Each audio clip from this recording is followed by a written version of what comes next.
to a Regency romance audiobook by Typewritink Publishing Media, The Arrogant Earl of Denfield, a historical Regency romance novel. Prologue. Anne looked out of the window as her sister's carriage rolled away from their father's manor house and felt the tears begin to burn behind her eyes.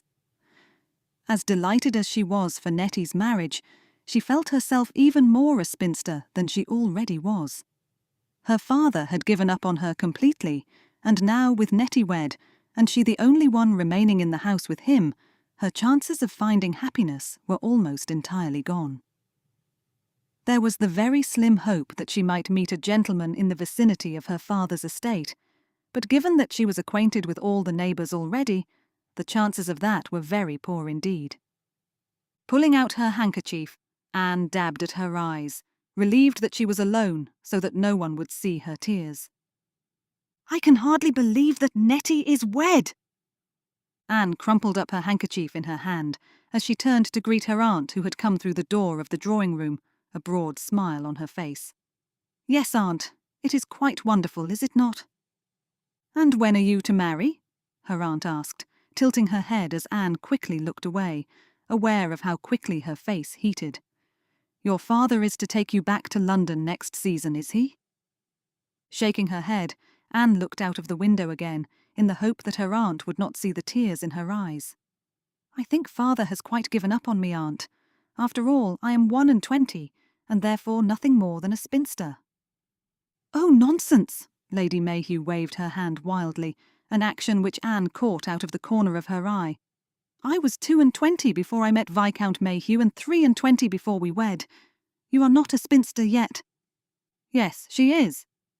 Anne closed her eyes tightly as the voice of her father rolled through the room, the heavy weight of his chagrin seating itself on her shoulders. "You know as well as I, Lady Mayhew, that Anne is much too old now to be considered by any gentleman." "That is ridiculous," came the firm reply, as Anne opened her eyes, one hand pressed against her stomach to steady herself, though she did not dare bring her gaze around to where her father stood. "As I was just saying to Anne, I myself was not wed until I was 23. Lord Ellen let out a snort of what sounded like ridicule, and Anne's stomach tightened all over again. "Which was much too old, Lady Mayhew. Quite why Lord Mayhew took to you at that age I shall never understand." It was just like her father to be rude and inconsiderate, though Anne's face burned with embarrassment all the same.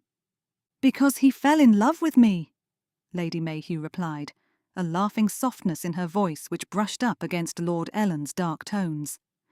"And we have been very happy and contented together for many years. Therefore, I will not agree with you that Anne here is unable to find herself a good match at her age. She must be given opportunity, that is all." "She has been given opportunity," came the loud exclamation, which was then followed by a guffaw. "Good gracious, do you not know that Anne has had 3 seasons without a single gentleman seeking to court her?" Anne wanted to sink down into a pile of skirts on the floor, such was her shame.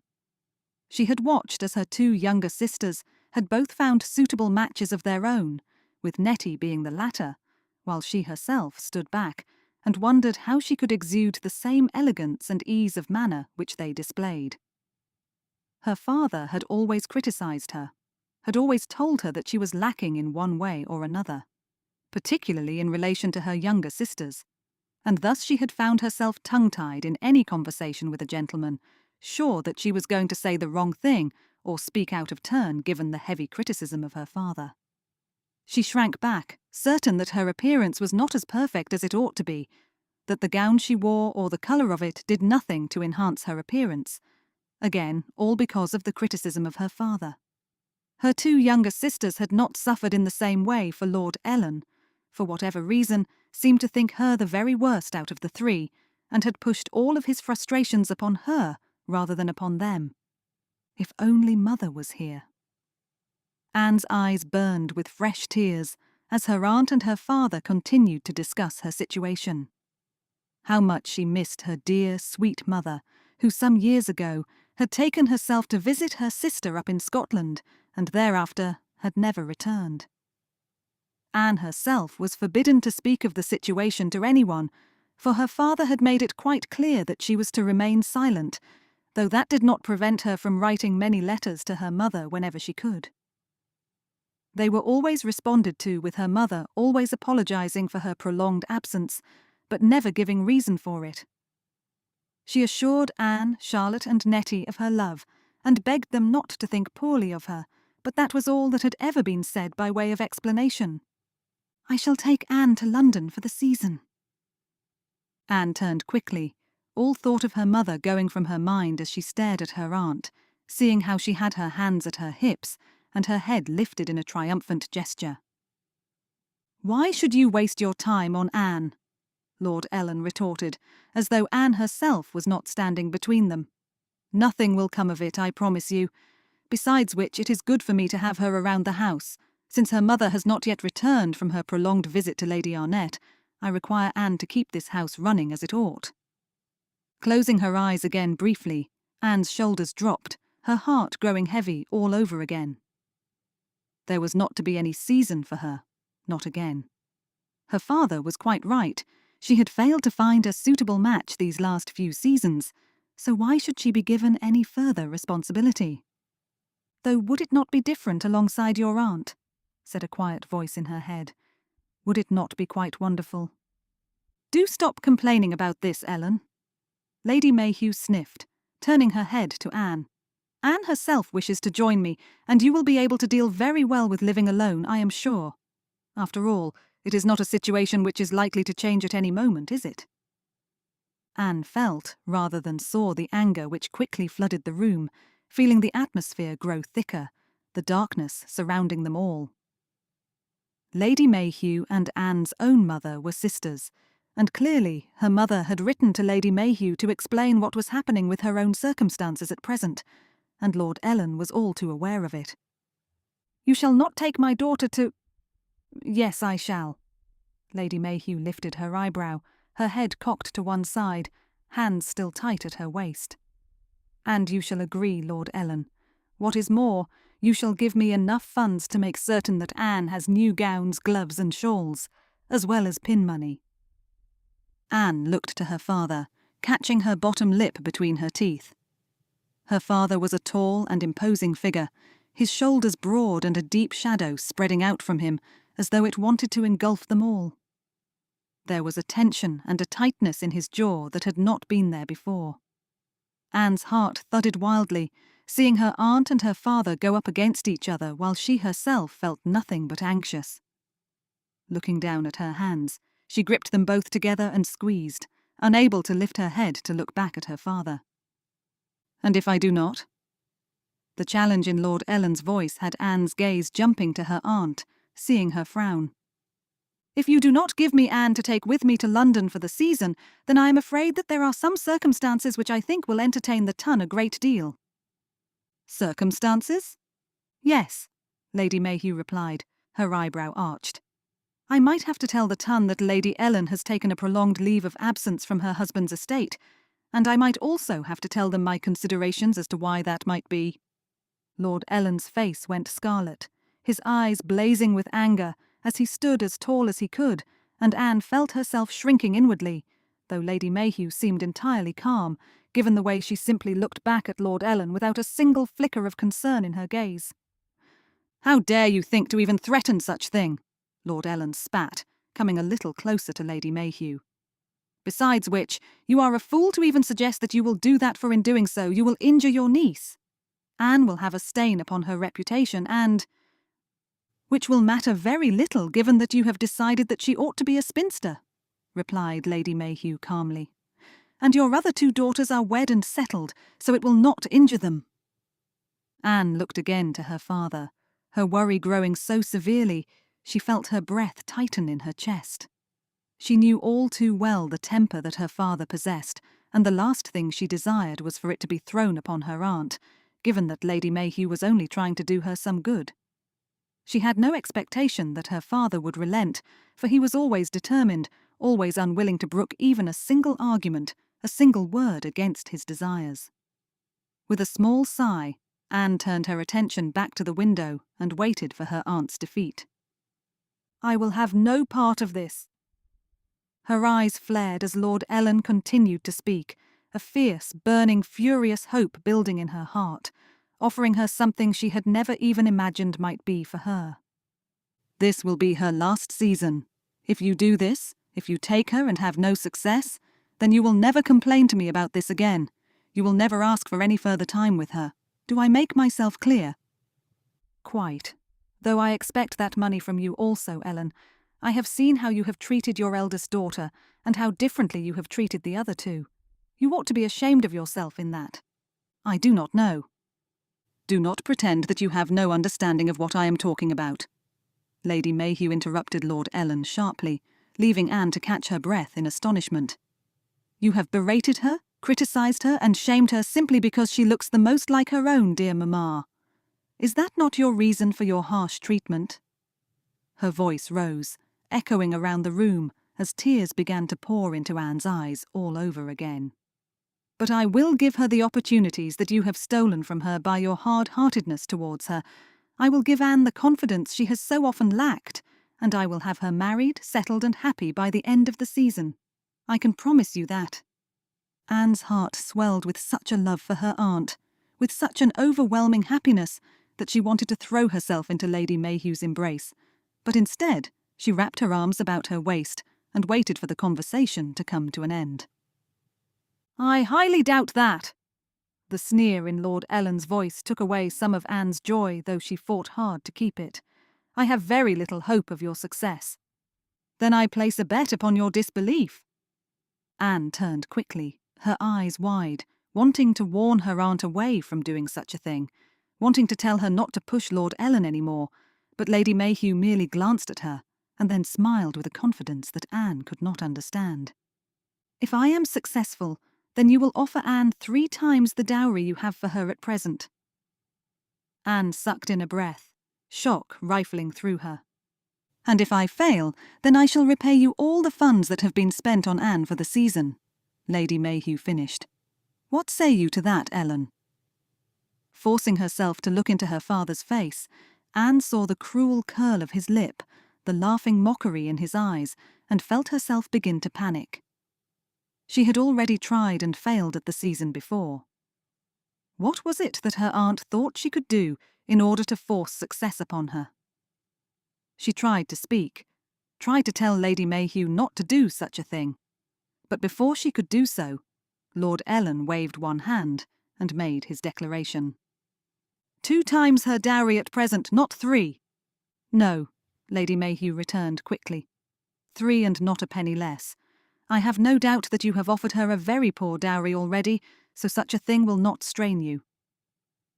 Lord Ellen considered and then shrugged, his shoulders lifting and falling back again. Very well. As I have said, it will not be of any difficulty to me, for I am certain you shall fail. Lady Mayhew chuckled, and Anne was surprised to see the flash of a frown crossing her father's expression. Could it be that he had a little doubt in his heart, that he was uncertain about what he had just done? Very good, Ellen. I shall have the papers drawn up, and we shall sign them together. Oh yes, you need not look so surprised. You are not a gentleman known to keep his word, and therefore I shall have it all formalised and the like, so you cannot escape it when I bring Anne and her betrothed to you. She smiled, and then looked to Anne. Come now, Anne, there is much for us to discuss. The season shall soon be upon us, and I want to be as prepared as we can be. Anne moved towards her aunt on legs that trembled, trying her best not to look into the foreboding face of her father. Lady Mayhew continued to speak as she led Anne out into the hallway, away from Lord Ellen, away from the dark atmosphere, and, as they walked, Anne slowly felt the tension within her begin to fade. Am I really to go to London with you, Aunt? She stopped walking, turning her head to look up at Lady Mayhew, who quickly slipped an arm around her shoulders, comforting her. Yes, of course you are, my dear, and more than that, you shall find yourself courted, engaged, wed, and happy. Her eyes softened. I promise you that. Chapter 1. Anne shook her head. I don't think I can do this, Aunt. Of course you can. Looking down at herself, Anne shook her head again, this time all the more fervently. I cannot. This is not the right colour for me, and the cut of the gown is—" "It is the very height of fashion," Lady Mayhew interrupted smoothly. "Yes, it is a little different to what you are used to, but I assure you it is just as it ought to be. And as for the colour, given your raven hair and bright eyes, this gown will suit your green eyes perfectly." Anne blinked furiously, aware that there was something like panic lodged in her chest. Her gown was a gentle turquoise and had lace trim at the sleeves and the neck. To her, it felt as though she was revealing a little too much of her décolletage, and the colour was much too vivid for someone such as her. And yet, her aunt was insistent. "I do not want to argue, Aunt," she said, as the modiste smiled and nodded in evident great appreciation of the gown upon Anne's frame. "But I am not sure that this will be the right gown for someone such as I to wear." Lady Mayhew's expression softened, and she reached out to squeeze Anne's hand. "My dear girl, you are still very much afraid, are you not?" Anne wanted to shake her head no, wanted to say that she was more than a little contented, but try as she might, she could not bring herself to lie to her aunt. "I confess that I am continually afraid of what my father would think." "Though he is not here," Lady Mayhew reminded her, "and he shall not set foot in London this season as well, you know." "He might," Anne protested weakly. "He might decide to attend London so that he can watch me fail, just as I have done these previous years." Lady Mayhew shrugged. "Then if he does, he shall come to see your success. Do you not think?" Anne blinked, still struggling to find the same confidence within herself as was within her aunt. "I do not know. I am almost afraid to hope." "Another consequence of spending so much time with your father, I think." Lady Mayhew sighed heavily. "My dear girl, I am sorry that so much has been set upon your shoulders. It is the very reason your mother has removed herself to Scotland, though I know that it broke her heart to leave the three of you with your father." Anne swallowed hard, questions beginning to arise in her mind. She had not spoken of her mother to anyone, not for a long time, for fear of what her father would do should he discover it. But she could trust her aunt, could she not? "Did she always think to leave us?" "Oh, no!" Lady Mayhew's eyes flared wide. "My dear, she did not expect for a moment to have left you all for so long. Do recall that I have visited her and spoken with her at length on this matter." Nodding slowly, Anne considered for a few moments. "You mentioned to me in one of your letters that you visited Scotland." "I did. I spent the first 3 months of the year with both of my sisters." Lady Mayhew smiled rather sadly, her gaze going away from Anne. "I do think that your mother is a good deal more herself than she has been in some years. I spoke to her about her absence, about the length of time she has been away, and the torment it brought her gave me such pain, I regretted ever speaking to her of it. But why could she not return?" Lady Mayhew closed her eyes briefly. "Your father is the cause of her pain, Anne." Opening her eyes, she looked back at her. "I will speak plainly, for you will understand it, and I believe it will help you in your present struggle. Your father threatened your mother's very life, and it is for that reason that she ran to Scotland." A tremor shook Anne's frame, her breathing becoming quick and shallow as she looked back into her aunt's solemn face, seeing the truth hidden in her expression. "I would not have told you for any other reason than understanding," Lady Mayhew continued quietly.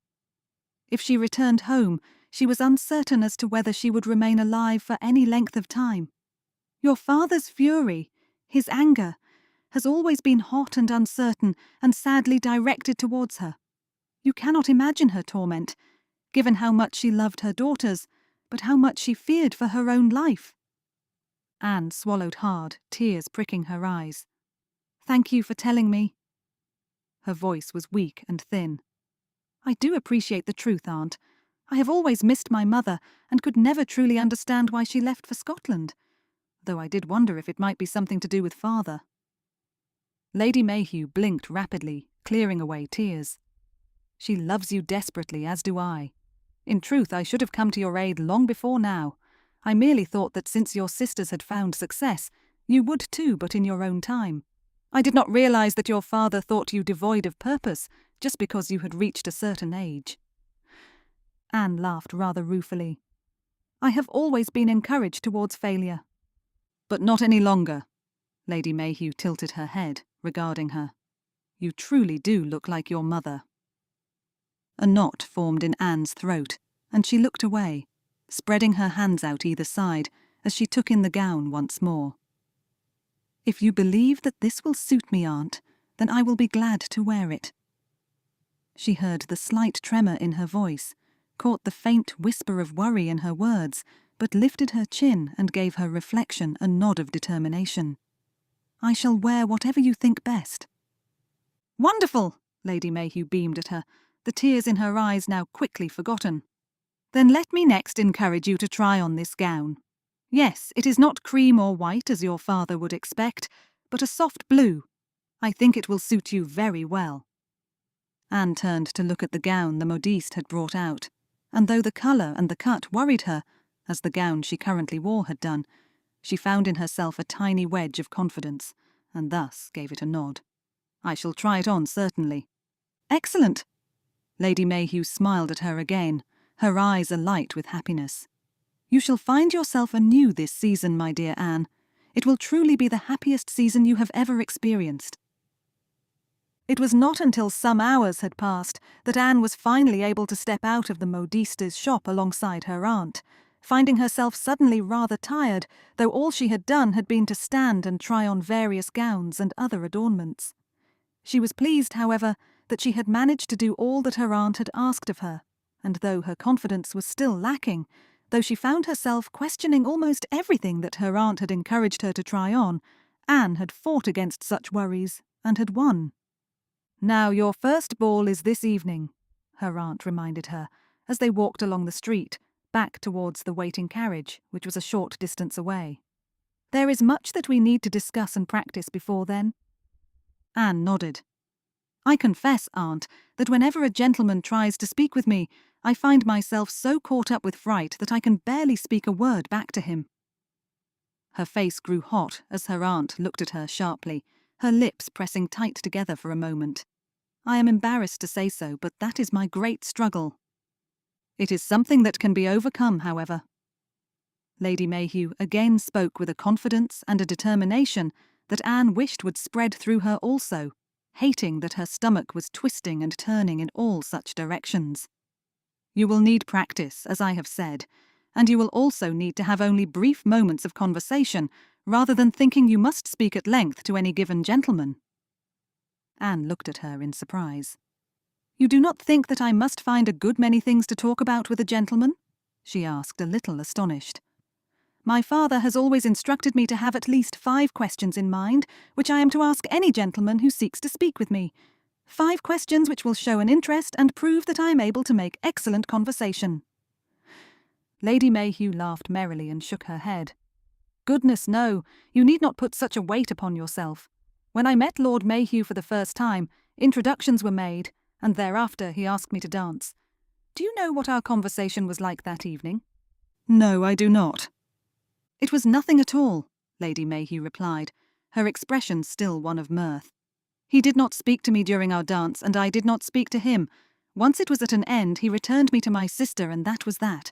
The next ball he asked me to dance again, but it was only through a distant acquaintance that our conversations finally began to grow. You need not worry so much, my dear girl. In fact... Turning, she took both of Anne's hands in her own, looking Anne square in the eye. I should like you, from this moment, to forget everything your father has told you. I should like you to put it all aside, to never think of it again.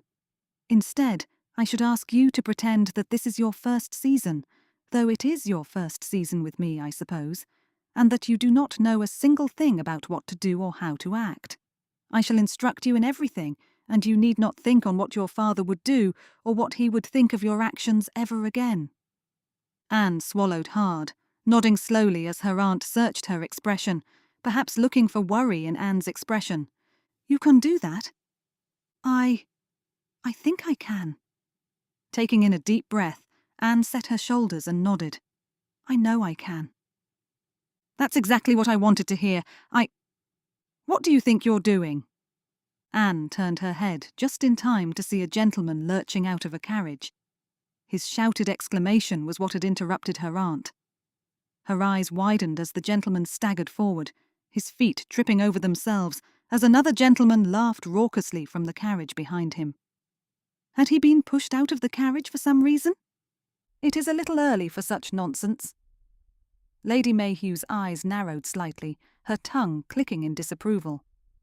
Goodness, these sorts of gentlemen are certainly not the sort I shall be introducing you to this evening. Anne found herself studying both gentlemen, first the one in the carriage, and the other who was, by now, attempting to climb back inside, though he could not seem to get one foot onto the step, so addled were his wits. The fellow in the carriage was laughing uproariously, his head thrown back, his shock of dark hair falling carelessly over his forehead when he looked back at his friend. The other gentleman was fair-haired and was slim and wiry, though he had not realized until now that he had lost his hat in the street. Releasing his grip from the carriage, he turned around and made to reach for it, only to fall over his feet again and crumple to the street. "We should go away," Lady Mayhew said quickly, threading her arm through Anne's and beginning to hurry her away from both gentlemen. "Such behaviour is a disgrace, and had I known their names, I would have gone to them and offered them such a scolding, it would have rung through all of London." Anne hid a smile, knowing full well that Lady Mayhew would have done such a thing without hesitation, and that the two gentlemen might have come to their senses because of it. All the same, however, she turned her head and glanced back at them, a little relieved to see that the fair-haired gentleman was now climbing back into the carriage and was no longer crumpled on the ground. "Disgraceful," Lady Mayhew said again, as Anne turned her head back again. "Now let us begin to think of what this evening will bring rather than considering these poor excuses for gentlemen. There is much to be achieved and much to learn, and what better time to start than this very moment?" Anne smiled at her aunt, glad to hear the enthusiasm back in her voice. "I am willing to learn whatever you wish to teach me, aunt," she said, trying to ignore the worry which threatened to pinch at her mind, "including which sort of gentleman to avoid." Lady Mayhew let out a tinkling laugh as they reached their own carriage. "Gentlemen who behave like that ought to be entirely ignored," she stated firmly.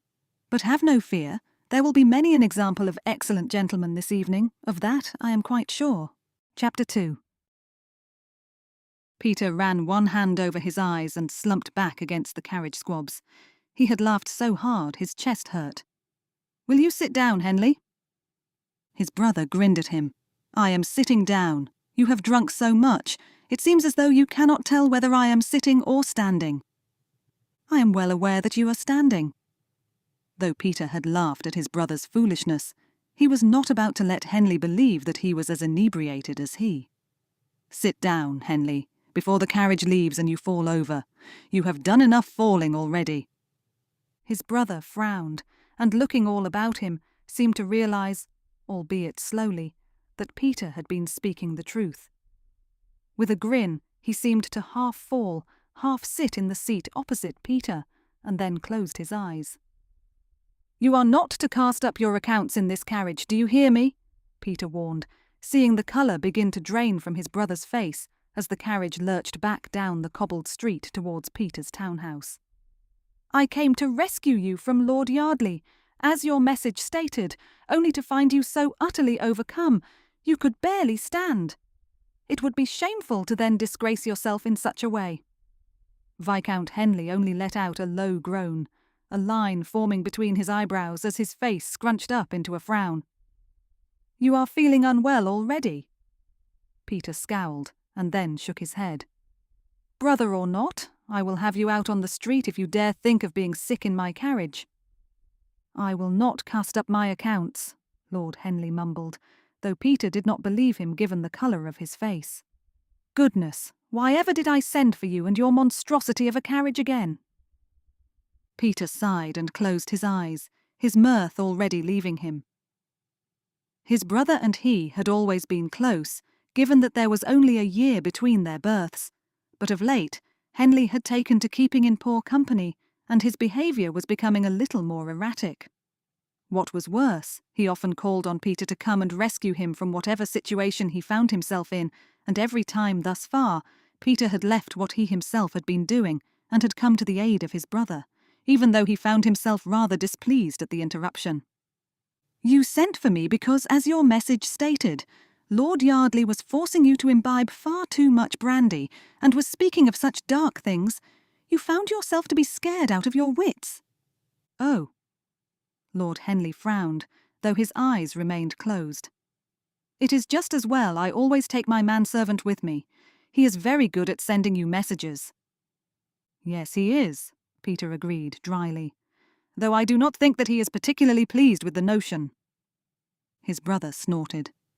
"I do not care what it is that he thinks. He is to do as I instruct him, and that is all."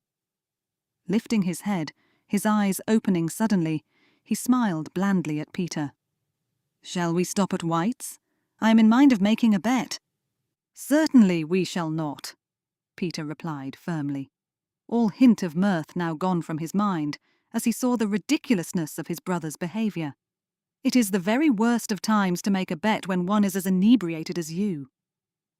"You could always join me to make certain that I do not make any bets that are too ridiculous."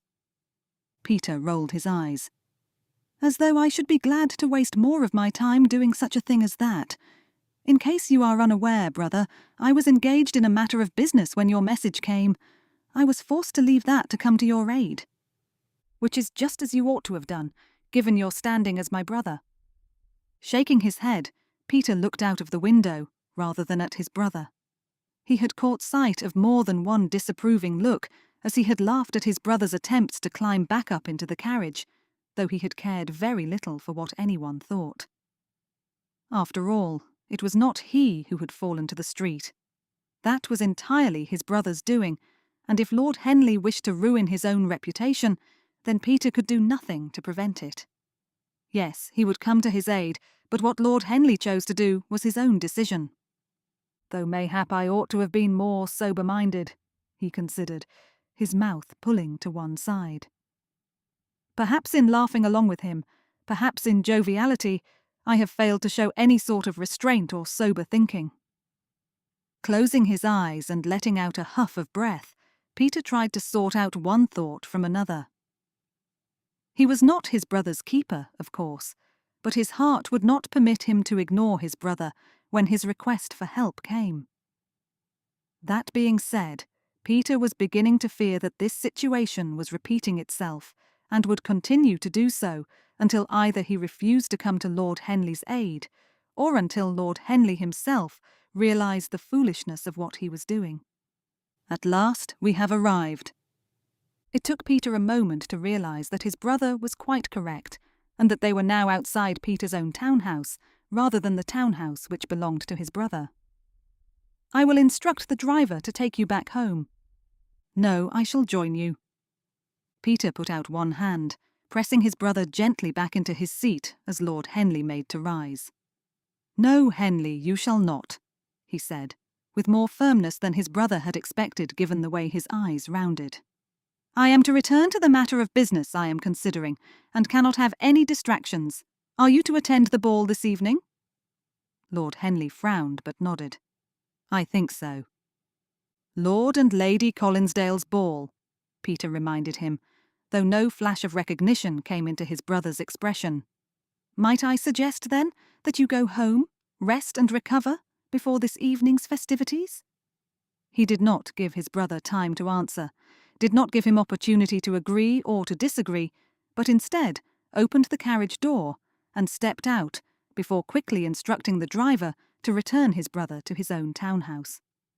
Watching it roll away, he sighed inwardly and turned to walk into his own house. "Your brother again?"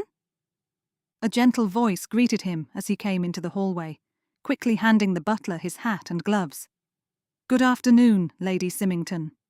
He kissed her cheek as she came near. "Though I do believe that he is your brother also." His sister looked back at him steadily. "He is, though I confess that I am becoming a little concerned for him. He is often foolish these days." Peter let his lips curve into a small smile. "Yes, he is. And he has not always been so." No, he has not. Stifling a sigh, he looked back into her eyes. But pray, what can I do in this vexing concern? I have beseeched him with my disapproval of his excessive indulgence, yet he dismisses my counsel with indifference. Then I shall speak with him. I do not think that it will do any good, Peter replied, gesturing for her to join him as they walked to the drawing-room. I do hope Lord Symington has not been too frustrated with my absence. At the time of his brother's message, Peter had been discussing a business proposal with Viscount Symington, his sister's husband, and all had been going well. Had it been unwise of him to depart so hastily in order to help his brother not do anything foolish? No, you will find my husband enjoying your very fine French brandy, his sister told him, a quiet laugh in her voice. Symington is patient to a fault. A trait I am very grateful for, given the circumstances, Peter replied, gesturing for the footman to open the door for them both to step inside. Thank you for understanding, Julia. But of course. Letting out a small sigh, she looked up at him, her eyes holding a good deal of concern as she gazed into his face. Is it seemly for me to harbour such apprehension for our brother, or am I behaving as a foolish, overly anxious sister? Peter could not answer her, finding his own heart still uncertain. I do not know, he offered honestly. Let us pray that he sees good sense, and that he sees it soon. I do not know why, but there is something familiar about that young lady. Peter frowned, his eyes fixing to a dark-haired young woman who was standing with a lady he also vaguely recognised. He could not say why, could not understand why his mind tugged to her, but there was something about her that seemed recognisable to him. Now, who is it that you are staring at? Peter started, then rolled his eyes as Lord Symington leaned in towards him, a knowing smile on his face. I am not staring at anyone in particular. That young lady, is it? Without meaning to, Peter glanced towards the dark-haired young lady again, and Lord Symington immediately chuckled, making Peter's irritation burn. It is not that I am studying her for any other reason, but I find her familiar, though I do not know why. Is it because she has caught your eye, mayhap? Peter quickly shook his head. Not in the least. Then why? Because she is familiar to me, though I do not know her name nor truly recognise her, if that makes sense to your ears? Peter tried to explain, but found himself failing. It seems strange to me that I would see her face as recognisable but not know her title. Mayhap you have merely passed her in the street and taken note of her beauty. Peter let out a heavy sigh, though his brother-in-law only grinned. I do not have any interest in any young lady at present, whether they be beautiful or not. Lord Symington tilted his head. Do you not think that young lady, the one you have been watching, could be considered beautiful?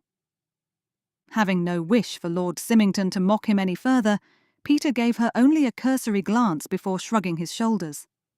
She has fine features, certainly, but she does not speak to anyone. She simply stands there, silently, while the lady with her speaks to the two ladies with them. Lord Symington frowned. Why should such a thing matter?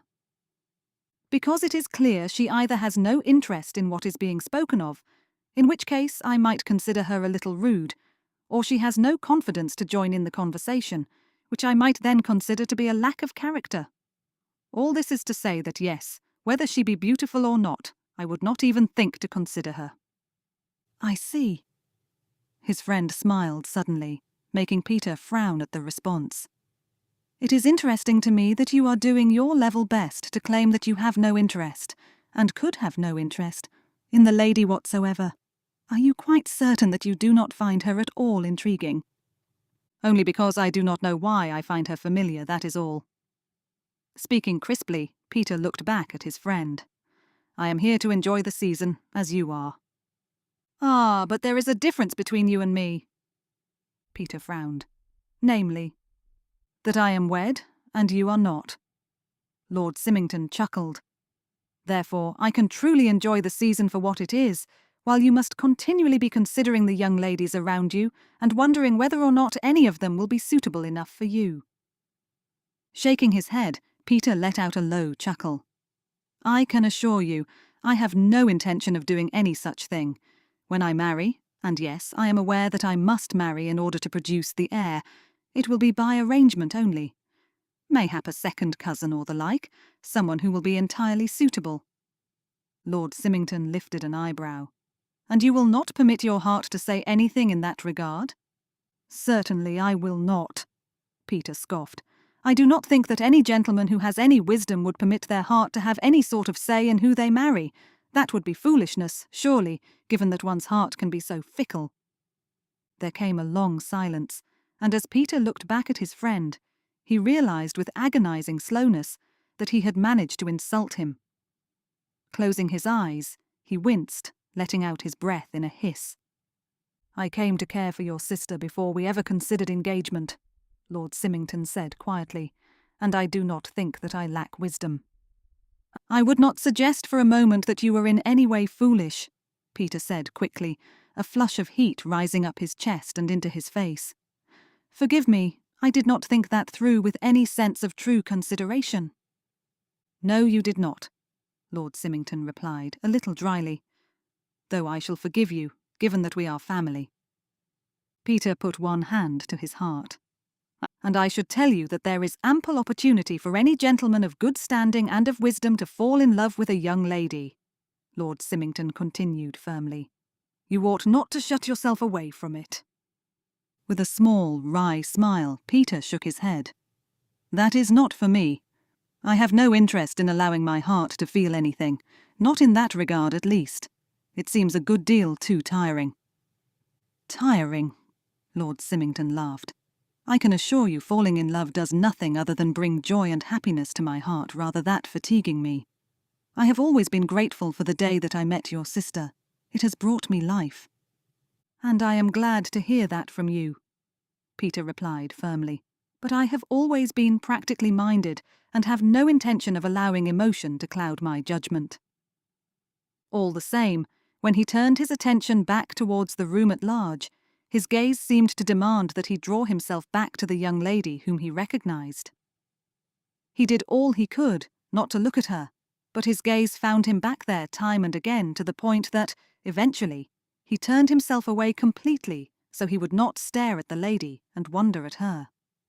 Her memory continued to niggle at him, and desperate for relief, Peter went in search of a brandy and a game of cards, determined now to put the whole matter out of his mind. Chapter 3. "Now do stand tall and smile." Anne looked at her aunt. "Smile? At whom?" "At anyone. At everyone," came the reply. "You should always attempt to keep a light smile on your face, for it adds to your countenance and catches the attention of those around you. You will, no doubt, soon have gentlemen and ladies seeking an introduction to you." Anne smiled at this, albeit ruefully.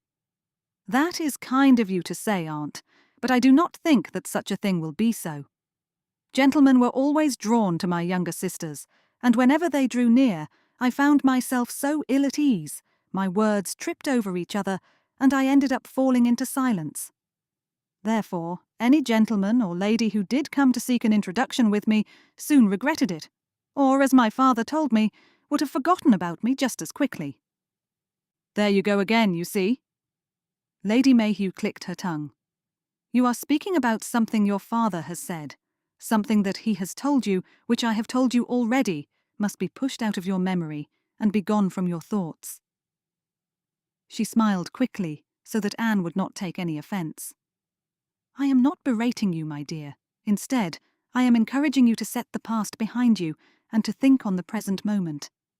I will guide you and, should you struggle in conversation, I will be present to make certain there is no embarrassment on your part or awareness of your struggle on the part of whomever you are speaking with. All will be well, I assure you." Anne looked out across the growing crowd, her skin prickling as though she was somehow aware that someone out there was watching her.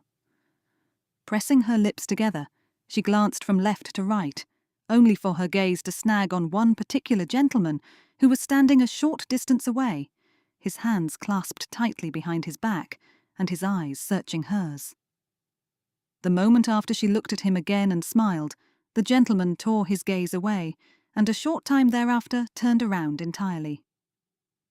Anne, a little nonplussed, dropped her own gaze to her clasped hands, a little unsure as to what had taken place between them. Had she ought not to smile? Her aunt had only just instructed her to always smile, and yet here she was, attempting to do that very thing only for the gentleman to turn himself away quickly. There was something familiar about him, she considered, studying him with another few quick glances in his direction, though she never allowed herself to linger long for fear that he would see her looking at him. He had thick dark hair which swept across his forehead, a tight square jaw, and eyes that flashed as though he were thinking about something very serious indeed. Anne still could not understand how she knew his face, and yet that very same face settled in her mind with an awareness that she had seen him somewhere before. Now, there is an excellent gentleman to be introduced to. Reluctantly, Anne pulled her attention away from the gentleman and looked to where her aunt was gesturing. Lord Folly, Lady Mayhew continued, nodding in the gentleman's direction. He is a good sort, though he still has not taken a wife. I believe he wants to take on as much of society as he can before he chooses to wed. Anne glanced at her aunt, aware of the buzzing in her mind. And you think that he is a good sort? Lady Mayhew nodded. Yes, of course I do. He is not a gentleman that gambles or the like. He is not a rogue nor a scoundrel. He is unwed, yes, but that has not encouraged him towards debauchery or the like. From what I have heard, he has a very fine character and has never treated anyone poorly. That is good, then. Her aunt turned to her, regarding Anne carefully. You wish to be introduced to him? I will do whatever you think best for me, Anne replied, hearing the catch of worry in her voice but refusing to permit it to grab hold of her. She had spent the entirety of the afternoon forcing herself not to give in to her worry, not to let it tighten a noose around her neck. With a smile on her face, Lady Mayhew squeezed her hand. I know this takes a great deal of strength for you, my dear, but it will be good for you to do, I promise. Come with me.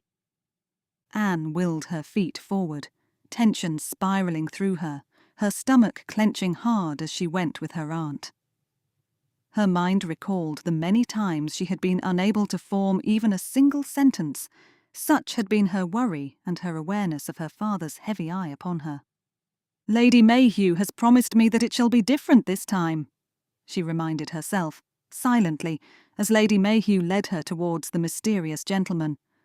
I must trust her judgment. Good evening, Lord Folly. How good to see you again. Lady Mayhew, Lord Folly exclaimed, grasping Lady Mayhew's hand and pressing it as though she were a dear friend he had not seen in some time. How lovely it is to see you again. Do tell me that your husband is with you in London. It has been much too long since he and I have had a conversation about the current state of politics. Lady Mayhew laughed as Anne forced herself to keep her chin up, though she could not quite make herself look into Lord Folly's face. He spoke with such warmth and confidence, she felt herself shrinking back within herself, sure that she would make a fool of herself should she even attempt to open her mouth. Alas, he has not joined me as yet, but he shall soon, Lady Mayhew replied, turning to Anne. Might I present Miss Anne Jennings to you, however? Miss Jennings!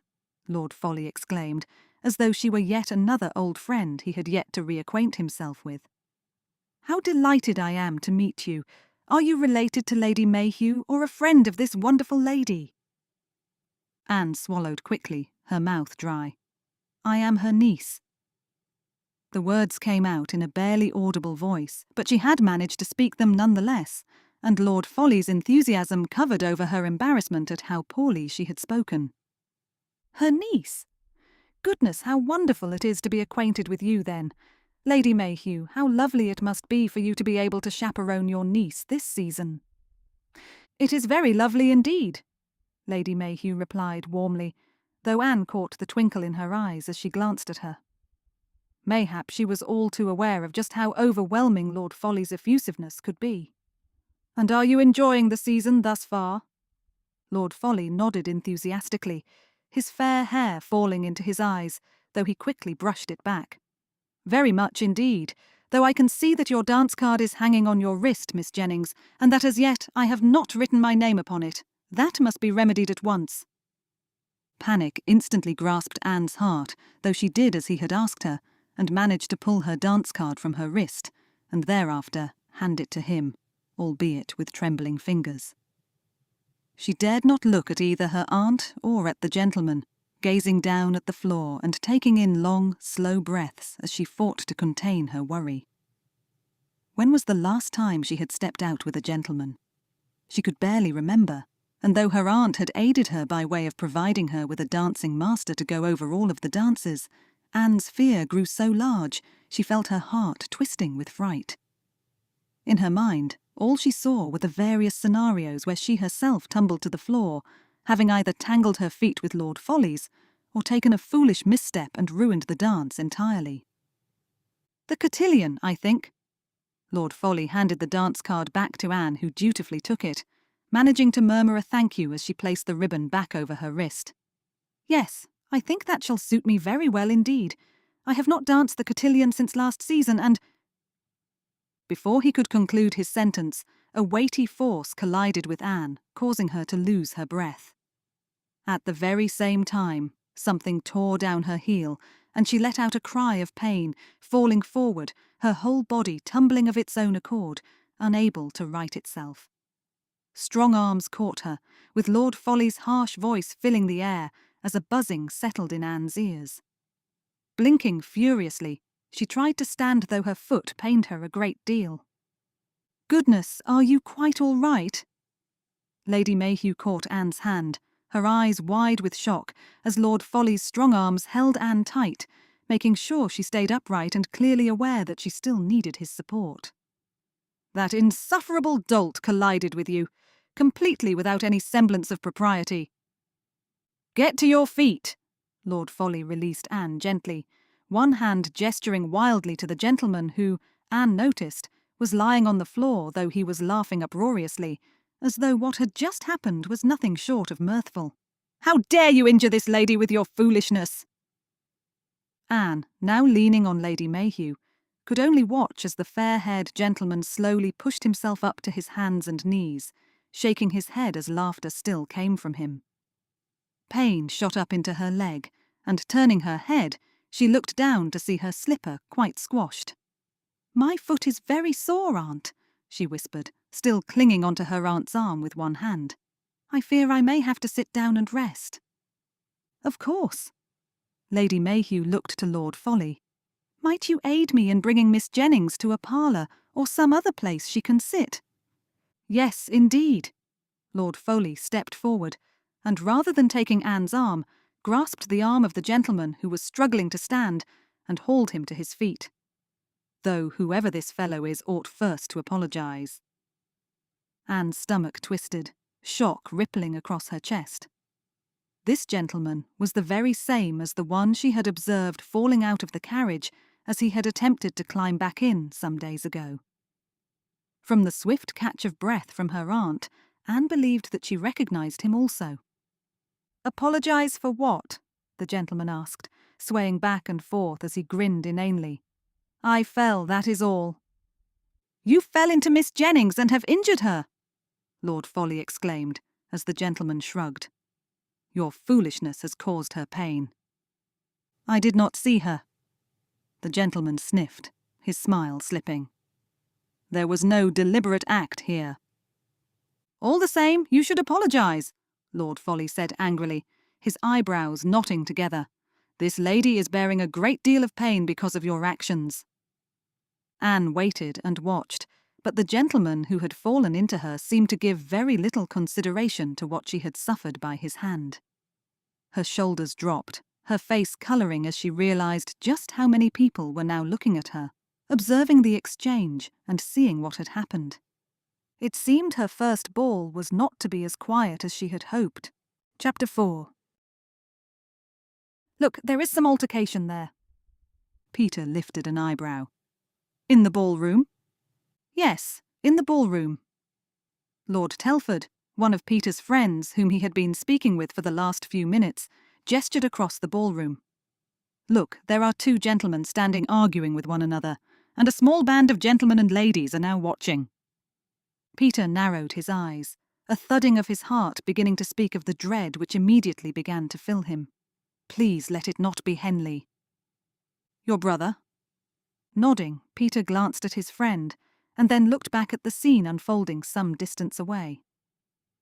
"Yes, I am afraid that my brother has become something of a lawless fellow, seeking to do whatever he pleases and whatever he wishes, without any sort of immediate consideration as to what the consequences will be."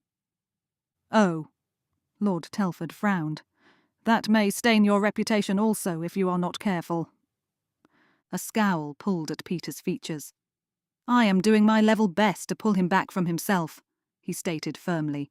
"I do try to tug him away, and I always come to his aid when he sends for it, but no matter what I say or what I do, he is not in the least bit interested in doing anything other than what he himself pleases." "I see." Lord Telford shook his head and sighed. "That must be difficult for you." "It is." Peter's scowl grew. "But I am only grateful that my sister has married already. It is her reputation that I would fear for the most." As he spoke, he caught sight of Lord Symington's face, seeing how he made his way towards Peter and Lord Telford, and instantly the dread in his heart grew. "Symington?" Moving forward, Peter saw the worry in his brother-in-law's face. "What is going on?" "It is your brother." Peter instantly closed his eyes. "What is it that he has done?" Lord Symington jerked his head in the direction of the ongoing altercation. "Come quickly, if you please. Lord Henley will not apologise to the lady, and I am afraid that he will soon do something even more foolish." "What happened?" Peter asked again, throwing an apologetic glance towards Lord Telford, though he hurried after Lord Symington. "What did my brother do?" "Injured a young lady." Peter's heart lurched, his gut twisting. Whatever had his brother done such a foolish thing for? It was one thing to distress a gentleman or two, but quite another to pain a lady, and to refuse to apologise for it. Whatever was his brother thinking? "Here." Lord Symington stopped and then beckoned Peter forward. "There are many listening now. The Tun will be speaking of this tomorrow." Recognising the shame that would be brought to his family name should he not attempt to resolve this, Peter took in a deep breath, lifted his chin, and stepped forward, coming to stand between his brother and a gentleman he vaguely recognised. "Whatever is going on?" he asked, keeping his voice filled with as much confidence as he dared. "What has happened, Henley?" His brother shrugged. "I fell." "Lord Denfield, is it not?" The other gentleman spoke, and Peter turned his attention to him at once. "It is, though you must forgive me, for I have quite forgotten your title." The gentleman drew himself up, his mouth a thin line, a pinched expression across his eyes. "Lord Folly?" "Yes, of course." Recognition swept over Peter at once. "I saw the commotion and thought it best to come and join you all. Might I ask what has taken place?" Lord Folly threw out one arm to the young lady standing to his left. She was leaning heavily on the arm of an older woman, and Peter quickly recognised her as the young lady whom he had been considering earlier that evening. Whatever had happened to her? "You may as well ask Miss Jennings," Lord Folly told him harshly, "since she is the one now injured." "Injured?" Peter's eyebrows shot up. Then he looked to his brother who, much to his embarrassment, merely shrugged. "I am terribly sorry." He looked back to the young lady again. "Miss Jennings, might I ask what happened?" The lady's eyes went to her chaperone, and after receiving a small nod from her, she began to speak, though her voice quavered terribly. No doubt, Peter considered, from the shock of what had taken place. Fully aware of the small crowd watching, and mortified already at his brother's behaviour, even without knowing the full extent of it, Peter gave the lady his full attention. "I was speaking with Lord Folly here," the lady began, looking to the gentleman who nodded fervently, "with my aunt, Lady Mayhew, here to the other side of me. All of a sudden, I felt a great pain at the back of my foot and I was thrown forward. Had not Lord Folly acted so swiftly, she would have fallen to the floor and sustained who knows what sort of injuries." Lady Mayhew exclaimed, her face red with clear upset. "My niece cannot even walk without support given the injury to her foot." Peter closed his eyes.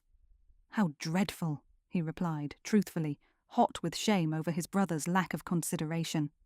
"And Lord Henley, my brother, was the one who knocked into you so?" "He was."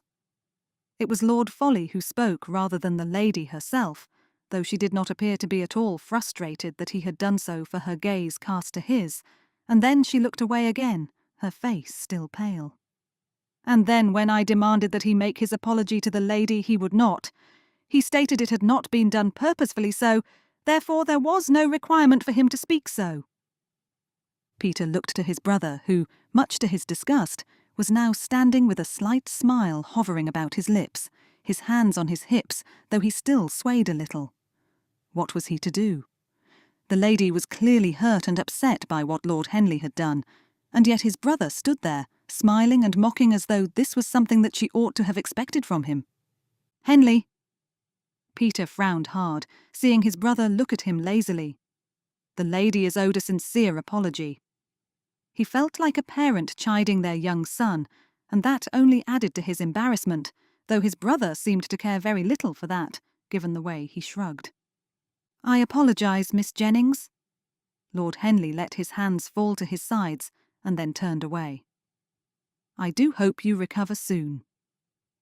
There was no genuineness in Lord Henley's words, and Peter wanted to grab his brother by the lapels and shake him, hard, but all he could do, as every other person watching did, was to gaze at him as he staggered away, lurching forward as he made for the door. Peter could only pray that his brother was about to make his way home rather than go to White's or to a gambling den, but his heart told him that Henley would no doubt make his way to a place where he could imbibe a little more and laugh a little harder. Which meant that the responsibility to apologise profusely to Miss Jennings now fell to him. "I can only apologise, Miss Jennings." Peter turned and walked directly towards the lady, seeing how her gaze darted away from his face, no doubt because of the upset that she felt at present over his brother's actions. "First, I apologise for what happened, and secondly, I apologise for my brother's lack of sincerity. He is clearly in his cups, and I am certain that once he has returned to himself, he will be highly embarrassed at his own behaviour, and will beg to apologise to you again, though with a good deal more sincerity this time." Bowing, he put one hand to his heart. "It is a poor apology coming from me, I know, but it is all I can do. I am truly sorry for what you have endured, Miss Jennings. There is no excuse for my brother's actions, and I am ashamed of him." Miss Jennings' eyes went to his, and for a moment all of Peter's breath left his body at the vivid green he saw there. Her eyes were startling, bright and deep, in stark contrast to the paleness of her cheeks. But then she pulled her gaze away, and he could finally take his breath again, closing his eyes for a moment so he might recollect himself. It is better than no apology at all, at least. Lady Mayhew sniffed, looking to her niece again, her expression filled with concern. "Now, my dear, you have been standing too long. We need to make certain that you sit down and rest that foot. I shall have to take a look at it. It shall certainly be bruised." Peter winced. "I should like to aid you to the parlour if I can." "There is no need." Lord Folly pushed forward, coming to stand again by Miss Jennings. "The lady does not require your aid. I shall take the lady away from both yourself and from your brother. There has been a great injury done this evening, and the last thing Miss Jennings requires is more of your company." Turning his back on Peter, Lord Folly took Miss Jennings's arm, and as Peter watched, shame mounting, both Lady Mayhew and he led Miss Jennings away. She was limping dreadfully, and Peter closed his eyes, his whole being burning with the disgrace of what his brother had done, and the dark shadow he had flung across the family name. Peter was going to have to do something about it. Henley could not be permitted to continue, not when there was more than just his own reputation at stake. "I have had enough, Henley." Peter marched up and down the drawing-room, as both his brother, sister, and brother-in-law sat watching him, though out of the three, Lord Henley appeared to be the least concerned. Indeed, as Peter returned his gaze to him, Henley yawned widely, and made no attempt whatsoever to hide it. "Do you not understand what has happened?" Peter asked, throwing up his hands as his brother observed him without any appearance of concern. "You injured Miss Jennings. I have had news this morning that the heel of her foot was left raw and bleeding, and that her ankle has significant bruises, given the way it twisted as she fell. You are responsible for all of that, Henley." His brother shrugged. "It was not deliberate." "But all the same, you are responsible," Peter said again, as his sister nodded, though Lord Symington merely ran one hand over his chin, watching the conversation rather than taking part in it. "In your inebriated state, you injured the lady, and now she is under the doctor's care." "Why does such a thing matter?" Henley asked, sounding exasperated that Peter was bringing up this in conversation. "I apologized to the lady, did I not?" "You did not," their sister interrupted, her eyebrows lifting high. "I was not present, but I have already heard how Lord Folly demanded that you apologize for injuring the lady, and you refused. Do you not see how the gossip about this is already spreading around London?" Lord Henley merely looked away from her, his jaw tightening. "It is bringing disgrace," Lord Symington murmured, though Henley instantly rolled his eyes. "You are bringing disgrace not only to your name, but also to the name of your brother, and to mine also." "I do not see how." "Because," Peter explained, throwing up his hands, "you are our brother. Your disgrace touches both my reputation and the reputation of Symington, because he is wed to our sister. Do not pretend that you do not understand, Henley. I know that you do. It is simply that you do not want to listen to us." A small quirk touched his brother's lips. "Finally, you understand," he replied, as Peter's anger began to burn.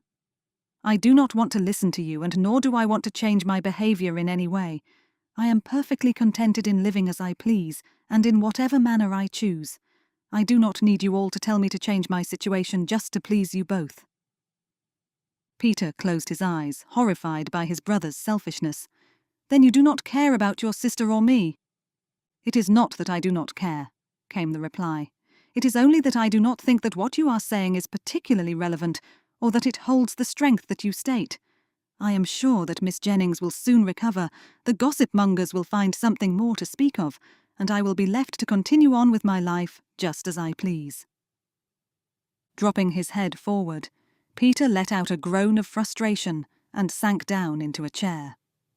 He had done his best to speak to his brother, to make it clear to him what it was that he had done, and why it was causing such trouble, but it seemed that no matter what he said, Lord Henley was going to ignore him entirely.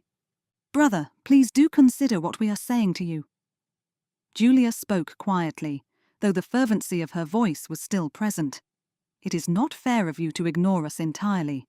I do not want to bear any disgrace or have any dirt placed upon my reputation, but I cannot prevent that, unfortunately, given that it is entirely in your hands." Silence reigned, and Peter lifted his head, a faint hope beginning to build in his heart as he saw his brother frown. "Please," Julia continued softly, "might you not think about what the continuation of such behaviour will do to us, Henley? What if the children I hope to bear Lord Symington one day are looked down upon because they are your nephew or niece? Are you truly contented with that?" "I do not want to be told how I must live." Lord Henley got to his feet suddenly, striding across the room. "You are insisting that I behave in a particular manner, and I have no desire to do so.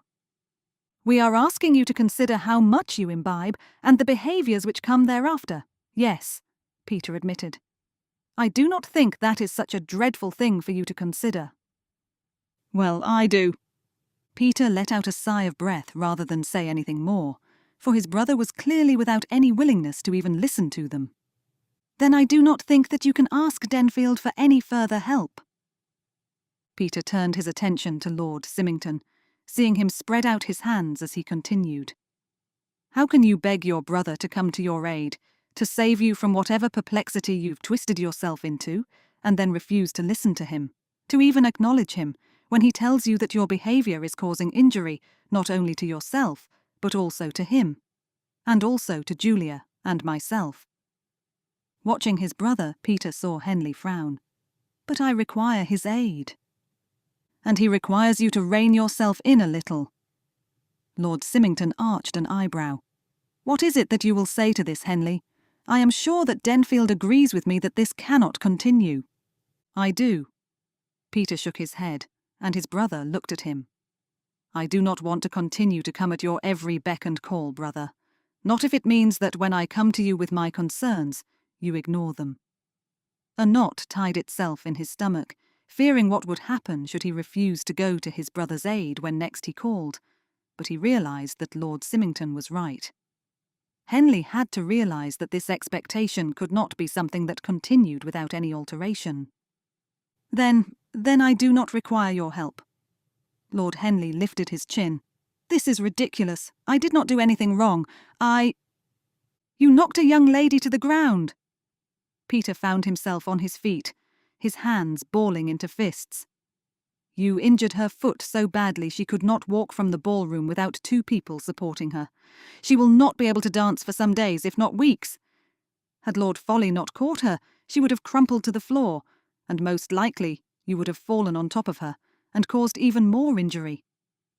How can you say now that you did nothing wrong? You are the only one at fault here."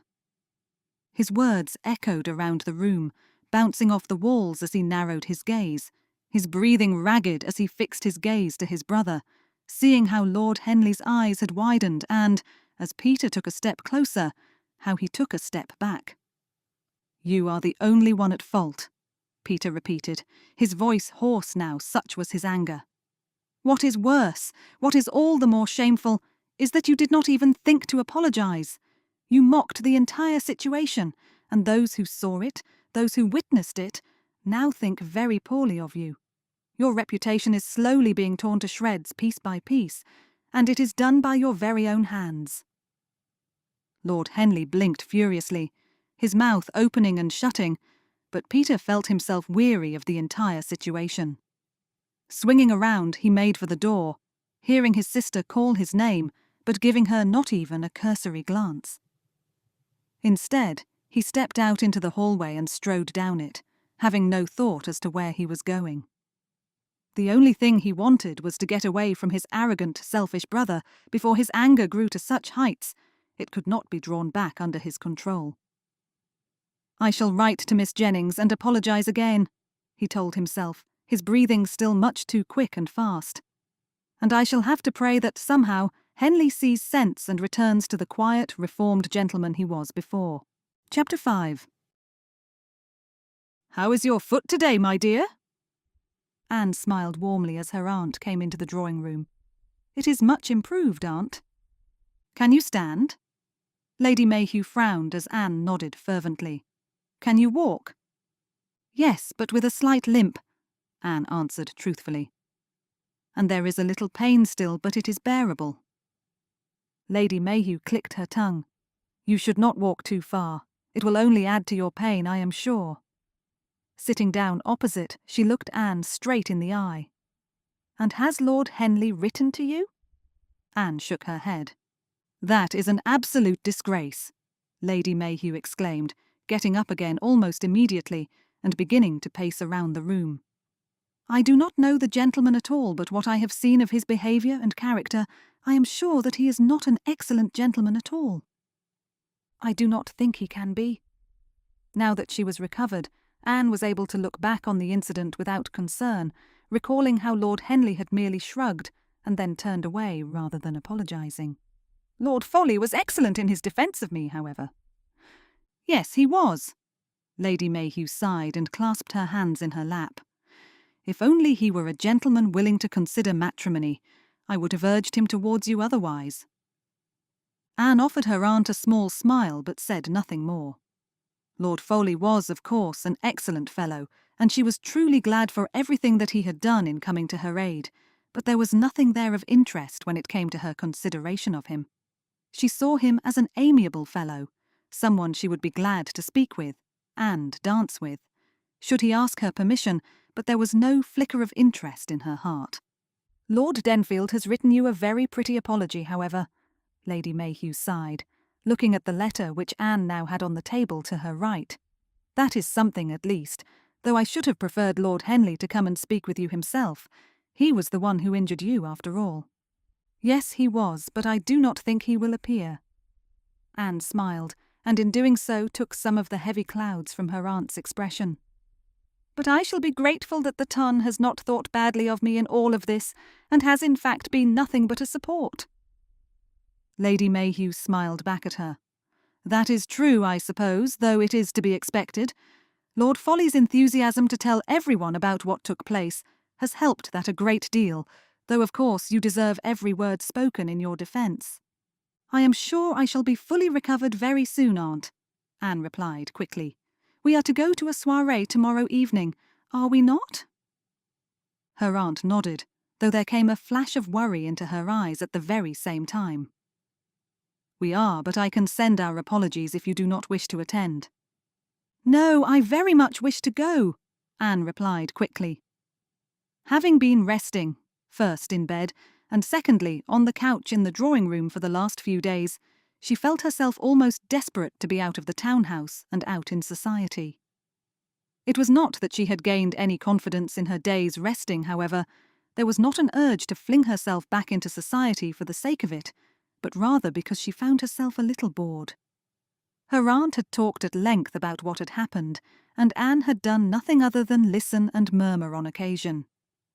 She had read sometimes, taken up her needlework, but still, nothing seemed to encourage her in the way the thought of returning to society did. Perhaps being with her aunt was filling her with a renewed confidence already. "Then, so long as you are careful and do not dance or the like, for no doubt, as the evening wears on, some young gentleman will mention dancing." Anne, who had not yet stood up with any gentleman given what had happened to her, gave her aunt a wry smile. "I give you my word, I will not dance." "And you will rest," Lady Mayhew continued quickly, as Anne's nod grew all the more fervent. "You will sit down as much as you can." "I promise I shall." "Good." The worry did not leave her aunt's expression as she regarded Anne. "Are you sure you are going to be well enough recovered?" "I am," Anne promised, just as a scratch came at the door, and after a moment a footman stepped in with a note. Anne watched as her aunt read it, saw how her eyebrows lifted, only for her to nod fervently, and thereafter glance at Anne herself. "Lord Henley writes to ask if you will be present at the soiree, for he is well acquainted with Lord and Lady Applecross, and they have evidently told him you are to be attending." "Lord Henley wrote me a note," Anne repeated, reaching out for the letter which was then passed to her. "Simply to ask that?" "He asked me, in fact, which is very proper," Lady Mayhew replied, though she did not smile as the paper was handed to Anne. "I do not know what I think about this." Anne quickly read the note, taking in everything it said. "It states that he hopes I will be present so that he might apologize to me properly." "It does." Looking back at her aunt, Anne pointed to the letter. "Is this not what we hoped for? What we wanted?" "It is, but to do so publicly is a little uncouth. I would have preferred him to come to this house and apologize to you here, in front of me." "But nothing will happen," Anne said quickly, seeing how the worry on her aunt's face lined it all the more. "You know that I will be very safe beside you, and since I am to be sitting and resting, it is not as though he can knock into me again." This brought a small smile to Lady Mayhew's face, and she nodded slowly before handing the note back to the footman. "Have a returned message spoken to Lord Henley, informing him that we hope to be present. That is all that is to be said." The footman nodded and quit the room, leaving Anne to study her aunt's tight expression. It was clear that she did not approve of Lord Henley in any way whatsoever, and Anne herself could not blame her. Lord Henley had been both ill-mannered and discourteous, and even now the thought of seeing him again, of speaking with him, meant that her whole frame tightened at the thought. It was not a pleasant sensation. "I am sure all will go well," she said, seeing her aunt's gaze return to her own. "There will be nothing to fear, and mayhap we will gain the apology we hope for, and all will be well again." "I am sorry to hear that you are still recovering." Anne managed a smile, finding herself rather overwhelmed with the sheer number of people who had come to speak with her. Evidently, news of what had taken place at the ball had made its way round society rather quickly, and everyone now appeared to be very concerned indeed. "I will be dancing again soon, I am sure." She did not know what else to say, her fingers tingling as she squeezed her hands into tight fists, forcing herself to remain just as she was with the smile pinned to her face. "All the same, it is a great disgrace that Lord Henley would not apologise," a young lady said, coming to sit beside Anne rather than standing, as the other two gentlemen and one lady were doing. "I think I would have been quite furious with him had I been in your position." Anne looked surreptitiously around for her aunt, but Lady Mayhew was nowhere to be seen, perhaps thinking that Anne would be quite safe now that she was safely ensconced in a corner of the room on a comfortable sofa. "I would have been too," another young lady said, her eyes wide. "I fear I may have snubbed him outright." "Indeed, it is no gentleman who refuses to apologise for his mistake," one of the gentlemen added, making the two young ladies nod in fervent agreement. "It is utterly disgraceful. If I had been in attendance, I would have administered a stern rebuke to him instead." This was said with a triumphant smile, though Anne shuddered at the thought of this gentleman reprimanding Lord Henley.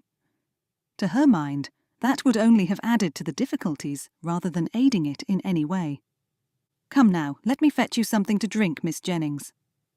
The second gentleman smiled and bent himself a little towards her, a smile on his face. "Some wine, perhaps?" "Yes, please." Anne did feel herself a little parched, but at the same time thought that having something in her hand from which she could sip might help her not to have to find answers to questions she did not want in the first place. "That is very kind of you."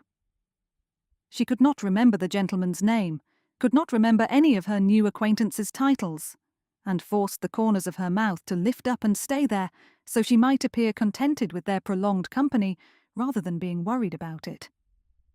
"You must be so very upset with all that has taken place," said one of the ladies, though the one sitting next to her leaned closer and then shooed the speaker back, as though she were protecting Anne in some way.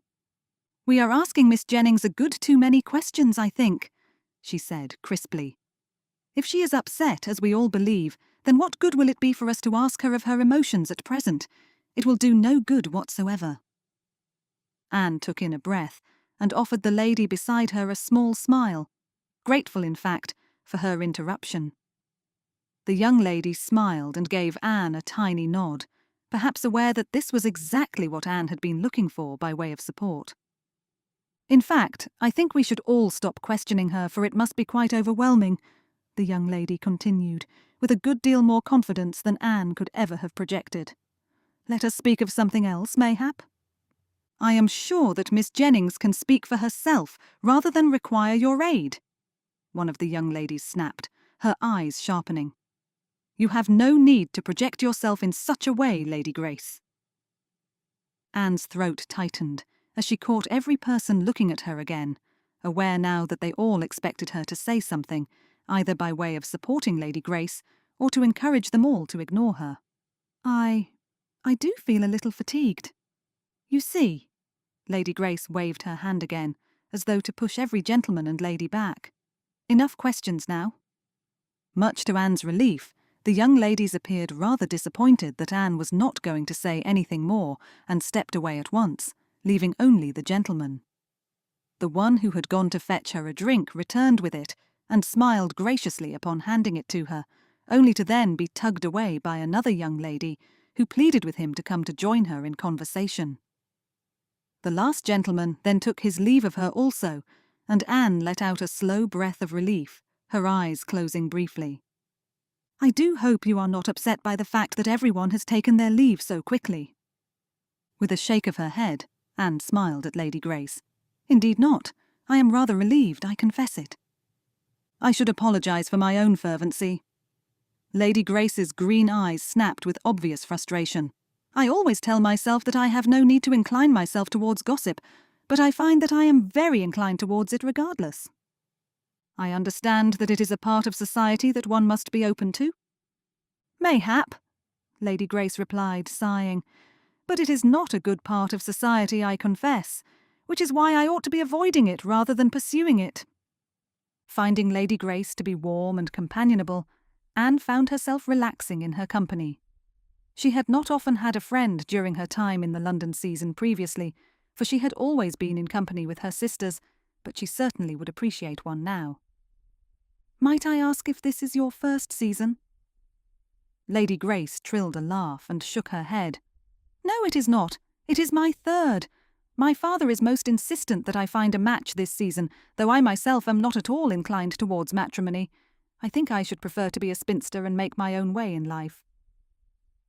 Anne, who had often thought of spinsterhood to be a very dreadful thing indeed, quickly shook her head.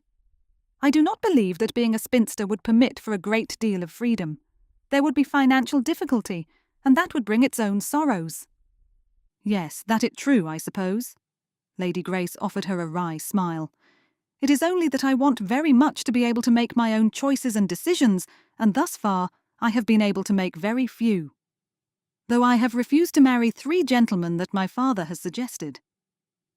Anne's eyes widened in surprise at how wonderfully confident this young lady seemed to be. Had she been offered even one gentleman to consider, then she would have done so without question. "Miss Jennings!" Her surprise grew all the more as a deep voice caught her attention, leaving her to stare into the face of none other than Lord Denfield. He bowed, though his mouth was pulled into a firm line, his dark blue eyes holding fast to hers when he lifted his head. "Good evening, Lord Denfield," Anne murmured, her heart leaping about in her chest.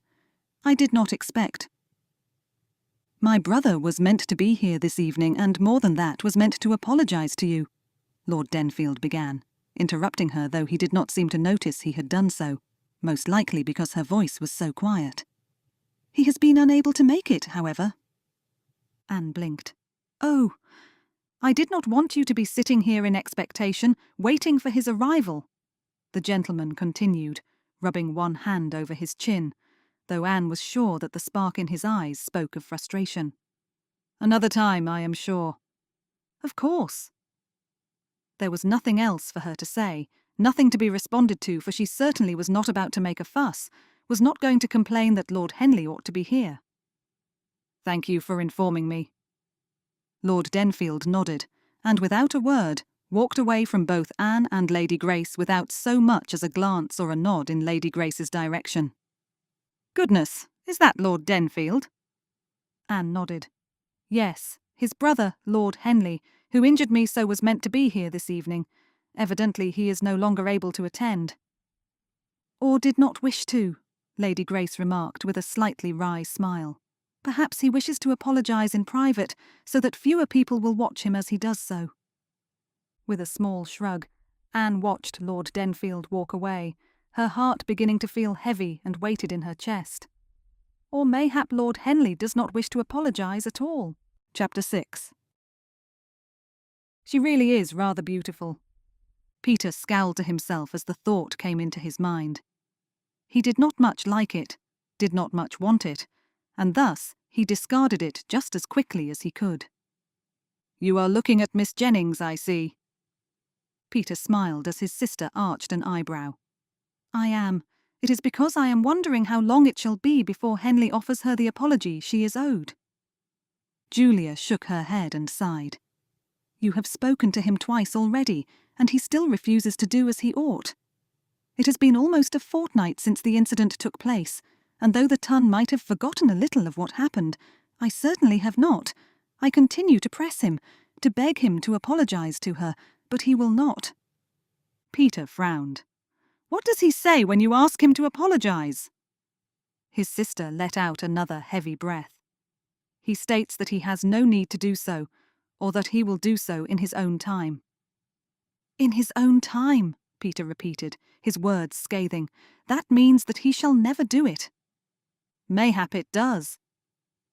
Julia sighed heavily, slipping her arm through Peter's as they continued to meander through Hyde Park, leaving Miss Jennings and her friend to talk and laugh together, all without noticing Peter's approach. The fashionable hour was always busy, and Peter had spied Miss Jennings without having had any intention of searching for her, but it seemed that fate had every intention of reminding him of his present struggle with his brother. "Where is Henley this afternoon? I thought he was to join us in the park." Peter scowled darkly. "Our gracious brother has decided to take himself to Lord Grigson's house for the afternoon." "Lord Grigson?" Julia's voice was filled with alarm which Peter could understand, given the reputation of the gentleman. "That is not a good connection to foster." "And yet he will do so regardless." Peter's jaw tightened all the more, frustrated over how little progress he appeared to be making with his brother. "I have tried, and I have failed when it comes to Miss Jennings and his continuing foolish behaviour, which merits no respect whatsoever. It all falls on deaf ears. He has no interest in listening to me, has no desire to pay me any heed." "And if he should send his messenger to you this afternoon?" his sister asked gently. "If he should dare to beg you to come and take him from Lord Grigson's townhouse, or wherever they end up, then what shall you do? After all, it has been your practice to do just as our brother demands, and to go to collect him from whatever difficulty he has tied himself into." "I have already stated clearly that I will not do so again." The worry in his stomach twisted from side to side as he spoke, but his resolve remained steady. "I am aware that it may bring him further difficulty, but I cannot continue to do as he demands. I was glad that your husband thought to say it." "As was I," Julia replied, smiling at him. "You have such a kind and generous heart, Denfield. I did not think that you would even see the advantage he was taking of you." Peter let out a heavy breath, his tension beginning to fade. "Even if I did, I certainly would not have stepped back from it without Lord Symington's encouragements. Whatever are we to do, Julia?" Coming to a stop, he released his sister's arm and turned around to see Miss Jennings again. She was laughing still, a bright smile on her face, her green eyes sparkling in the summer sunshine as her dark curls danced lightly in the warm breeze. "I do not like to leave this matter unresolved." "You may have to. The only thing you could think to do would be to apologize for our brother's lack of apology, but we cannot force Henley to do as he must." Shame climbed quickly up Peter's spine, and he closed his eyes. "I do not want to have to do such a thing." "Then do not," came the quiet reply. "But Miss Jennings will be left wondering and waiting for many a week for Henley to apologize otherwise. I suppose, Denfield, that it is entirely up to you." "The trouble is, I cannot get her from my thoughts," Peter confessed, seeing his sister's eyes round in obvious surprise.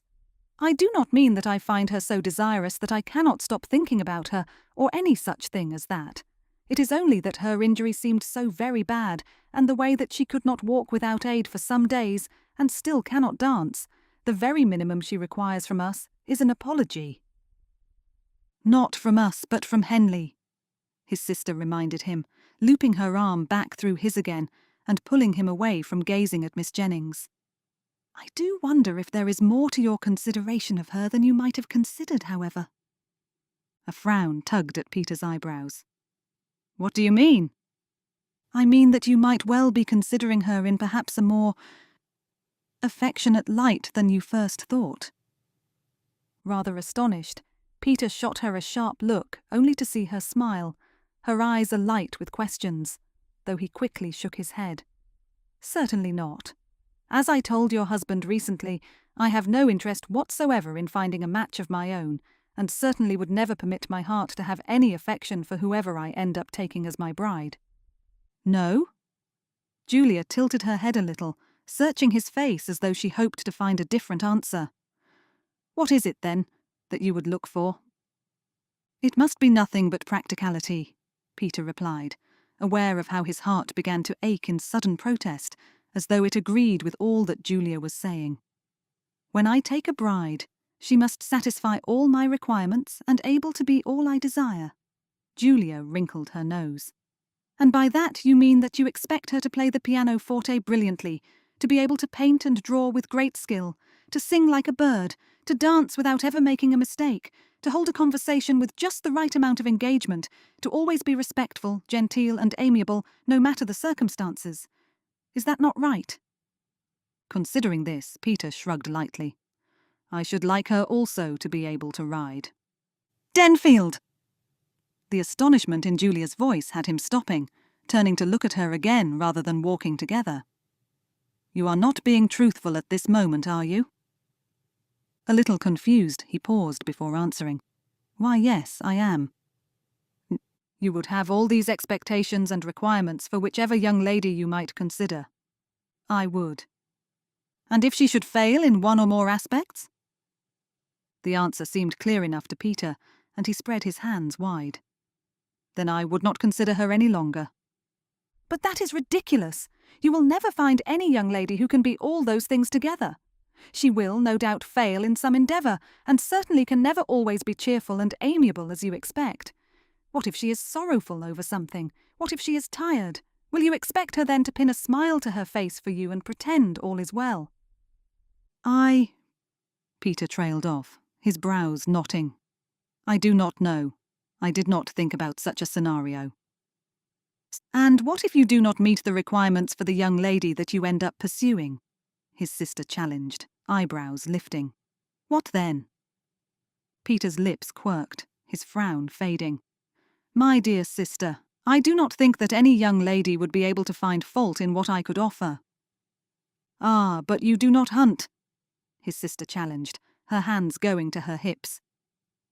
"What if she decides that, for her, she must have a gentleman who can hunt? She must also, in fact, have a gentleman who will dance every dance with her and who will not grumble about taking her to the dance floor." Peter scowled. "You know very well that a gentleman is not expected always to dance." "Ah, but it is expected by some ladies, if not by most," came the swift reply. "Just as some gentlemen might expect a lady to have a proficiency in riding. You cannot complain about that, surely." With a roll of his eyes whilst trying to ignore the way his sister's words were beginning to burn through him and ignite his conscience, Peter turned back to begin walking again. "You are being foolish, Julia." "I am not the one displaying any sort of foolishness," she challenged quickly, though falling into step with him at the same time. "You have high standards, brother, and you may find that, should you let yourself free of them, something more important would take its place." "Something more important?" Peter challenged, as his sister nodded. "You speak of affection." The smile which spread across her face and the light which shone in her eyes could not permit his frustration to grow any bigger, and, with a sigh, he shook his head. "Your husband already spoke of such a thing to me, my dear, but I do not think that I am inclined towards such a thing.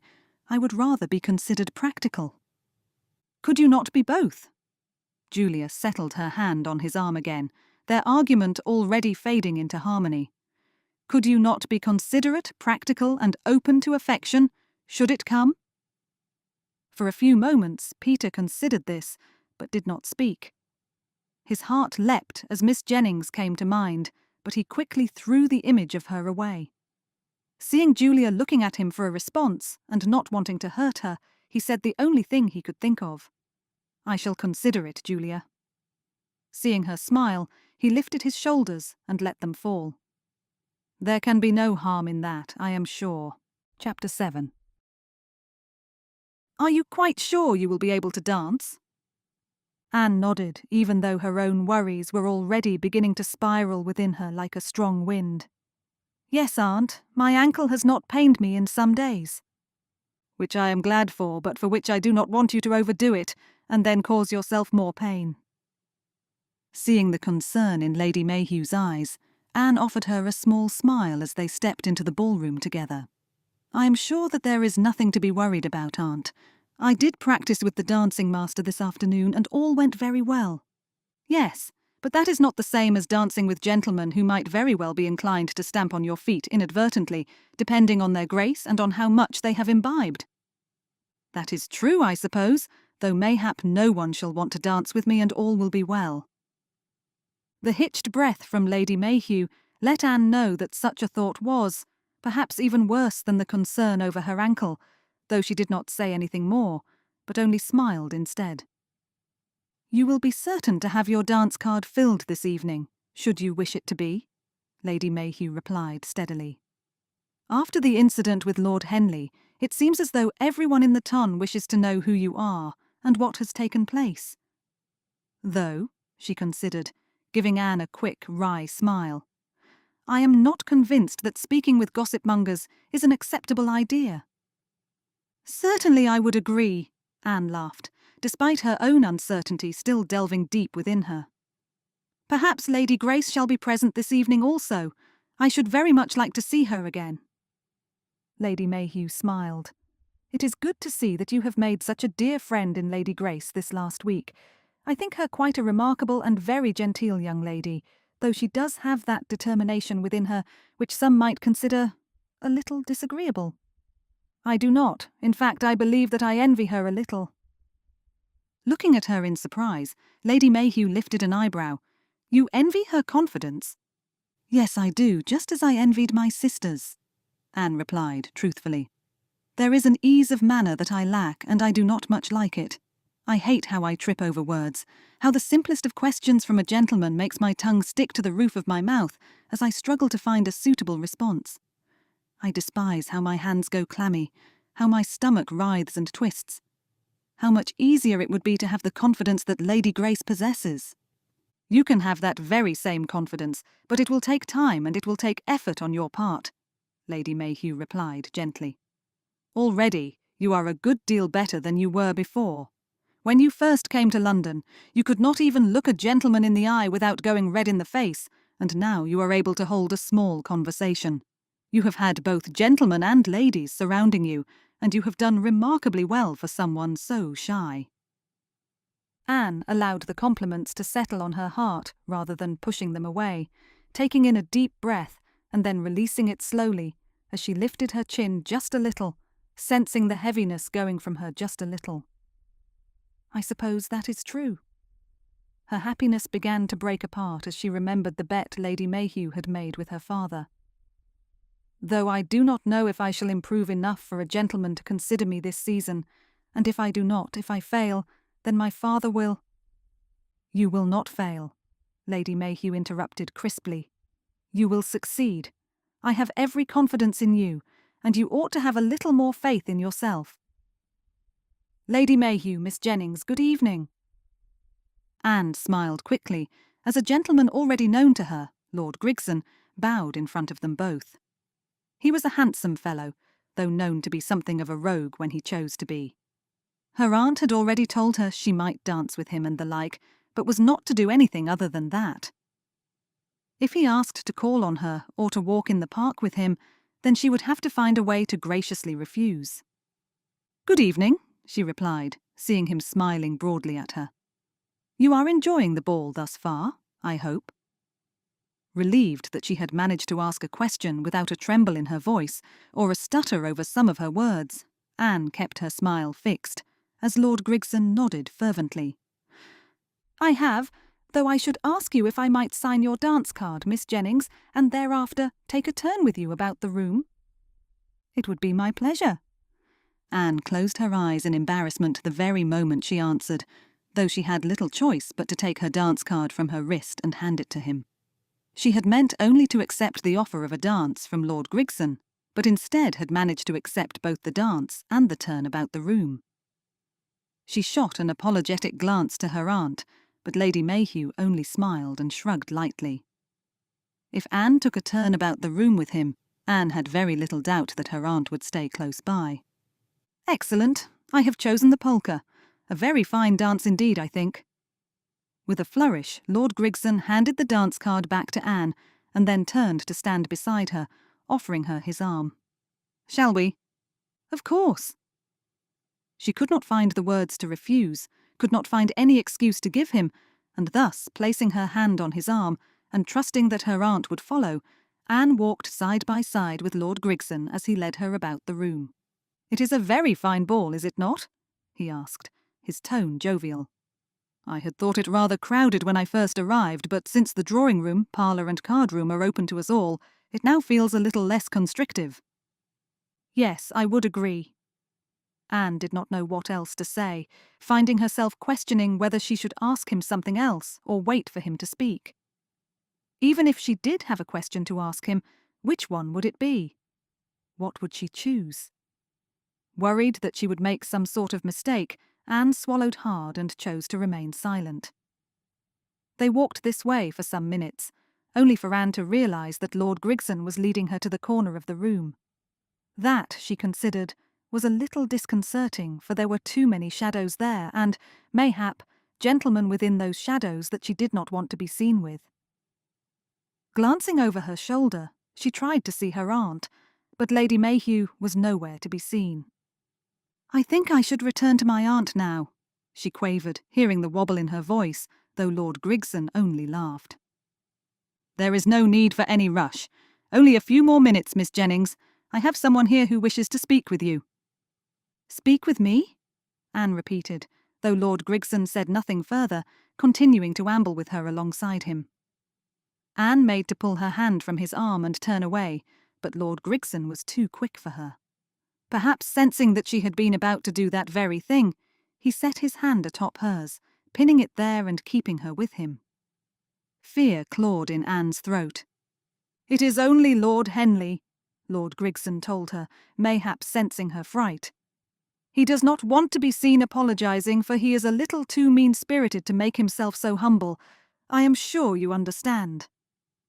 Anne could say nothing, her eyes rounding as she took in the sight of Lord Henley, who was lounging in one of the chairs near to the wall, his legs outstretched and crossed at the ankle, as a lazy smile ran along his face at the sight of her. "Ah, Miss Jennings," he exclaimed, his words coming out so slowly it was as if he were too lazy to speak with any great strength. "I see that Lord Grigson has managed to spirit you here. I do hope you will forgive him for that. It was at my request, and he truly is a good friend." Anne was finally permitted to let her hands loose, though, when she took a step back, Lord Grigson was already there, keeping her in between the chairs and himself. "Where is my aunt?" "You are owed an apology, it seems." Lord Henley pushed himself out of his chair with a great and heavy sigh, though his smile still lingered on his face, which, for whatever reason, unsettled Anne a great deal. Her skin crawled as he reached out one hand to take hers, her arm stiff as he lifted it. "You were injured by my foolishness," Lord Henley continued, though his words began to slip into one another, making Anne realise that he had already drunk a great deal of the whisky and the brandy which was present. "I fell on you, did I not?" He laughed as Lord Grigson himself snorted with laughter, though Anne's face flushed with both embarrassment and upset. Had she not been between two chairs, one on either side, and had not Lord Grigson been behind her, then she would have quit their company already, but, as such, she could not. "I hear you could not dance for some days, which must have been a great trial for someone as pretty as you." A fresh wave of fear crested over Anne as she looked back into Lord Henley's face and saw his eyes suddenly watchful. "There is no need to apologise," she said hoarsely. "Do excuse me. I must return to my aunt." "Oh, but I should like to make my apologies more than evident," Lord Henley replied, grinning as his fingers tightened around hers. "You are a charming young lady, I hear, and I must admit, a good deal more pleasant than I remembered." Anne stiffened, her chin lifting a fraction. "I do not care what you think of my appearance. I wish to return to my aunt." "All in good time, all in good time." Lord Henley threw a grin to his friend, who only chuckled. Anne glanced again over her shoulder, but there was no sign of her aunt. Would she even see her in this gloom? Everything in her screamed for her to escape, but there was nowhere for her to go, nowhere for her to hide. "I have to be strong." "Do excuse me, Lord Henley," she said as firmly as she dared. "I must take my leave now." Again his fingers tightened on her hand, and to her horror, he bent his head and pressed a kiss to her knuckles. This brought her no sensation of joy, no happiness or contentment, but rather a deep and concerning fear. She tried to pull her hand away, but Lord Henley was too strong, his grip tightening until it was painful. "I think you are rather beautiful," he murmured, growing so close to her, she could feel his breath on her face. "Charming, beautiful and delightful. Tell me, Miss Jennings, are you considering marriage, or looking for something, or someone, a little more at ease with such things?" A cold hand gripped her heart, and she tried to pull away from him again. "What I am is a lady with a sterling reputation, and one I do not need to be tainted in any way." Lord Henley laughed, coming so close that she could see the flecks of green in his eyes. But perhaps I might be able to convince you otherwise." His arms snaked about her waist, and his head leaned down, attempting to kiss her, and Anne let out a cry of fright. Making to pull back, she staggered backwards before losing her footing and falling backwards, and taking Lord Henley with her. Chapter 8. "What is he doing?" Peter stared aghast as his brother took Miss Jennings's hand and pressed his mouth to it. The lady was clearly uncomfortable as she pulled her hand away, but from where he stood, it appeared that Henley would not release it. "Where is Lady Mayhew, Miss Jennings's aunt?" Lord Symington asked, looking all around. "She is usually so very vigilant. I am surprised that she is not with Miss Jennings at this moment." "We must interrupt," Peter stated, disliking his brother's smile and how he drew so close to Miss Jennings. "Come, Symington, Julia. If Lady Mayhew has been delayed for some reason, then Miss Jennings's ought to have another lady with her just to ensure that her reputation—" His words came to a dead stop as he saw his brother lean forward, his arms going about Miss Jennings's waist as he attempted to kiss her. His whole body froze, his blood freezing in his veins as the sheer horror of what his brother was doing hit him right between the eyes. And then he was moving forward, hurrying towards them, seeing how Miss Jennings staggered back, seeing her foot slipping, the heavy weight of Lord Henley pushing her backwards. And with his arms outstretched, Peter managed to catch her before she fell to the floor, though his brother fell with her and, somehow, managed to roll to one side and collapse completely to the floor. There came a howl of pain, a gush of blood as Henley clutched at his nose, leaving Peter to stare down into the white face of Miss Jennings. "Are you quite all right, Miss Jennings?" Peter tried to release her, but her hands were digging into his coat lapels, clinging to him for dear life. "I cannot tell you." "Whatever is going on here?" Peter turned his head to see a lady approaching, her eyes narrowed in his direction, and her hands going to her waist, elbows akimbo. She eyed them suspiciously. Much to his horror, Peter watched a few others begin to draw closer to them, having been drawn either by his brother's loud exclamation or this lady's question. "Miss Jennings," he murmured, looking down at her. I am sorry." An idea came into his mind, and he instantly pushed it away, having no desire to do what was being presented to him, but slowly realizing that he had very little choice but to do this. It was not fair to Miss Jennings that his brother had chosen to act in such a way. It would not be right if her reputation was ruined, if it was blackened and darkened because of Henley's behaviour. She would have no future. No one would want to marry her. No one would ever consider her. He had no choice. He only hoped she would accept him. "Explain yourself!"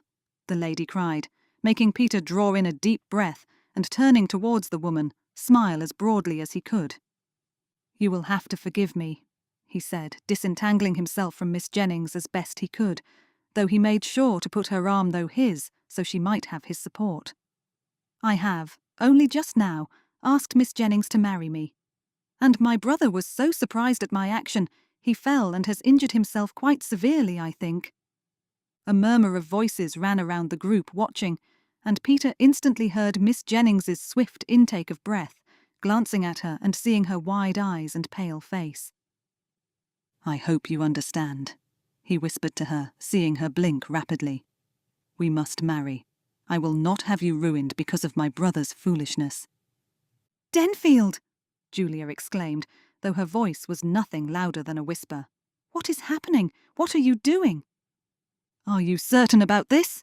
Miss Jennings whispered, her voice cracking as he nodded. "You might have anyone you wish, and— Are you informing me that you are now engaged, Lord Denfield?" The lady who had spied them at the first came closer, her eyes sharp, her distrust evident. "You are engaged to Miss Jennings?" Behind her, a crowd began to form, and Peter's stomach twisted, looking to Miss Jennings, seeing her eyes now flooded with tears, though she didn't let a single one fall. He waited for her to look at him, caught the almost indiscernible nod, and with another breath, turned back to the crowd. "You have heard correctly," he said, as loud as he dared. "Miss Jennings and I are to be wed." What followed was such a loud exclamation and such a hubbub of voices, Peter did not know what to do or where to look. Behind him, 2 footmen were helping Lord Henley from the floor, his shirt stained with blood and one hand clutching at his nose. Beside him, Julia and Lord Symington were staring at him with such shock evident on their faces, he feared that the ton would take note of it and realise that this whole thing had happened only in the last few moments. Anne? A Lady Peter, recognised as Lady Mayhew, came hurrying forward, her hands outstretched to catch Miss Jennings's in her own. You must forgive me. I was caught by an old friend who simply would not let me leave after you, and who persuaded me that you would be quite all right with Lord Grigson. Though you are not with him now, I see. Her eyebrows furrowed, looking to Peter, and he offered her a tiny smile in return. Please do not exclaim, Lady Mayhew, but I have just declared Miss Jennings and I engaged. Lady Mayhew did not let out any sort of exclamation, did not even squeak in surprise, but rather simply stared at him as the remaining colour drained from her face. We will talk about this all later, Aunt, but for the moment you must smile and acknowledge our engagement with as much enthusiasm as you can muster. Miss Jennings spoke clearly, but with still such a wobble in her voice, Peter's heart tore for her. How much she had endured at the hands of his brother. And what would she think of him in doing what he had done? Would she think him just as poorly behaved as Henley? Good gracious! Lady Mayhew took in a long breath, and then closed her eyes before forcing a smile that did not spread to her eyes. You are all right, however, Anne. I am. Miss Jennings reached out and squeezed her aunt's arm. But I am now engaged to be married and must appear as joyous as can be. Lord Denfield, might you call tomorrow? Peter nodded quickly, a little relieved at how well Miss Jennings was taking this, how clear she seemed to be in understanding what had to be done. Of course, at your earliest convenience. Lady Mayhew looked at him dead in the eye, her expression firm. You fully intend to marry my niece? You do not intend to break things off before the wedding? Peter put one hand to his heart, understanding her concern and where it came from. I give you my word. Then I promise you that I shall smile and be as happy as you wish me to be, Lady Mayhew replied, turning back to face the crowd, who were still excitedly talking to each other while glancing often in Peter and Miss Jennings's direction. Until tomorrow, Lord Denfield. Thank you, Lady Mayhew, Peter answered softly. Until tomorrow. You are engaged, then? Julia flopped into a chair, with her husband quickly handing her a small measure of brandy in a patterned glass. You are truly going to marry Miss Jennings? I am. Peter took the glass from his brother-in-law, offering him a grim smile as he lifted it in a half-toast. I could not permit Miss Jennings to be so disgraced. You could have forced your brother to marry her, Lord Symington suggested, sitting down as Peter shook his head. It might have forced him to behave in a more appropriate manner. I could not do such a thing to the lady. She has already endured enough, Peter replied, seeing his sister nod. If Miss Jennings was to be forced to marry my brother, then what life would that be? I could give her no assurance that Lord Henley would do as he ought to do, could not promise that she would have a life of enjoyment or happiness. Indeed, all I could promise her would have been that Henley would have been a neglectful and inconsiderate husband. Silence filled the room for a few moments, as they all considered the truth of Peter's statement. Peter himself let out a slow breath, his eyes closing as he considered the enormity of what had taken place. He was no longer to be a gentleman alone. Instead, in a few short months, he would be married to a lady of whom he knew very little. Miss Jennings was almost a stranger to him, given that they were not well acquainted, and yet she was the one whom he would take as a wife. Suppose she does not meet all of your requirements? Julia's lips quirked just a little as Peter shot her a dark look. What will you do then? I do not care about such things, Peter replied truthfully. My only thought as I stood with Miss Jennings in my arms was how I was to go about protecting her, how I was to make certain that she did not face a life of sorrow, given that nothing of what took place was her fault. It is most admirable, Lord Symington murmured, shaking his head to himself, and not something that every gentleman would have done. Peter shrugged, but remained silent. It was not as though he had any intention of accepting praise in this matter. He had done what was right, and that was all. He did not need to be applauded for it. Time and again his thoughts returned to Miss Jennings, recalling how white her face had been, how tears had filled her eyes as she had realized the circumstances in which she now found herself.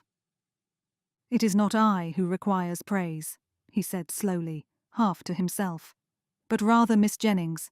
She has accepted injury, has accepted the lack of apology from our brother, and has now accepted my hand without so much as a word of complaint.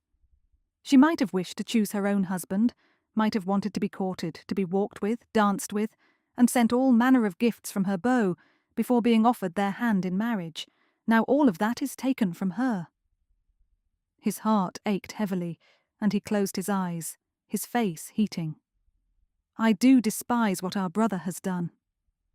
Julia took a sip of her brandy and let out a breath, her eyes a little red, as though she had been attempting to hold back the tears for some time. He was so close to bringing disgrace upon us all. "Though he has broken his nose, at least," Lord Symington shrugged, making Peter smile ruefully. "That will prevent him from any sort of foolishness for a time, I am sure. He will need to rest and recover, and certainly cannot go about as he has been doing, for fear that he will do himself further injury, especially since you are not to go pursuing after him, Denfield." Peter's jaw tightened, a streak of anger running straight down his spine. "I shall never go to his aid again," he stated, fury rising in him. "After what he did this evening, I think him entirely unworthy of both our respect and our friendship. We may be kin, we may be family, but I will not permit myself to be involved in any matter of his, no matter how small or how great." With a nod to himself, he looked first to Julia and then to Lord Symington. "My only consideration, my first priority, is to Miss Jennings, and it is to her that I commit myself. From this day on, I shall be at her call rather than to Henley's. She can be assured of that." Chapter 9. "Are you able to tell me now what took place?" Anne nodded, reaching for her teacup. Her aunt had not pressed her the previous evening, and she was grateful for it, given how weak and tired she had felt herself become. "I can." "Only if you are ready," her aunt said, her worry evident in the way she gazed into Anne's face. "If you are not, then I am more than able, more than willing, to wait for you." Anne shook her head. "It is better if I speak of it, I think. In truth, I am still a little overcome with all that took place and the situation I now find myself in." Lady Mayhew nodded but did not say anything more, leaving her space to speak whenever she was ready. With a small breath, Anne closed her eyes and then began. "You recall that Lord Grigson asked to take a turn with me about the room?" Opening her eyes, she saw her aunt nodding. "Lord Grigson was amiable at first, but when I turned around to look for you and saw that you were not behind me, I begged him to wait." With a slight frown, Lady Mayhew spread out her hands. "I am sorry that I did not manage to keep pace with you both. I was caught by an old and very dear friend, and when I spoke with her and said that I was watching you, that I was attempting to accompany you alongside Lord Grigson, she told me not to worry, and that Lord Grigson was a respectable sort and would bring you back very soon." "Mayhap he would have done," Anne answered, not wanting her aunt to feel any sort of guilt over what had happened. "Had he not had this other errand from Lord Henley, then I might very well have been returned to you without incident. However, when I tried to depart from Lord Grigson's company, he would not permit me to leave him and unfortunately told me that I would have to go with him." "To where Lord Henley sat?" Anne nodded, a slight shudder rushing through her frame as she recalled the shadows seeping around Lord Henley.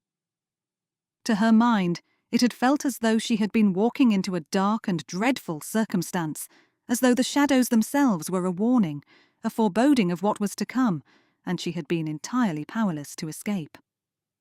"When Lord Grigson finally released my hand, I thought to move away from him, but instead he stood behind me so I could not make my escape," she explained, aware of the slight tremble in her voice. There were some chairs either side of me and Lord Henley in front of me, so I had no other choice but to stand near him. Lady Mayhew closed her eyes tightly. Oh, my dear. I did not know what it was he wanted or what he intended, Anne continued, though I do not think that he wanted to do what he did in the end. I have no thought that such an action was something he had considered and planned. What do you mean? Trying to find the words to explain herself, Anne paused for a moment and then spread out her hands. He told me that from what he understood, I was owed an apology from him. He grasped my hand, and when he stood, it was then that I realized he had already imbibed a great deal.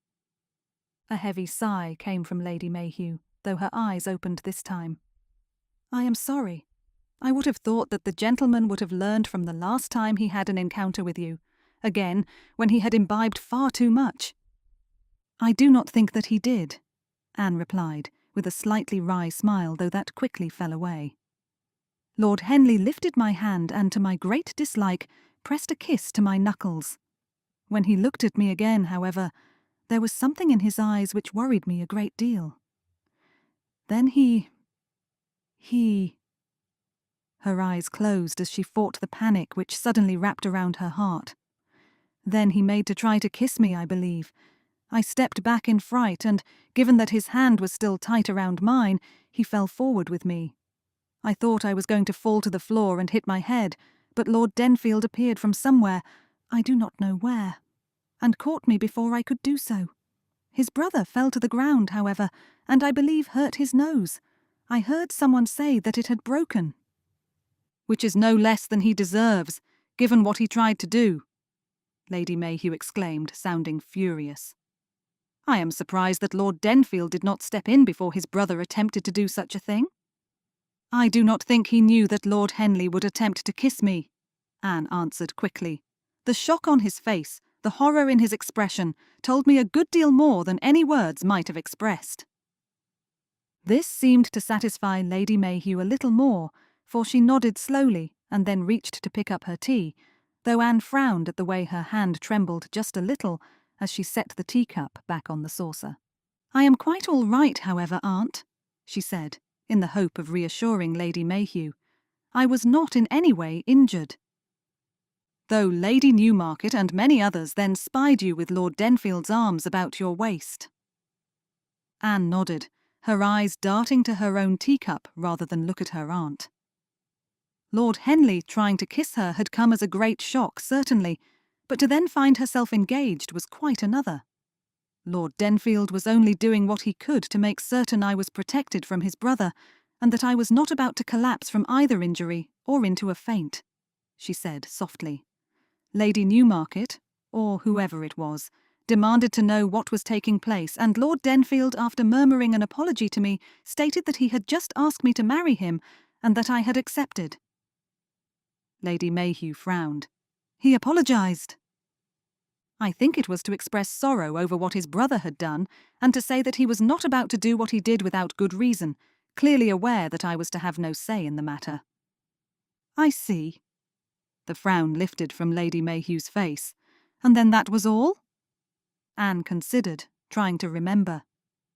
When there was a great hubbub of conversation and the like, after he had made that particular announcement, he did speak to me again, quietly, of course, to say how he hoped I understood, and also to say that he would not see me ruined because of his brother's foolishness. Lady Mayhew's shoulders dropped just a little. I see. That was very good of him. I think he is a respectable fellow, Anne replied, her gaze now at the window rather than her aunt.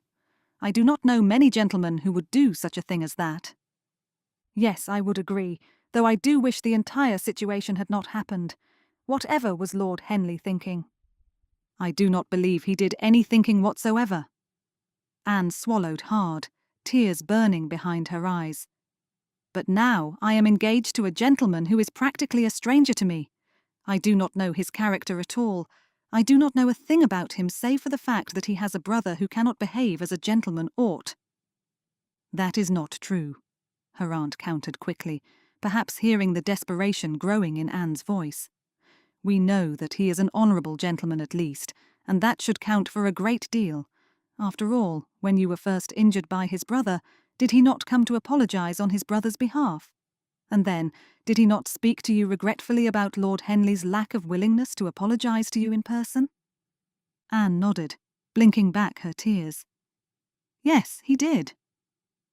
And, as you yourself said, he did not want to see you disgraced by his brother's behaviour, and thus made certain that your reputation would be protected by offering you his hand. He did not have to do such a thing. There was an alternative. A little confused, Anne looked back at her aunt. What alternative? Well, he might easily have said that his brother had asked you to marry him and that you had accepted. Lady Mayhew offered her a small, slightly sad smile. Did you not think of that? Anne's heart catapulted around in her chest, her whole body suddenly tingling with what she recognised as sheer horror of what she might have been faced with, had not Lord Denfield offered to marry her. Perhaps he knew that his brother would refuse to marry me. That may be true, but I think there is more to it than that, came the reply. My dear niece, I think Lord Denfield is an honourable gentleman, and one with a good heart, because he could not bring himself to see you wed to his brother, even though he had every right to insist that such a match took place. If he saw Lord Henley attempt to kiss you, then he would have been able to stand in front of society and tell them all he had witnessed so that a marriage would take place. He did not, however. Instead, he gave up his own freedom, his own right to choose a bride for himself, and took you in that place without even a moment to think. She smiled gently. From what you have said, it does not sound as though he hesitated. He did not. Anne's voice had grown quieter. Now that I think of it, he did not even give the situation a moment of consideration. He knew what he had to do, and he did it. Precisely, her aunt replied. So though you do not know Lord Denfield well, I can assure you that he is an honourable gentleman. He will not reject you. He will not turn away from you. If you recall, I asked him last evening if he intended to marry you, that he truly would do such a thing rather than pretend for a few days before ending the engagement, and he gave me such a solemn look and such a promise that I believed him without question. A gentle relief stole away some of the tension from Anne's frame. That is good, I think. Yes, it is. Lady Mayhew leaned forward to pick up her teacup again. You have been saved from a great deal by the hand of Lord Denfield. That is a relief, though he must be so very ashamed of his brother. Anne hesitated, thinking of what had taken place, and recalling how Lord Denfield had thrown rather a disgusted look to his brother as he had writhed about on the floor. It must be very trying for him, attempting to keep his brother from acting in that way, given that Lord Henley seems entirely unwilling to listen to him. Her aunt scowled. Some gentlemen do not know what it is to behave well, she said, her tone a little caustic. And as for Lord Grigson, I fully intend to speak to him whenever I should see him next. I do not think he knew what Lord Henley was going to do. I did not see him thereafter, and I believe he must have hurried away for fear of being caught by the gossip-mongers. Then he is a coward, Lady Mayhew declared firmly, and I have every intention of telling him so. Anne opened her mouth to say that mayhap Lord Grigson would run from Lady Mayhew when she attempted to speak so, only for there to come a rap at the door. Lady Mayhew called for the servant to enter, and he did so at once, holding a letter out to Lady Mayhew first of all, and then two to Anne herself. Anne took them with a murmur of thanks as Lady Mayhew dismissed the servant. This is from your father, I think.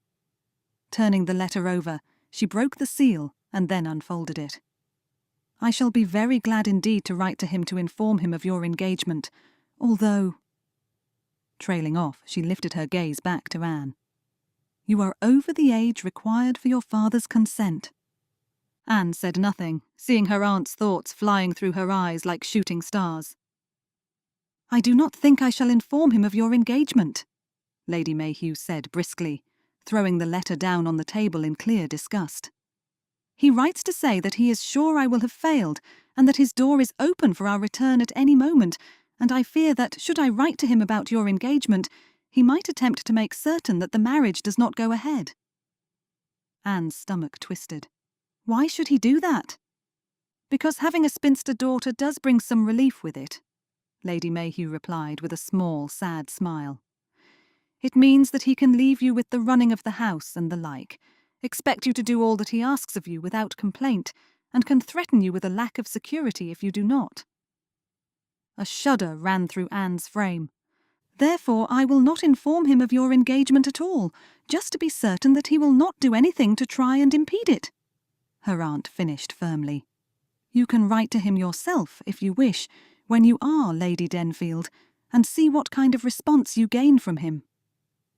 A warm, encouraging smile spread across her face, and Anne managed to return it, though she did not feel the same hope as was clearly displayed in her aunt's words.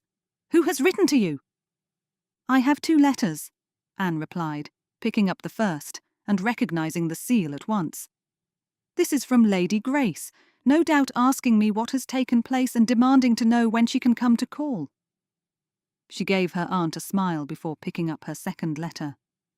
And this one I do not know. Frowning, she broke the seal, not recognizing the crest pressed into the wax, and then opened it out. The few short lines made her heart jump, nervousness running through her veins as she pressed her lips tight together, telling herself quietly that all would be well. The second, my dear? Is from Lord Denfield.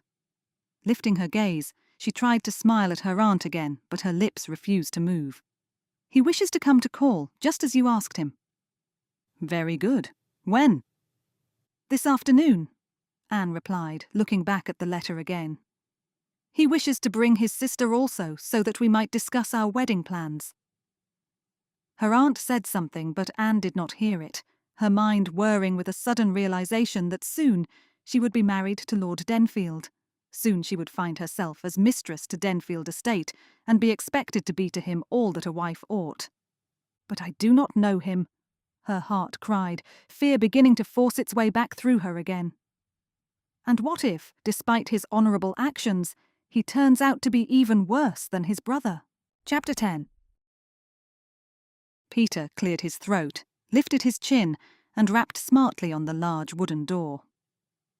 It was opened to him and to Julia at once, and he was welcomed inside by a butler who clearly knew who he was and that he had been expected. Lord Denfield, please do come in. Thank you. Lady Symington, the butler murmured, taking all of their things from them. Might I then bring you this way? Lady Mayhew and Miss Jennings are waiting for you in the drawing-room. Peter offered his arm to his sister, and together they walked down the hallway towards the drawing-room. When he had informed his sister and Lord Symington that he was going to be meeting with Miss Jennings, Julia had asked to accompany him, stating that it was important for Miss Jennings to know Peter's family, and to be sure that they were not all as dreadful as Henley. Peter had accepted quickly, feeling it almost a relief that Julia would be with him and that he would not be alone. His desire, at this juncture, was to make certain that Miss Jennings felt as at ease about this situation as she could, and getting to know Julia might very well help with that. Lord Denfield and Lady Symington, the butler announced as Peter walked into the room. Miss Jennings and Lady Mayhew were already standing, and though Miss Jennings bobbed a curtsy, Lady Mayhew only stood tall and surveyed first Peter and then Julia, though Peter did not blame her for that. This was a very strange and unexpected situation, and after how his brother had treated Lady Mayhew's niece, Peter could not be surprised at her wariness. Please do come and sit down. Lady Mayhew's voice was thin, though she did smile briefly. Peter came a little further into the room, but before he could sit, introduced his sister to them both. I thought, Miss Jennings, it might be appropriate to bring my sister with me, he said quietly. Might I present Lady Julia Symington? Julia, this is Miss Jennings and her aunt, Lady Mayhew. Julia smiled warmly at the two ladies. I am delighted to make your acquaintance truly, though, she continued, her smile slipping just a little, I am sorry for the circumstances. As am I, Peter said quickly, seeing Miss Jennings look away, her face hidden from him for a moment as she made to sit down. It is the second occasion that my brother has behaved poorly, and I am truly horrified at his actions. I could not quite believe what I was seeing, Julia exclaimed, shaking her head as she sat down too. "My brother is known to be rather foolish in certain aspects of his life, Miss Jennings, but I never imagined that he would do something as dreadful as that." There came a moment of silence, and Peter found himself suddenly not sure of where to look or of what to say. Miss Jennings was studying her hands as they were clasped in her lap. Lady Mayhew was looking from him to Julia, and back again, and Julia was sitting with a soft smile on her lips, though her eyes, when they looked at him, were worried. "If you do not wish to commit to this engagement, Miss Jennings, there is no need for you to do so." Peter saw how her head lifted sharply, how her gaze went to his, and heard Lady Mayhew's swift intake of breath. He had not meant to say such a thing, but he had spoken it regardless. "I meant what I said, Miss Jennings. I am more than willing to marry you. I do not want you to bear any disgrace from the happenings with my brother. I am an honest gentleman, with a decent fortune and large estate. I would treat you with kindness all of my days, and never be cruel. However, I am well aware that you do not know me, and only have my word for such statements. If you do not desire to marry, if you wish to make your own choice, then in a fortnight or so I will declare that I have ended the engagement, so that the fault will fall solely upon my shoulders. You would be free again." Miss Jennings closed her eyes and shook her head. "I do not think that such a thing would ever work successfully," she said, her voice quiet as she opened her eyes again to look at him. "Even if you were to end the engagement and take the blame for it being broken apart, the Ton would still regard me in a different light. I would not be able to mend that." "But in time," Peter interrupted quickly, spreading out his hands. "Next season, I am sure." "I do not have next season." Miss Jennings's eyes settled on his, piercing in their fervency. "My father has stated that if I do not wed this season, then I am to spend the rest of my days as a spinster, undertaking whatever duties my father chooses to assign me." Taking in a deep breath, she offered him the very smallest of smiles, one which did not send any light into her eyes. "As good as you are to ask me such a thing, I confess to you that I have no desire for this engagement to come to an end." Her eyes narrowed just a fraction. "If you are truly willing on continue on towards marriage, then I will accept you." Peter let his hands clasp back together in his lap. "That is just as I have said, Miss Jennings. I am more than willing to continue towards matrimony." "Excellent." As though she had been waiting for him to confirm such a thing, Lady Mayhew rose to her feet to ring the bell. "Shall we send for tea?" "Yes, of course. Thank you, Aunt." Miss Jennings's smile was growing, though to Peter's mind she still did not look particularly happy. There was no joy in her expression, no light in her eyes. This must still have been a great shock to her, he realized, and as yet the thought of marrying him had still not quite settled in her mind. "I did wonder, Miss Jennings, if—" "Why do you not sit beside my niece, Lord Denfield?" Peter looked to Lady Mayhew, who was gesturing him over to her. "I thank you. If it would be suitable, then yes, I should be glad to." "I should think that two betrothed people sitting beside one another would be more than appropriate," his sister replied, a tinkling laugh flowing from her. "Now tell me, Lady Mayhew, about your own circumstances if you would. I should like to know you a little better, if I might."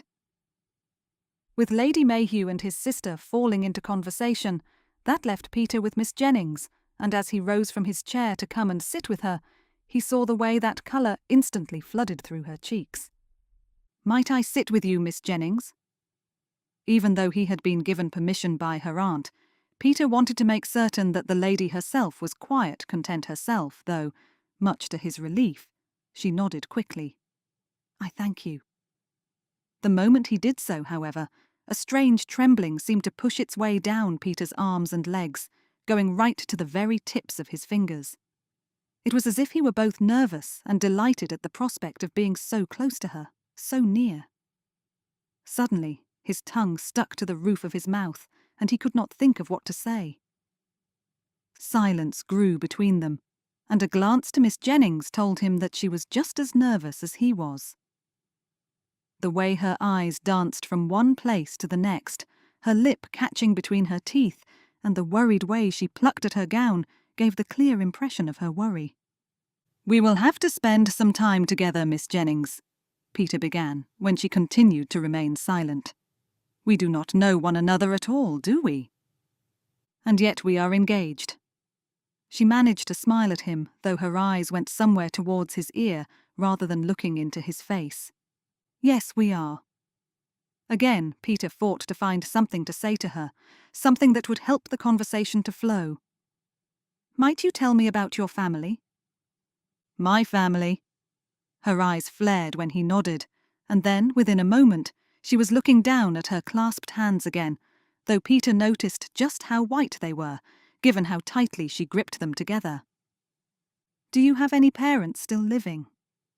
Her eyes closed. "Yes." Her voice was quiet now, hoarse as though he were bringing up a great many emotions with his questions. "My father is at home." "Oh." Peter frowned. "And he is not in London with you?" His answer was only a small shake of the head. "I am sorry for the loss of your mother." Miss Jennings winced. "My mother has not passed away, Lord Denfield. It is only—" A heavy sigh came from her, her fingers still gripped tightly together. "Lord Denfield, I am not someone filled with confidence. I apologize for the struggle this conversation is causing you. Forgive me." Peter's frown grew, and he found himself leaning forward just a little, wanting to catch her attention, though she still would not look at him. "Miss Jennings, I do not think this a struggle because of you. It is a stilted conversation because we are both thrust into the very same situation and are still, the both of us, coming to settle into it. If there is something that you do not wish to speak of, then that is quite all right. There is time enough for us to learn more from each other." Miss Jennings swallowed hard, and finally looked directly at him, though much to Peter's concern her eyes were a little damp.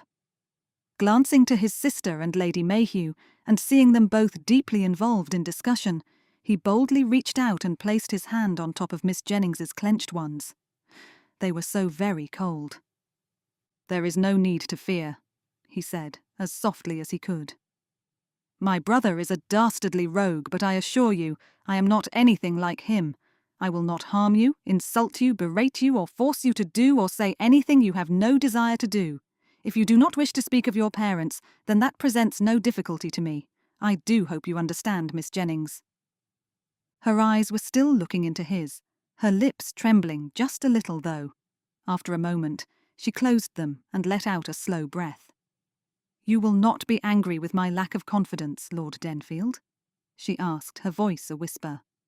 "My father always—" "I should never dream of such a thing," Peter told her firmly, a little frustrated that he had interrupted her, but very much desiring her not to fear. "Timidity is not something to be ashamed of, Miss Jennings. It is something that must be faced, certainly, but you shall not be taken to task by me because of it." For a moment, he wondered what it was that Miss Jennings had been about to say about her father, but seeing the tea trays being brought in, he set the question aside and then lifted his hand from hers. That had been a short conversation, but it had been a conversation nonetheless, and Peter was grateful for it. "Lord Denfield, might I speak with you for just a moment?" Peter turned just to see Lady Mayhew hurrying from the drawing-room towards him. They had only just taken their leave after sharing a tea tray and discussing a date for the upcoming wedding, which had now been set for 7 weeks ahead. "Yes, of course, Lady Mayhew. Is everything quite all right?" "Yes, it is only that there is a personal matter I wish to share with you. Do excuse me." Julia smiled and excused herself, leaving Peter and Lady Mayhew to stand alone together. Peter, watching her for a few moments, then turned back to Lady Mayhew with a small, expectant smile. "It is about Anne, Miss Jennings," Lady Mayhew said quickly, "and her father." "Lord Ellen." Lady Mayhew nodded. "He is married to my sister, you understand, Anne's mother. She is presently not at the estate nor in London, but is residing with our other sister up in Scotland. However, I would beg of you not to write to Lord Ellen to ask for his permission to marry Anne." Worry began to trace its way around Peter's heart. "I see." "He is not required to give it, since Anne is of age," Lady Mayhew continued, her face a little flushed. But I would also ask you because I fear that, should you do so, her father will do everything in his power to make certain that Anne remains as she is. The worry tightened around Peter's heart. Why would he do such a thing? Because he is a brute, Lady Mayhew replied sharply, her words stinging Peter even though they were not meant for him. My sister, Anne's mother, has been threatened by him and now fears for her life.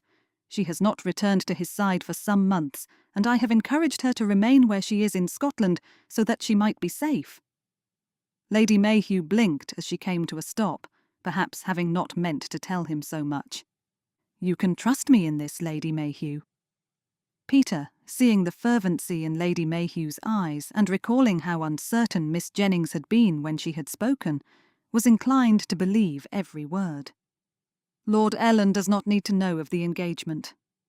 Relief had Lady Mayhew closing her eyes for a moment. I thank you, Lord Denfield. As I have said, her father is a brute, but he is also very aware of the fact that he might take his daughter and keep her a spinster in his service for as long as he lives. She will end up as nothing more than a drudge, and all because he terrified her into this shy, uncertain creature that she is. Sympathy began to billow in Peter's heart. Your niece already apologized to me for her shy manner, but I have encouraged her not to think of it as a dreadful thing, or something that she is required to apologize to me for. I understand that our circumstances are rather unusual, though I do hope to get to know Miss Jennings a good deal better over the next few weeks. Lady Mayhew smiled and touched his arm for just a moment, her gratitude evident. You will find my niece to be a caring, considerate young lady who is still learning about who she is and what she can achieve. Her two younger sisters are already wed and settled, and had it not been for my presence at the last wedding, I believe that her father would have kept Anne back from society for good. Though I am a little disappointed in how things went as regards your brother's treatment of Anne, I will say that I am relieved to know that she will be married, and she will be settled as mistress in her own right. Peter smiled, finding himself almost happy at the thought of marrying Miss Jennings now. I will do all that I can to encourage her to speak as she wishes, and to be as free with me in conversation as she pleases, he promised. I would like her to be happy, Lady Mayhew. After the brief things you have told me, I find myself all the more determined to offer that to her. You are a good sort, Lady Mayhew exclaimed, her lips curving into a warm smile. I told her that you were. Putting one hand to his heart, Peter bowed. You are very kind to say so. I know that you are, Lady Mayhew replied firmly. After hearing what happened last evening, I realised that you could easily have insisted that your brother marry Anne, but instead you stepped in yourself. A slight shadow passed over Peter's mind. I would not have even thought to force Miss Jennings's hand to join with my brother's, he replied truthfully. He is not worthy of her. Lady Mayhew smiled again, her eyes sparkling. Thank you, Lord Denfield. I admit that I have been rather concerned for my niece, but I can see now that I have had no need to be. You possess an excellent character, have a kind heart and gentle spirit. I am sure that you will make Anne very happy indeed. Peter bowed and took his leave, thanking Lady Mayhew again for what she had told him. As he made his way to the carriage, however, he found himself smiling, and sitting down next to his sister, thought himself very satisfied indeed. Chapter 11. You are engaged? Anne nodded, looking into Lady Grace's astonished face. I am. When I first heard that, I was not entirely sure I believed it, which is why I wrote to you, Lady Grace replied, reaching across to grasp Anne's hand as they rode in the carriage together. And to hear it from your own lips now is most extraordinary. Anne managed a slight smile, her own feelings on the matter still a little confused. Lord Denfield appears to be a good sort of gentleman. I am sure that he is, for I have never heard any gossip about him, her friend replied, soothing Anne's worries a little more. It is his brother, Viscount Henley, who is to be avoided. It is a little late for that, Anne thought to herself, her lips twitching. So I have heard. And tell me, how did this take place? Lady Grace's eyes were still wide with astonishment.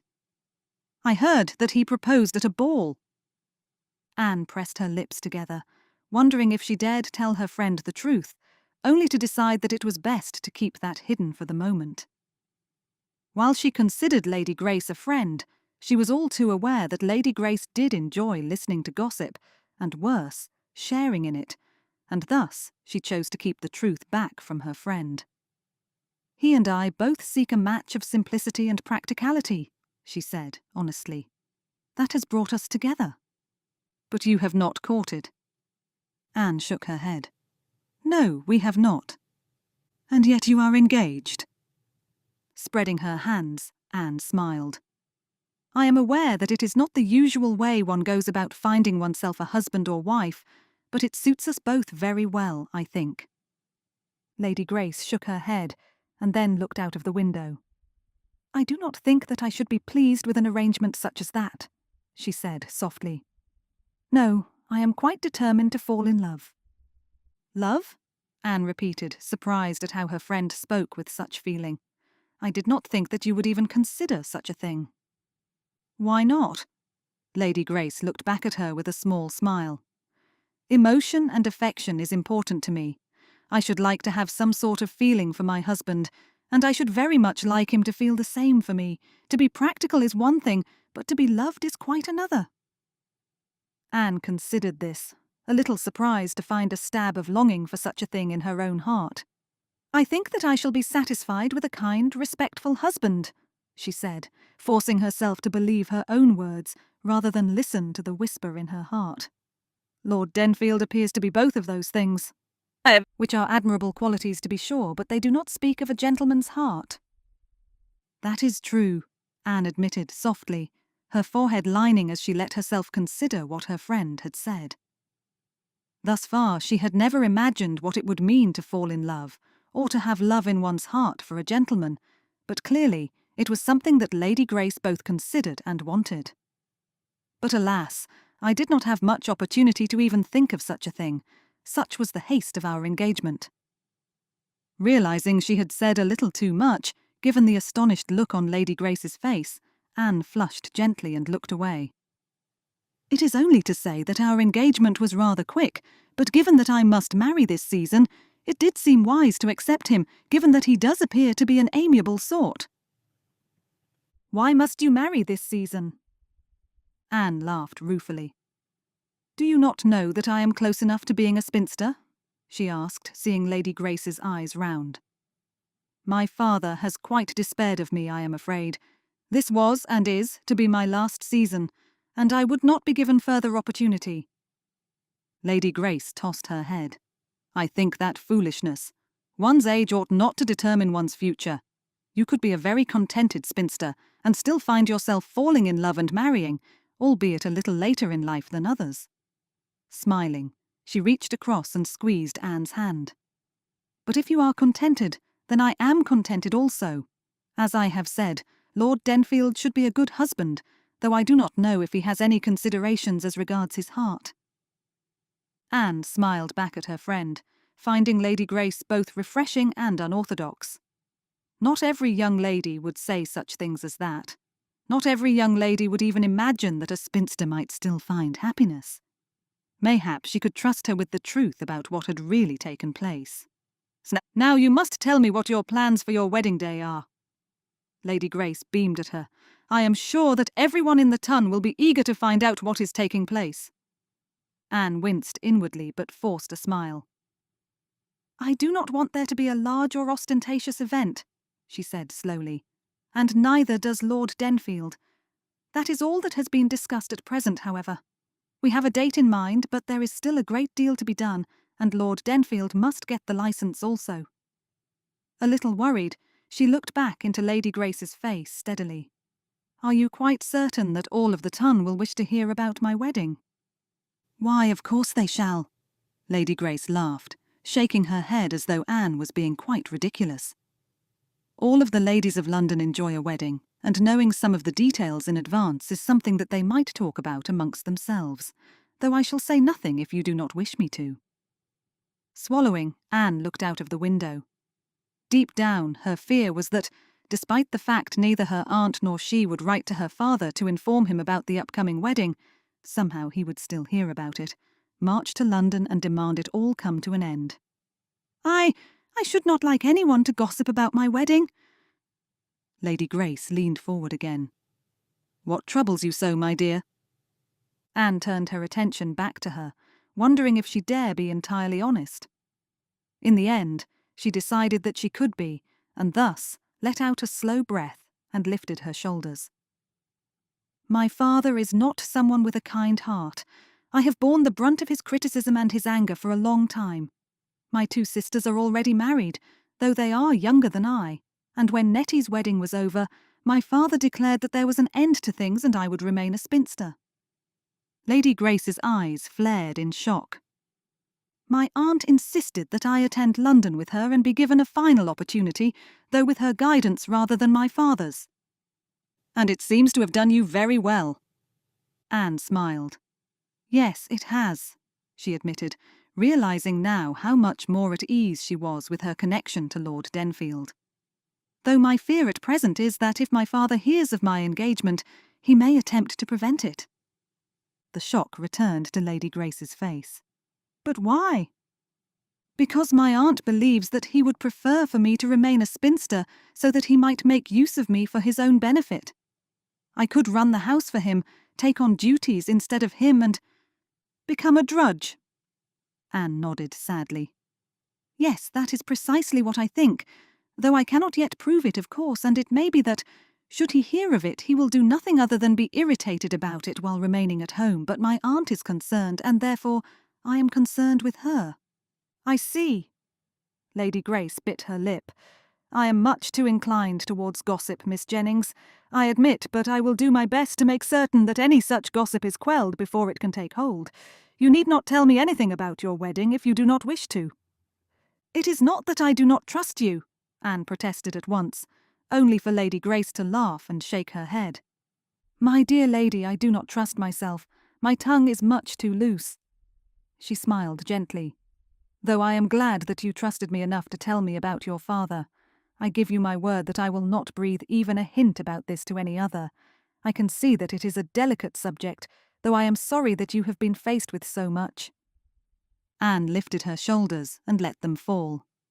"I have Aunt Mayhew now. It is not as bad as it might have been, and I am very grateful indeed for her company and her guidance, as I am for your friendship."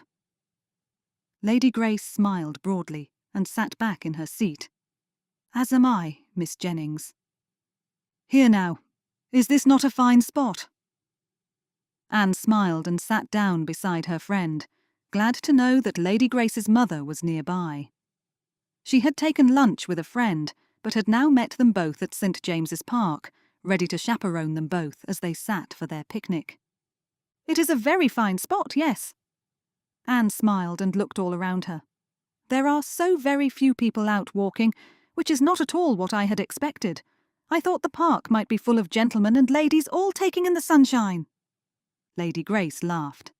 "Except you forget that genteel ladies are not meant to have even a single freckle upon their nose, so most of them will do their utmost to stay inside when the sun is at its highest." Anne, who had always known such a thing, but had thought it a little ridiculous the length some ladies had gone to protect their ivory skin, laughed along with Lady Grace, glad indeed to find that they were kindred spirits in this regard also. "I certainly do have a parasol, but it is not something I am inclined to take out very often. Though now that you are to be wed, I suppose such things do not matter a great deal," Lady Grace teased, as Anne smiled softly. "I, however, ought to be much more careful than I am. Thankfully my mother has quite given up on me now, so I can do whatever I wish." Making to say something more, Anne was interrupted by a shout, which, having caught her attention at the first, soon made her gasp with shock. A gentleman was striding across the grass towards them both, his hands tight by his sides, his frame stiff, and when she looked up at him, his face dark with what she thought was anger.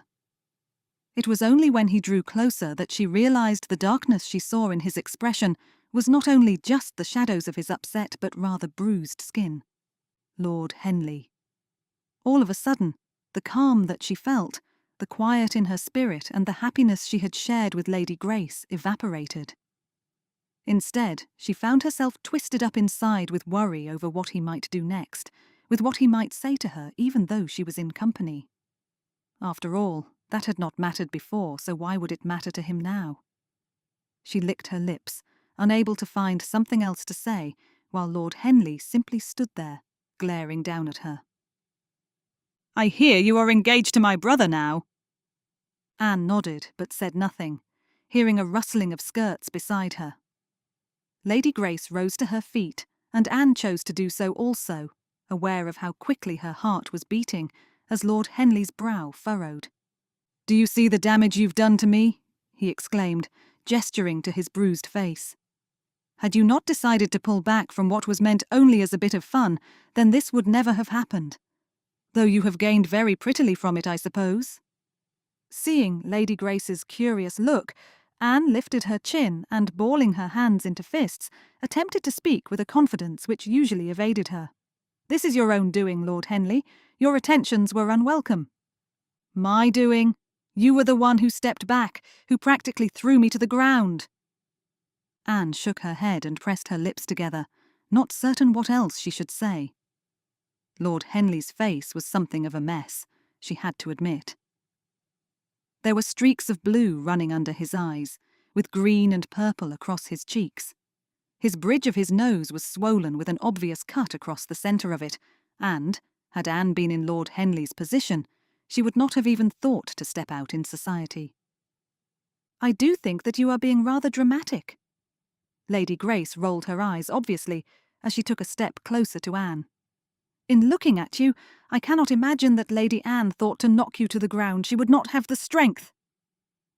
This seemed to take some of the wind out of Lord Henley's sails, for he opened his mouth to say something more, no doubt to give a retort, only to close it again. His eyes, however, remained narrowed. "I hold this lady entirely responsible for the damage done to me," he declared, lifting his chin but keeping his gaze fixed to Anne. "I am the subject of amusement and ridicule in the esteemed circles of London. Everywhere I go there are people mocking me, teasing me because of my appearance." "Which I am sorry to hear of, but that does not mean that you can place the responsibility for your accident upon my shoulders," Anne replied, a little surprised at the sheer amount of strength she was able to summon in speaking so directly to Lord Henley. "We do not need to argue, however. We are to be family soon enough, are we not?"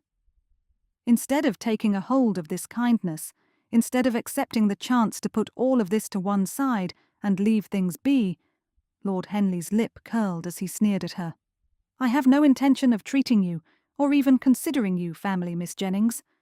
You will, no doubt, be just as my brother and sister are in their condemnation of me, and therefore I have no desire to set aside our argument or consider you as family to me. We shall be at odds. Miss Jennings and I shall continue to hold you responsible for the damage to my features. Good day." Anne took a step back as Lord Henley swept away, his back straight, his chin still lifted. It was not until Lady Grace took her hand in her own that she realised she had been staring at him. "I will not pretend that I understand everything that Lord Henley said to you, but it certainly appears as though he is deeply displeased." "Because that is all he is," Anne answered, making to sit back down on the picnic blanket. Her heart was still hammering rather painfully, and she closed her eyes briefly before trying to smile at her friend, who gave her nothing more than a concerned look. "I must beg of you not to tell anyone what you overheard, Lady Grace." Seeing her friend nod, Anne took in a deep breath and tried to find a sense of calmness within herself. "If you wish, I shall tell you everything, but you must swear to me that you will not speak a word of it to anyone else." Lady Grace's eyes rounded, but she nodded quickly, her hands going together in a prayer position. "Of course, Miss Jennings. We are friends, are we not? And I would say nothing which would injure a friend." "I thank you." Closing her eyes again, Anne drank in clean, sweet air, and then, opening her eyes, spread her hands wide. "Then I shall start at the beginning. Chapter 12. "Miss Jennings has come to call, my lord." Peter almost fell out of his chair in his hurry to get to his feet and thereafter to the door. "Miss Jennings, Where? In the parlour with Lady Symington, who arrived at the very same time. Miss Jennings stated she can only stay for a few minutes as she is without a chaperone. Nodding, though he did wonder where her aunt might be, Peter hurried out of the room and made his way directly to the parlour. The delight he felt at the thought of seeing Miss Jennings again was rather surprising, and though he let it fill his heart, he wondered at it still. With it, however, came a fear that she was suddenly going to pull their engagement apart, and, as he considered that for just a moment, Peter again was overcome with the astonishment of just how much he did not desire such a thing. They had only been engaged for a few days. The ton had only just recovered from the shock of learning of their impending marriage, and yet his dedication to their engagement seemed to be very steadfast indeed. "Miss Jennings?" Hurrying into the parlour, he stopped only to bow before coming closer, seeing her eyes meet his. "Is there something wrong?" She smiled quickly with Julia waving a hand, urging him silently to sit down. "No, not wrong, Lord Denfield." "But there is something troubling you." Miss Jennings nodded as Peter eased himself into a chair, seeing how Julia's eyes lingered on Miss Jennings, clearly feeling the same concern as he. "I was enjoying a picnic with a friend in St. James's Park this afternoon," Miss Jennings began, glancing from Peter to Julia and back again, "with her mother playing chaperone for us both. Something took place, and though I did not want to speak of it to you, Lady Grace insisted that I do so." "Lady Grace?" Peter inquired. "My friend," Miss Jennings answered, her face a little pink in her cheeks. "We were talking together only for Lord Henley to spy us." In an instant, dread broke over Peter's head like a rolling thundercloud, making his heart sink low as he closed his eyes for a moment. If Henley was involved, then he had no doubt that whatever Miss Jennings had endured, it would have been by his brother's hand. "What happened?" Julia asked, her voice soft with concern. "I do hope he did nothing untoward." He did speak to me," came the slightly stammered reply, with Miss Jennings now lacing and unlacing her fingers. "His face was something of a mess of bruises." Peter snorted, shaking his head. "That is entirely his own doing. He ought not to have done what he did to you, Miss Jennings, and had he refrained, then I am sure that his face would at this moment be perfectly intact." She gave him a small, wan smile, which Peter returned, though his worry over what Henley had done lingered near to the edge of his mind. "He states that he blames me for the injury to his nose," Miss Jennings said slowly, now not looking at either Peter or at Julia, but rather letting her gaze fall, and linger, on her hands. "He stated it quite clearly. I did suggest that we need not argue since we were to be family, but he told me that he has no intention of treating me, or even viewing me as family." Her head lifted, her green eyes glistening just a little, and Peter's heart swelled with anger over his brother's actions. "I did not know what to do or what to say, so, in truth, I simply decided to let him say whatever he wished, before attempting to cajole him again." "Which failed, I am sure." A hint of a smile touched the corner of Miss Jennings's lips. "I did not have opportunity, for he was quite clear that he had said all that he needed to say, and thereafter took his leave of me." Her lips pressed tight together again. "I do not mean to trouble you with this, but nor do I want to be considered as one responsible for the injury to your brother." Peter's eyebrows lifted. "And you think that I would consider you responsible, Miss Jennings?" Her brow furrowed. "I do not think that you do, Lord Denfield, but I am a little concerned that the ton might believe it, and I cannot have word of my engagement making its way out of London." Recalling what Miss Jennings was speaking of was related to her father, and quickly remembering all that Lady Mayhew had spoken to him about, Peter let out a slow breath of relief, seeing now where the lady's concern had come from. "That is not because I have any concerns about our engagement," she said quickly, her face now colouring. "Please understand, I do not wish to step away from our engagement, nor do I wish to hide it from anyone. It is—" "Please do not concern yourself." Peter smiled gently, seeing how her eyes became watchful, perhaps uncertain as to what he meant. "Your aunt has already spoken to me about certain things." Miss Jennings blinked rapidly. She has? She has. It was said out of concern for you, and I fully understand that there is no requirement for me to speak to or write to your father about our engagement. After all, you are of age, are you not? Her face flushed all the redder. I am, yes. Peter's smile grew. Then we are quite at ease and understanding, Miss Jennings. Miss Jennings held his gaze for a long moment, and then, after a short while, let out a slow breath and closed her eyes for just a second before opening them again. When she looked to him, the smile on her face grew all over again, though there was a relief within it which made his heart soften. I thank you, Lord Denfield. Miss Jennings rose from her chair, and Peter quickly followed after her, bowing as she dropped into a quick curtsy. I should take my leave now. My aunt will be expecting my return. But of course. Peter offered to accompany her to the door, but she smiled and told him she would be quite well able to do so herself, before walking from the room and closing the door behind her. Peter sat back down into his chair and let out a huff of breath, his brows knotting and his jaw tight. He did not much like what it was that his brother had done to Miss Jennings, and was all the more ashamed that she had been a little frightened because of it. It was a dark and desperate thing to frighten a lady so, and Peter was upset because of it. What is it about Miss Jennings's father that is so concerning? Peter looked to his sister, having forgotten that she was still here, given that he had been so lost in his thoughts. Miss Jennings's father, Lord Ellen, would prefer that she remain a spinster. Julia's eyes rounded as she snatched in a breath. It is for his own selfish reasons, of course, Peter told her with a small shrug. Lady Mayhew has made it perfectly clear that Lord Ellen is nothing more than a brute who has not only driven Miss Jennings's mother away out of fear and dread, but has also thought to keep Miss Jennings's for his own benefit. That is to say, he thinks to make her a drudge, to do as he wishes, and to run the household for him so that he might have a life of comfort. But that is dreadful. Does not every father wish for their children to have happiness in their future? It is generally presumed that they do, but in this case it appears that Miss Jennings does not have such a gentleman for a father. She is clearly afraid that, if news of our engagement were to reach her father, he would do his utmost to bring it to an end before we could marry. Julia shook her head, clicking her tongue. That is dreadful, though it does require that we do whatever we can to prevent Henley from continuing to behave as he is. Peter pursed his lips and thought for a few moments before shaking his head.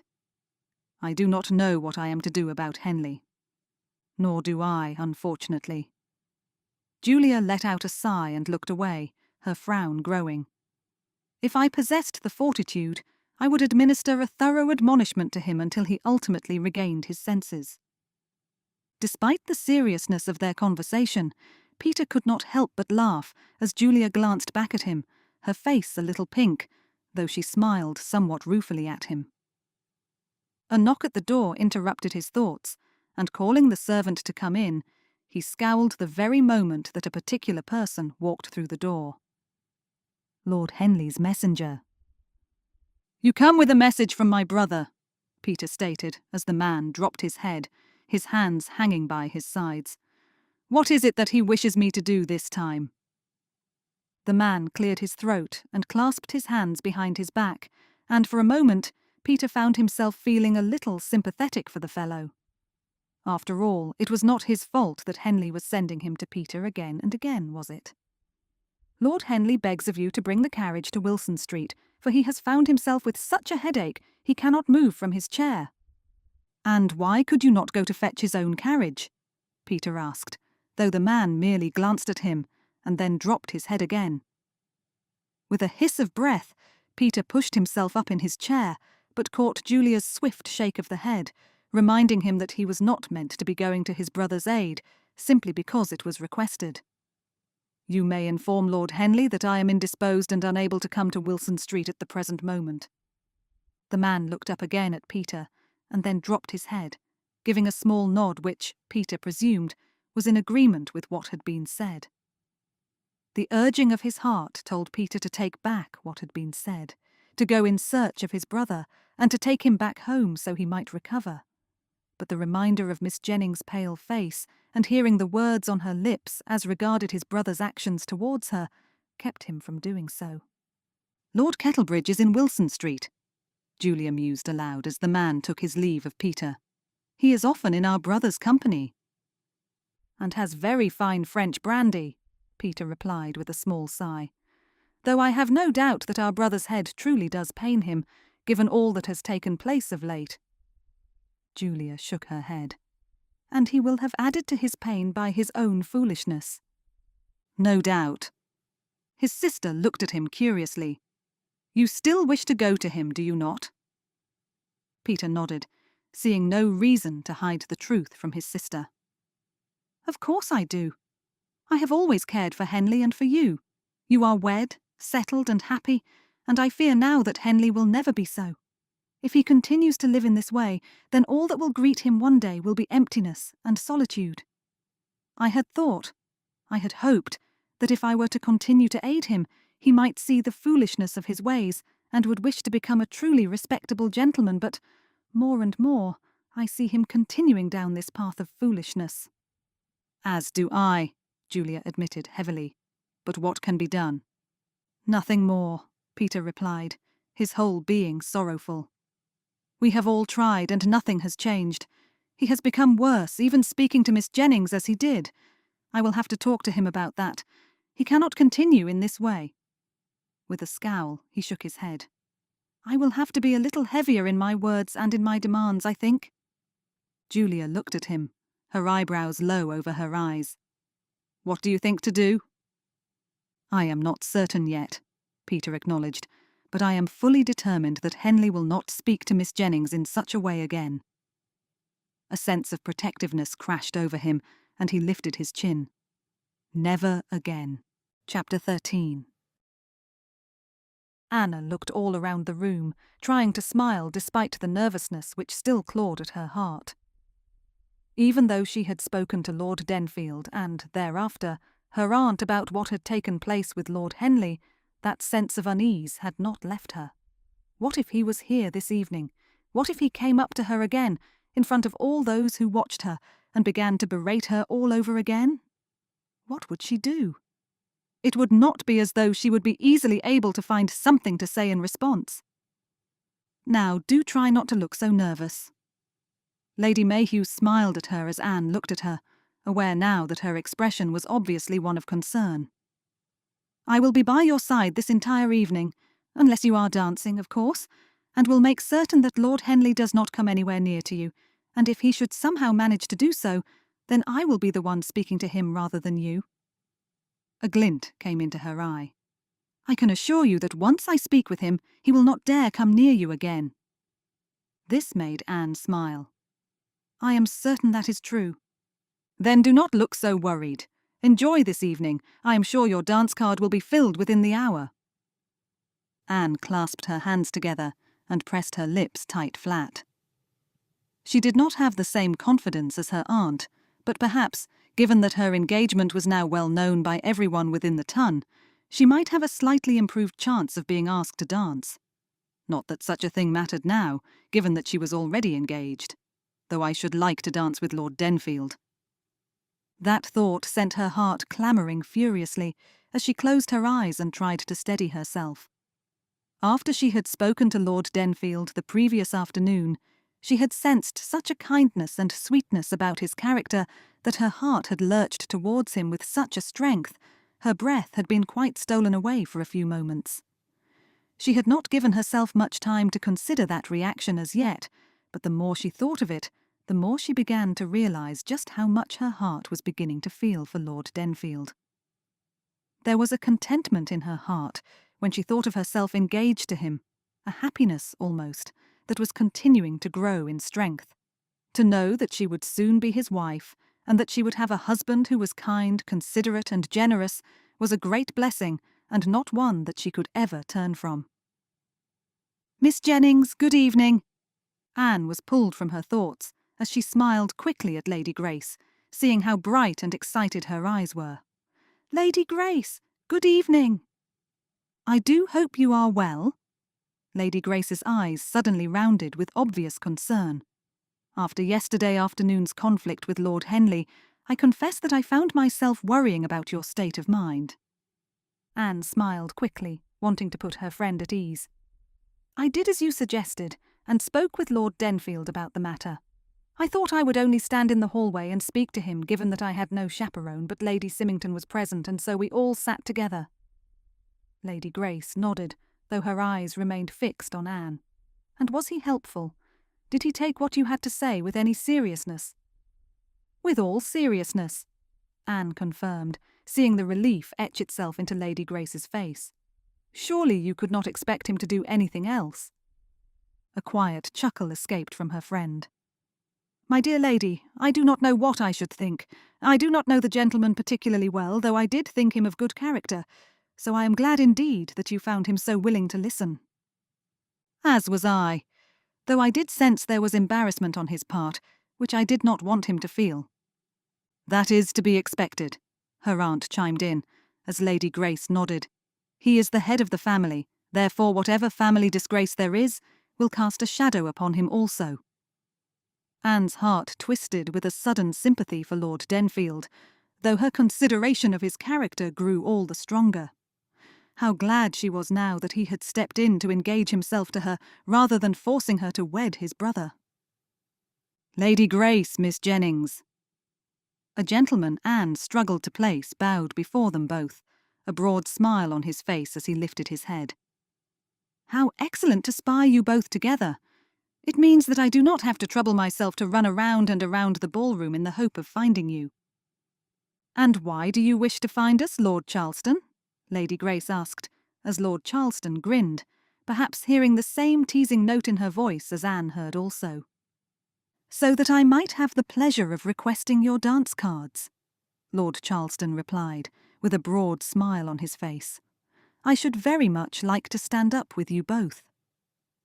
Anne glanced to her aunt, but Lady Mayhew was already conversing with an acquaintance, clearly quite contented with Lord Charleston's presence. With a nod, she slipped her dance card from her wrist and handed it to Lord Charleston, making him beam with pleasure. Lady Grace threw Anne a smile, though she quickly returned her gaze to Lord Charleston. "And might I have the pleasure of taking your dance card from you thereafter?" Anne turned her attention to the approaching gentleman, only for her to snatch in her breath as Lord Henley inclined his head towards her. She did not know what to say, for she could not easily refuse him in front of Lord Charleston yet. At the very same time, the last thing she wanted to do was stand up with Lord Henley. "I am sure these two fine ladies will have no complaint in that regard," Lord Charleston chortled, clearly entirely unaware of the difficulties Anne would have with this gentleman as he handed Lord Henley Anne's dance card. "Though I must ask, Lord Henley, if you are in a fit state to dance?" Lord Henley offered him a small, rather tight smile, and Lady Grace's features twisted as she took in his black eyes and injury to his nose. Anne swallowed hard, looking to Lady Grace again as her friend threw her another look. "I am quite able to dance," he said tightly. "My hands and feet are not injured in any way." Anne, who still had a few bruises from what Lord Henley had done in attempting to kiss her, found herself lifting her chin and looking the gentleman straight in the eye, suddenly a little irritated by the gentleman's determination to press in upon her life. "That makes one of us, Lord Henley." Lord Charleston was too busy looking at Lady Grace's dance card to offer her remark any particular attention, but Lord Henley clearly understood what it was that she meant, given the way he scowled. "I do not think I should like to dance, I am afraid," Anne continued, marvelling within herself at the confidence she was able to suddenly summon. "I am to be very cautious about which gentleman I stand up with, for fear that some might step on my toes and fall into me or some other thing. Therefore, Lord Henley, I should be much appreciative if you could refrain." Despite the confidence which had come in her speaking, Anne did not feel at all at ease in his company, her stomach immediately beginning to twist this way and that, her hands clasped tightly in front of her as she forced herself to keep her gaze steady upon his face. Lord Henley's expression grew ugly, and he took a small step closer to her, making Anne instantly desire to step back from him, though, with an effort she remained exactly where she was. "I am doing my level best to apologise," though such things are not particularly well known to me," he said, rather gruffly. "Do you not understand, Miss Jennings? This is my way of attempting to make amends between us." Anne blinked in surprise, though her heart warned her not to immediately believe him. "My brother has spoken to me about my behaviour, and truthfully, I did not realise how much my actions would have brought you fear," he continued, though his dark expression did not change in the least. "I should like to dance with you so that we may put an end to the strain and tension between us." Her heart still clamoured with warning not to believe Lord Henley, though she said nothing of the sort to him. What was she to do? Could there be any way in which she might find herself trusting his words? "I truly am sorry for all that I have done." Lord Henley put one hand to his heart and bowed his head. "I have behaved atrociously towards you, and for that there can be nothing worse than hearing me merely saying that I am sorry and being able to do nothing more to improve it. However, I will state how glad I am that you are to marry my brother, for he is an excellent fellow, and you will, I am sure, be very contented with him. Though, of course, I ought not to have done what I attempted to do in the first place, in which this situation would, therefore, never have arisen in the first place." Anne swallowed hard, her anxiety about his nearness to her beginning to fade. Could it be that he spoke truthfully here? Or was she right still to doubt him? "My brother has always been the sort to care for me," Lord Henley continued, when she said nothing. "He has made it plain now that he will no longer come to my assistance or to my aid whenever I find myself in difficulty. That is not something that I ought to blame him for, however, given that he is doing such a thing simply to prove that I must bear the consequences of my actions upon myself from now on. I confess that I have begun to see how dark and cruel a person I have become.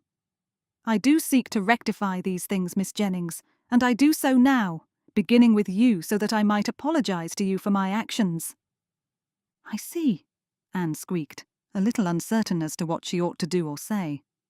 "That is very gracious of you, Lord Henley. It is the very least I can do." He bowed again, and then looked expectantly at her dance card. "Might you permit me this, Miss Jennings? Might you permit me to step out with you for one dance? I promise I shall not take the waltz, for I am sure you wish very much for my brother to step in there. In fact, shall I not write his initials upon the card for him? I am a little surprised he has not appeared as yet, though no doubt, when he does, he will wish to speak only with you." Anne could say nothing, could do nothing other than watch Lord Henley write Lord Denfield's initials down on the waltz, and thereafter turn his gaze to hers. "And I shall write mine in the quadrille, if you will permit me." What was she to say? She wanted very much to refuse him, to tell him that no, she did not want to dance the quadrille with him, did not want anything particular to do with him, but with the ton nearby and Lady Grace and Lord Charleston standing nearby, it seemed she had no choice. "I think, Lord Henley, that I should prefer it if—" "Henley, whatever are you doing here?" Before Anne could finish speaking, before Lord Henley could say another word, Lord Denfield put one hand to Anne's arm, and stepping in front of her, came face to face with his brother. "I am writing my name down for the quadrille, brother," came the reply. "That is all." Anne watched helplessly as Lord Henley wrote his name there before she could even ask him to refrain. "And I have already placed your name in the waltz." Lord Denfield looked immediately to Anne, though she had no choice but to lift her shoulders and let them fall, trying to communicate with him that she had not desired this, but that Lord Henley had chosen to do so regardless. Lord Denfield's frown began to grow, and he then gestured to the dance card. "May I?" "Of course. As I have said, I have already placed your name on the waltz, for I was sure that you would wish to step out with your betrothed." Lord Denfield glanced again at Anne and then nodded. "But of course, and the polka as well, if you wish." Anne could only smile, though this quickly faded as she gave Lord Henley another glance. For whatever reason, he was smiling at her, though there was a glint in his eye she did not like. Indeed, it was as though his lip curled rather than smiled, as though he were doing something in this moment that she was not aware of, that he was achieving his own purposes through this game he played. She shuddered lightly as his eyes narrowed just a fraction before. Chuckling, he inclined his head. "I shall take my leave of you both," he said, leaving Anne to stand with Lord Denfield as they both watched him wind his way through the crowd in the ballroom. Letting out a slow breath of relief, Anne turned her attention back to Lord Denfield, who was frowning heavily. "I do not understand what he is doing," he said quietly. "You say that he approached you?" Anne nodded. "He did. He apologized for his previous behaviour and told me that he very much wishes for there to be an improvement in such things. I confess that I did not know whether or not I should believe him, and I do apologize for that. "You need not apologize," came the quick reply.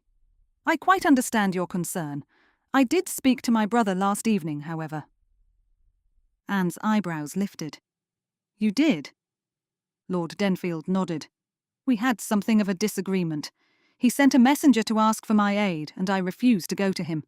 It was not something that he was expecting, I do not think, for though I have been behaving so of late, perhaps the fact that he has a slight injury might have made him believe I would be more considerate of him." Turning to face Lord Denfield a little more, Anne looked into his face, seeing the steadiness in his eyes but the lines across his forehead speaking of confusion. When he returned, and once he had sobered a little, he grew angry with me for my lack of consideration. In response, I spoke to him at length about his behaviour, though this is not the first time such things have been brought to his attention. Eventually we parted, though I confess that I did not believe that a single word I had said made a single bit of difference to him. I thought that he had ignored every word I spoke, and had made it quite clear that I was not to speak of his behaviour to him again. Pausing, Lord Denfield shook his head. "Though mayhap I was wrong. It is not like my brother to speak to anyone about what he has done, and certainly even less like him to apologise." Anne nodded, turning her eyes in Lord Henley's direction again, though he had, by now, quite disappeared into the crowd. "I can see that." "Though I am glad that he has done," Lord Denfield said quickly. "You did not wish to dance with him, I think." Offering Lord Denfield a slightly wry smile, Anne spread her hands. "I did say that I had no desire to step out with him, but that was before he apologised. And then, though I had not given him my consent, he did write his name there. Perhaps he thought that I would be willing to step out with him because of his apology." Lord Denfield winced. "Yet again, he forces his presence upon you. But you will watch us both, I am sure," Anne said quickly, hoping that Lord Denfield would quickly assent, which he did. "I confess that I am still rather concerned. I do hope that does not make you think ill of me." A smile quickly spread across Lord Denfield's face, and his hand squeezed hers suddenly, making her heart warm with a sudden fresh happiness which seemed to push away all that she feared in one single moment. "But of course it does not. If I am to be truthful, Miss Jennings, I am pleased that you are able to speak so openly with me. It stands us in good stead, I think." Anne blinked quickly, realising that what Lord Denfield said was quite true. She had spoken to him without hesitating, had been truthful with him about her heart and her feelings when she had expected to struggle. It seemed that the closer they grew, the more time they spent together, the easier it was for her to speak with him, and that could only be a delightful thing. "Do I have an affection for him?" her heart questioned, as she pulled her gaze away, realising that she was smiling without really thinking about it. "Or is it merely a gentle respect? Now, the polka is the next dance, I believe." Lord Denfield interrupted her thoughts by offering her his arm, smiling down into her eyes. "Shall we, Miss Jennings?" "But of course, Lord Denfield." Accepting his arm, Anne returned his smile, and then made her way to the floor. Finding herself walking with such happiness, it forced a smile to her face that she could not push away. She would not think of Lord Henley, she decided, as she stepped back from Lord Denfield so she might curtsy, as was expected of the dance. Instead, she would focus all of her attentions upon Lord Denfield, for slowly but surely this gentleman was taking a firm grip upon her heart. Chapter 14. "I do not know what he is doing, Symington." Lord Symington shrugged. "Might he be truthful?" Instantly, Peter shook his head. "No, I do not think so. I know my brother, and I confess that I am afraid that what he is doing at present has another motive." You mean to say that he is not in the least bit apologetic? That he has no intention of changing his ways? Peter nodded. Precisely that. But why would he do such a thing? What purpose would there be in it? Biting the edge of his lip, Peter shook his head and then did not answer for some moments. There was something about his brother's behaviour, both towards Miss Jennings and to himself, that did not sit well with him. When I finished my argument with my brother the day before the ball, the day that Miss Jennings came to speak with me about what he had done and said in approaching her in the park, he was so angry with me. He roared that he wished I would simply forget I even had a brother, so that I would not bother him any more. To go from that to a gentleman who is willing not only to apologise, but to appease is not at all what I expected of him. I see. Peter's lips twisted as Lord Symington and he walked through the park together. I am determined to keep the truth about Lord Ellen from his ears. I fear that, should he learn that Miss Jennings has asked to keep her engagement from her father, he might do the very opposite of what she desires. Lord Symington nodded, having heard about this from Julia. That is wise, at least. His head tilted. What about Miss Jennings's mother? Where is she? Peter frowned, his words cut short. I am afraid I do not know. I recall Lady Mayhew saying something about her, but I do not quite remember. What I do remember is that she is not, at present, living at the Ellen estate, but elsewhere. Lady Mayhew said something about Lord Ellen being something of a dislikable fellow, and I do wonder what effect his nature has had upon his wife. Lord Symington sighed and shook his head. It is an evil gentleman who treats his wife and daughters with any sort of cruelty. Indeed, Peter murmured, a sharp sympathy stabbing through his heart. I do wonder if Lady Mayhew would wish to invite her to the wedding, however. You could but ask. In fact, I think it would show Miss Jennings that you care not only about her, but also about her family if you were to ask her about her mother. Peter mused on this for a few moments, then nodded. Yes, I think that would be a wise idea.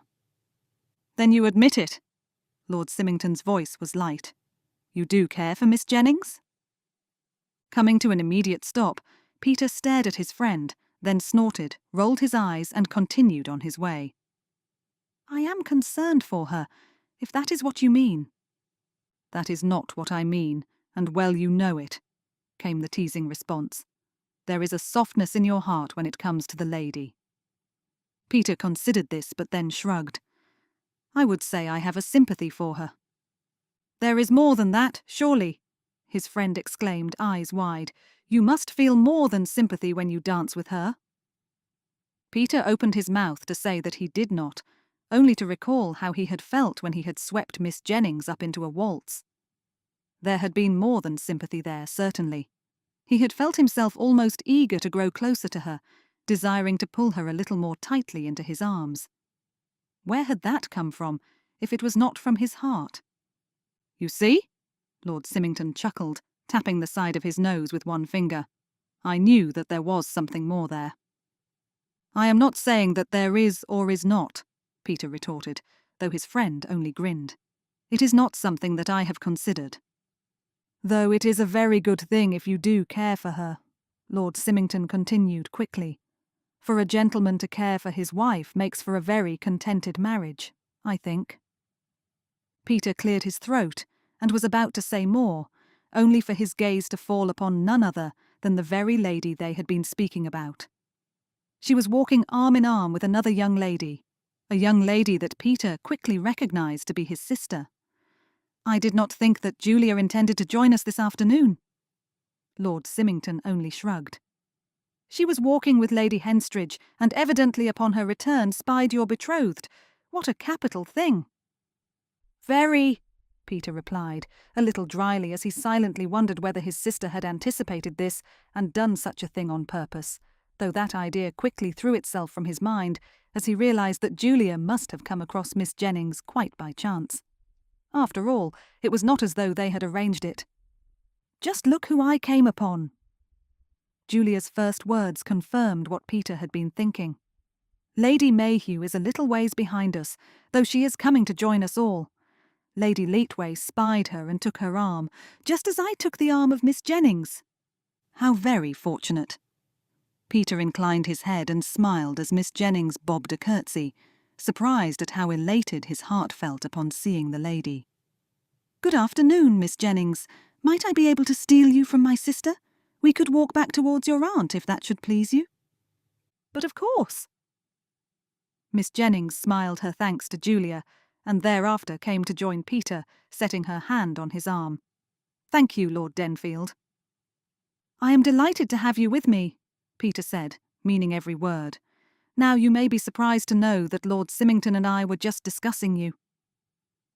He began to wander carefully along the path, leaving his sister and her husband to walk together after them. He felt rather than saw the surprise that his statement brought about, given the way that her hand instantly tightened on his arm. "We were not saying other than praising you," he said quickly, seeing the worry leave her expression at once. "How you have dealt with my brother has been admirable." He offered her a small smile. "How you have dealt with this all has been admirable." "You are very kind." "Might I?" Remembering the conversation and the suggestion from Lord Symington, he coughed lightly before he continued, trying to gather his thoughts. "Might I ask you some things about your mother?" "About my mother?" Miss Jennings repeated, sounding surprised. "What is it that you would like to know?" Peter licked his lips. "I should just like to know about her," he said, attempting to explain. "After all, you are to be my wife, and I should like to know about the lady I am to call mother-in-law." Miss Jennings hesitated for a few moments, and then, much to his relief, smiled. "You are very kind to ask, Lord Denfield. Of course I should be glad to share a little about her. I think she would be quite delighted in you." This made Peter flush, though he said nothing. "There is a tension there, however," Miss Jennings continued quickly. "My mother does not live at my father's estate at present. Indeed, she has not done for some time." Peter nodded. "Your aunt told me that she is visiting your other aunt in Scotland." Miss Jennings's smile grew a little weary. "Yes, though she has been visiting for some time, many months in fact. It is almost close to a year that she has been away with Lady Stirling." A little surprised, Peter's eyebrows lifted. "Scotland is some distance away, I suppose." "She missed my sister's wedding," Miss Jennings sighed softly. "As I have said, there is a tension here, Lord Denfield. I do not like to admit it, but it is best that you know. Mayhap I ought to have told you from the beginning. It is not something that you need to hide from me. I do not think that there is any sort of disgrace there, if that is your concern. I know enough of your father's character from a distance to have some understanding." Miss Jennings's eyes closed. "I see." Opening them, she offered him a small smile. "It is best for my mother to be away from him, I think. There can be no happiness when he is present. Do not mistake me, however. He has done his duty as regards finding security for my sisters, but not for you." Her eyes glistened with sudden, unexpected tears. "I was always failing," she replied hoarsely. "I was always a little below what he was expecting, and could never quite reach the standards that my sisters reached." Peter clicked his tongue, his anger beginning to bubble. "That seems most unfair, and I am certain that is entirely untrue also." Miss Jennings glanced at him. "Mayhap I believe that the harsh tone he offered me, the heaviness he placed upon me, he also placed upon my mother, though, no doubt, to a much sterner degree. Though I miss her terribly, I should say that I am glad she is free of what she has borne for so long. I do not know what she shall do in the future, but for the moment I am contented." An idea came so quickly into Peter's mind, he caught his breath in a snatch of air, causing Miss Jennings to look at him curiously. He managed a smile, waving her interest away with a shrug of his shoulders. "Thank you for telling me of her, Miss Jennings. Look now, here comes your aunt."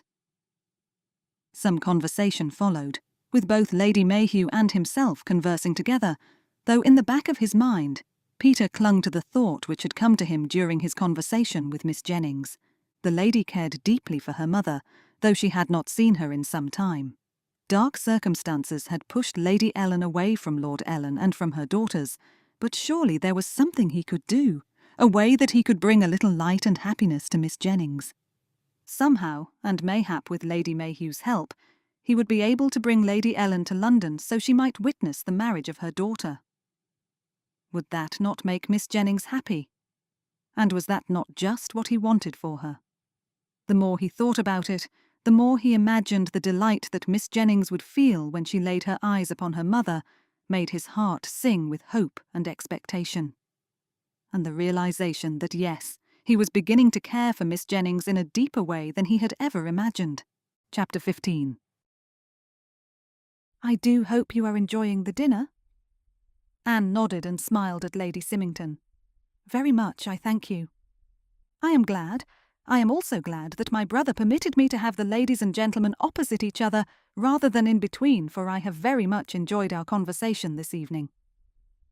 When the invitation had come to join Lord Denfield, Lord and Lady Symington and a few other guests for dinner, Anne had been a little worried that Lord Henley might be present also, though that fear had been brushed away the very moment she had sat down for dinner, had seen every seat taken.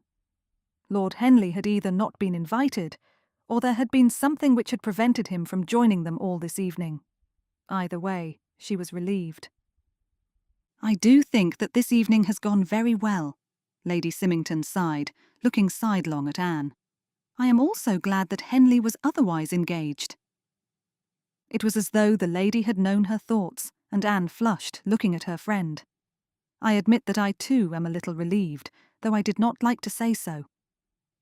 "But we already knew it," came the reply, "and it is quite understandable. Henley has not behaved well, and no doubt is choosing not to do as he ought this evening also, given that he is at some gambling den or other." With a sigh, she looked away.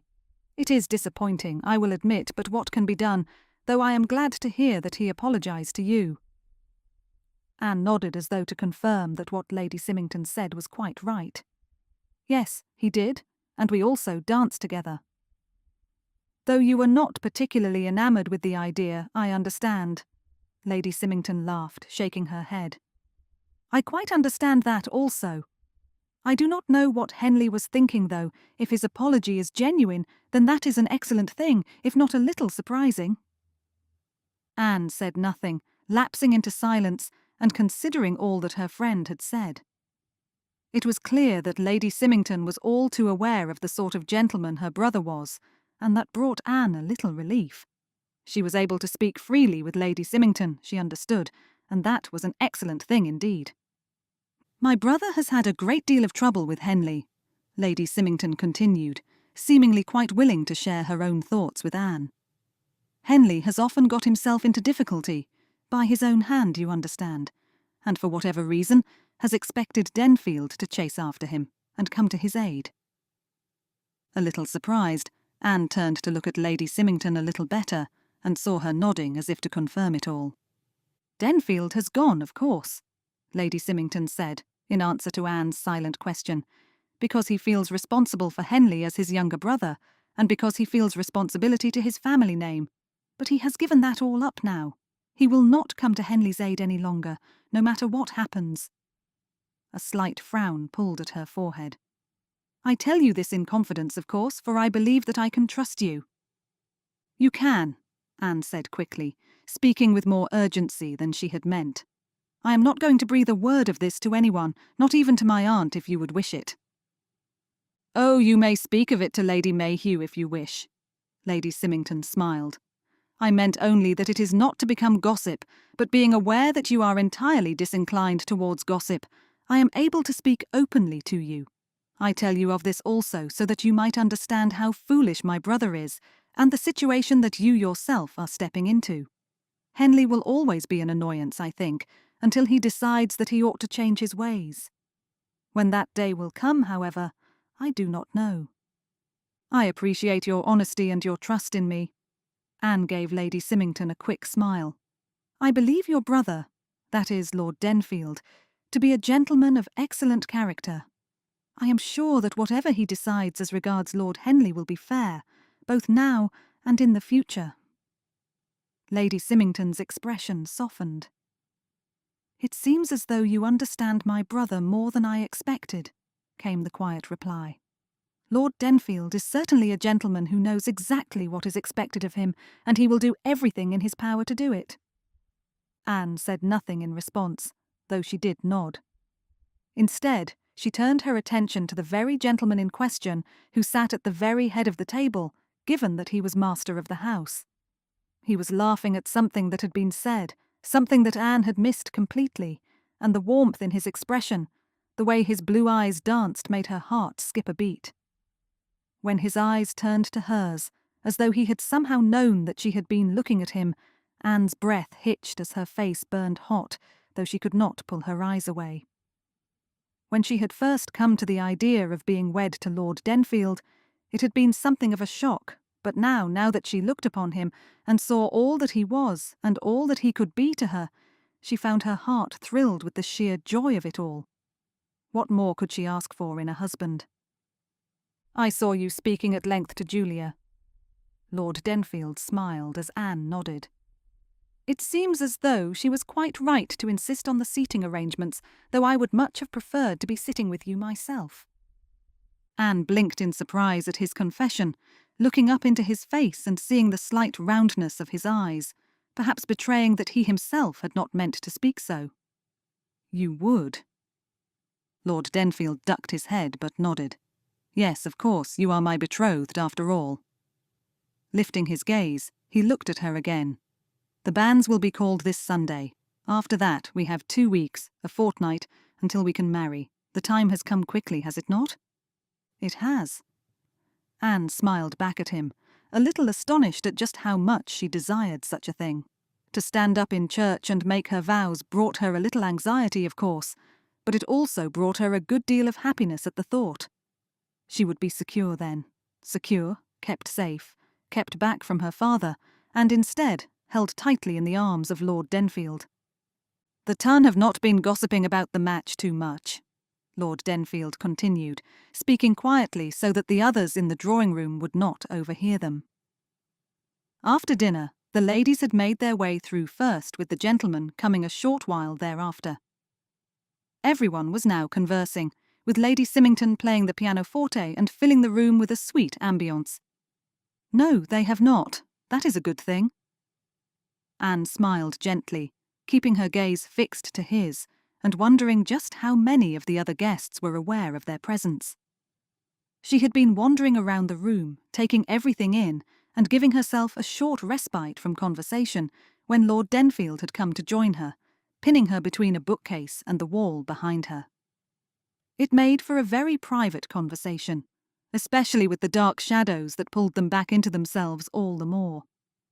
"I am grateful for your willingness to be so considerate in that regard." Lord Denfield smiled back at her, though when his hand touched hers, when his fingers ran over hers and his thumb traced the back of her hand, fire began to erupt from her very core. Suddenly, there was no thought of what she could say back to him, no consideration of what was next to be said. Her breath was quickening, her heart beginning to pound, as Lord Denfield took a small step closer, his voice lowering all the more. "I would consider, and I would do anything, should it make you happy." "Shall we dance?" Anne jumped in surprise at the loud voice of Lord Symington which broke through the room. There was laughter and delight as some of the other dinner guests found themselves a partner and stepped to the floor, but Lord Denfield did not move.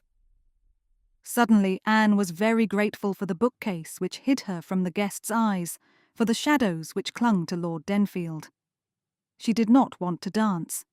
She did not want to step out with even Lord Denfield himself, did not want to make her way forward and stand in line with everyone else. All she wanted was to linger here, to be in company with Lord Denfield, so that this wondrous, overwhelming excitement might linger for just a little longer. "Miss Jennings," Lord Denfield began, his voice a little louder than a whisper now, a whisper which ran like lightning across her skin. "I—" "Would you not call me Anne?" Lord Denfield paused, then smiled back at her. "If you should wish me to." "When we are not in company, I can see no reason for us not to be a little less formal, can you?" Anne asked, both astonished at her own audacity and glad at the ease with which she spoke to this gentleman.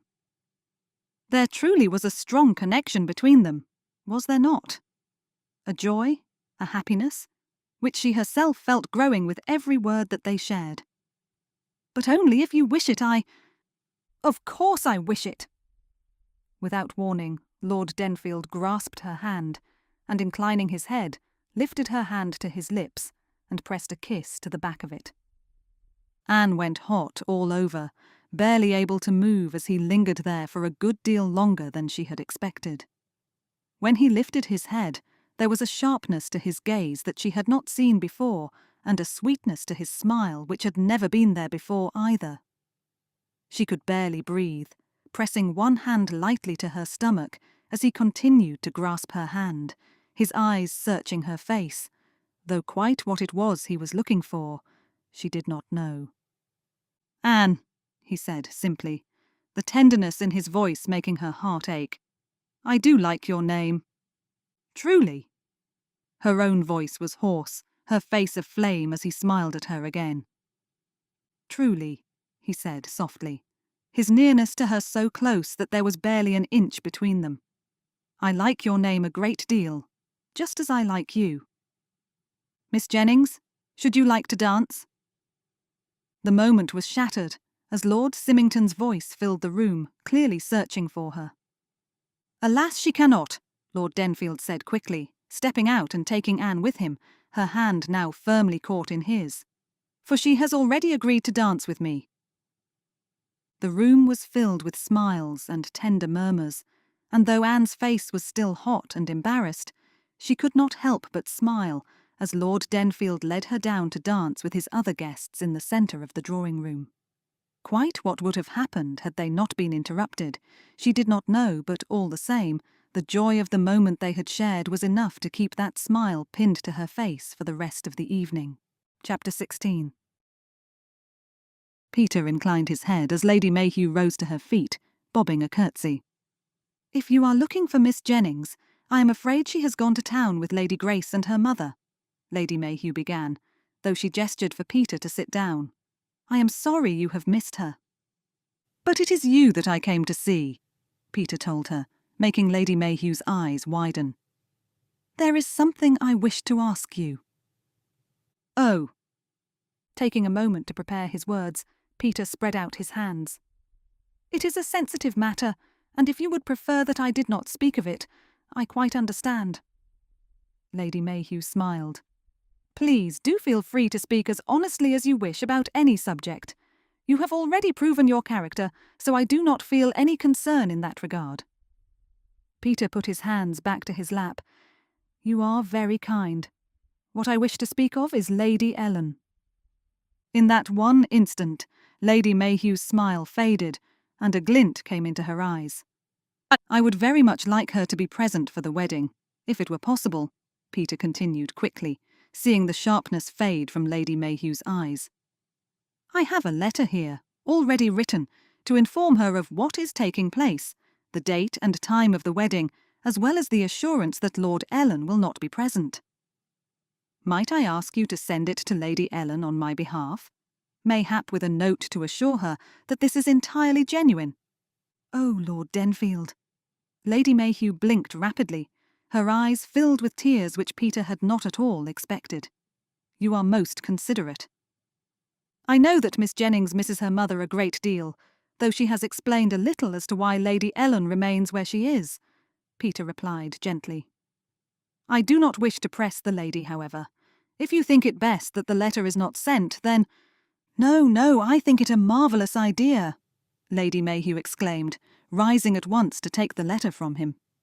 "I have written to her only last week informing her of what has happened, and I know she would be very glad to receive a letter from you yourself. I will, of course, add in a small note to confirm it all."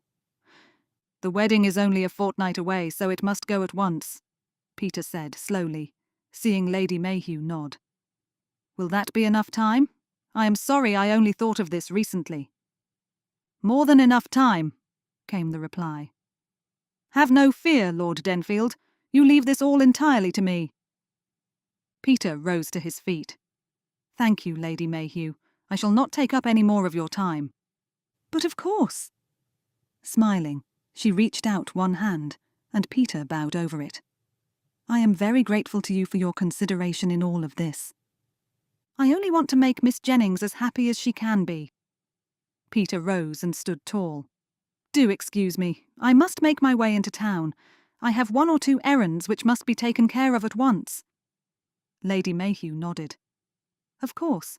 Mayhap you will see Anne there, for, as I have said, Lady Grace took them both for a short promenade around town."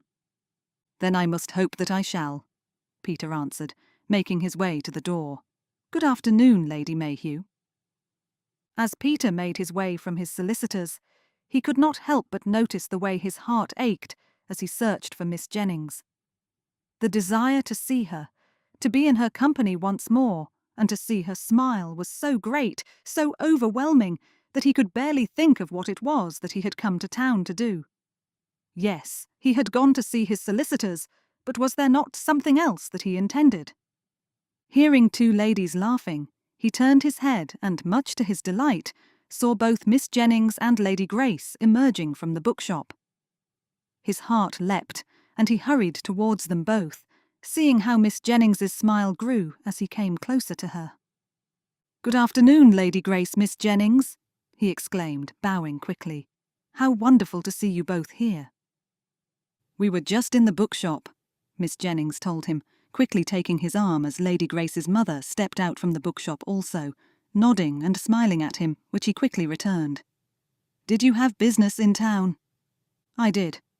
Walking along with her, with Lady Grace on his other side, Peter continued on the conversation for some time, asking what it was that Lady Grace and Miss Jennings had purchased at the bookshop, and finding himself very happy indeed to be in company with them both. He had quite forgotten what his other errand was to be, though that did not seem to matter any longer. All that he desired was right here. "Do excuse me for a moment."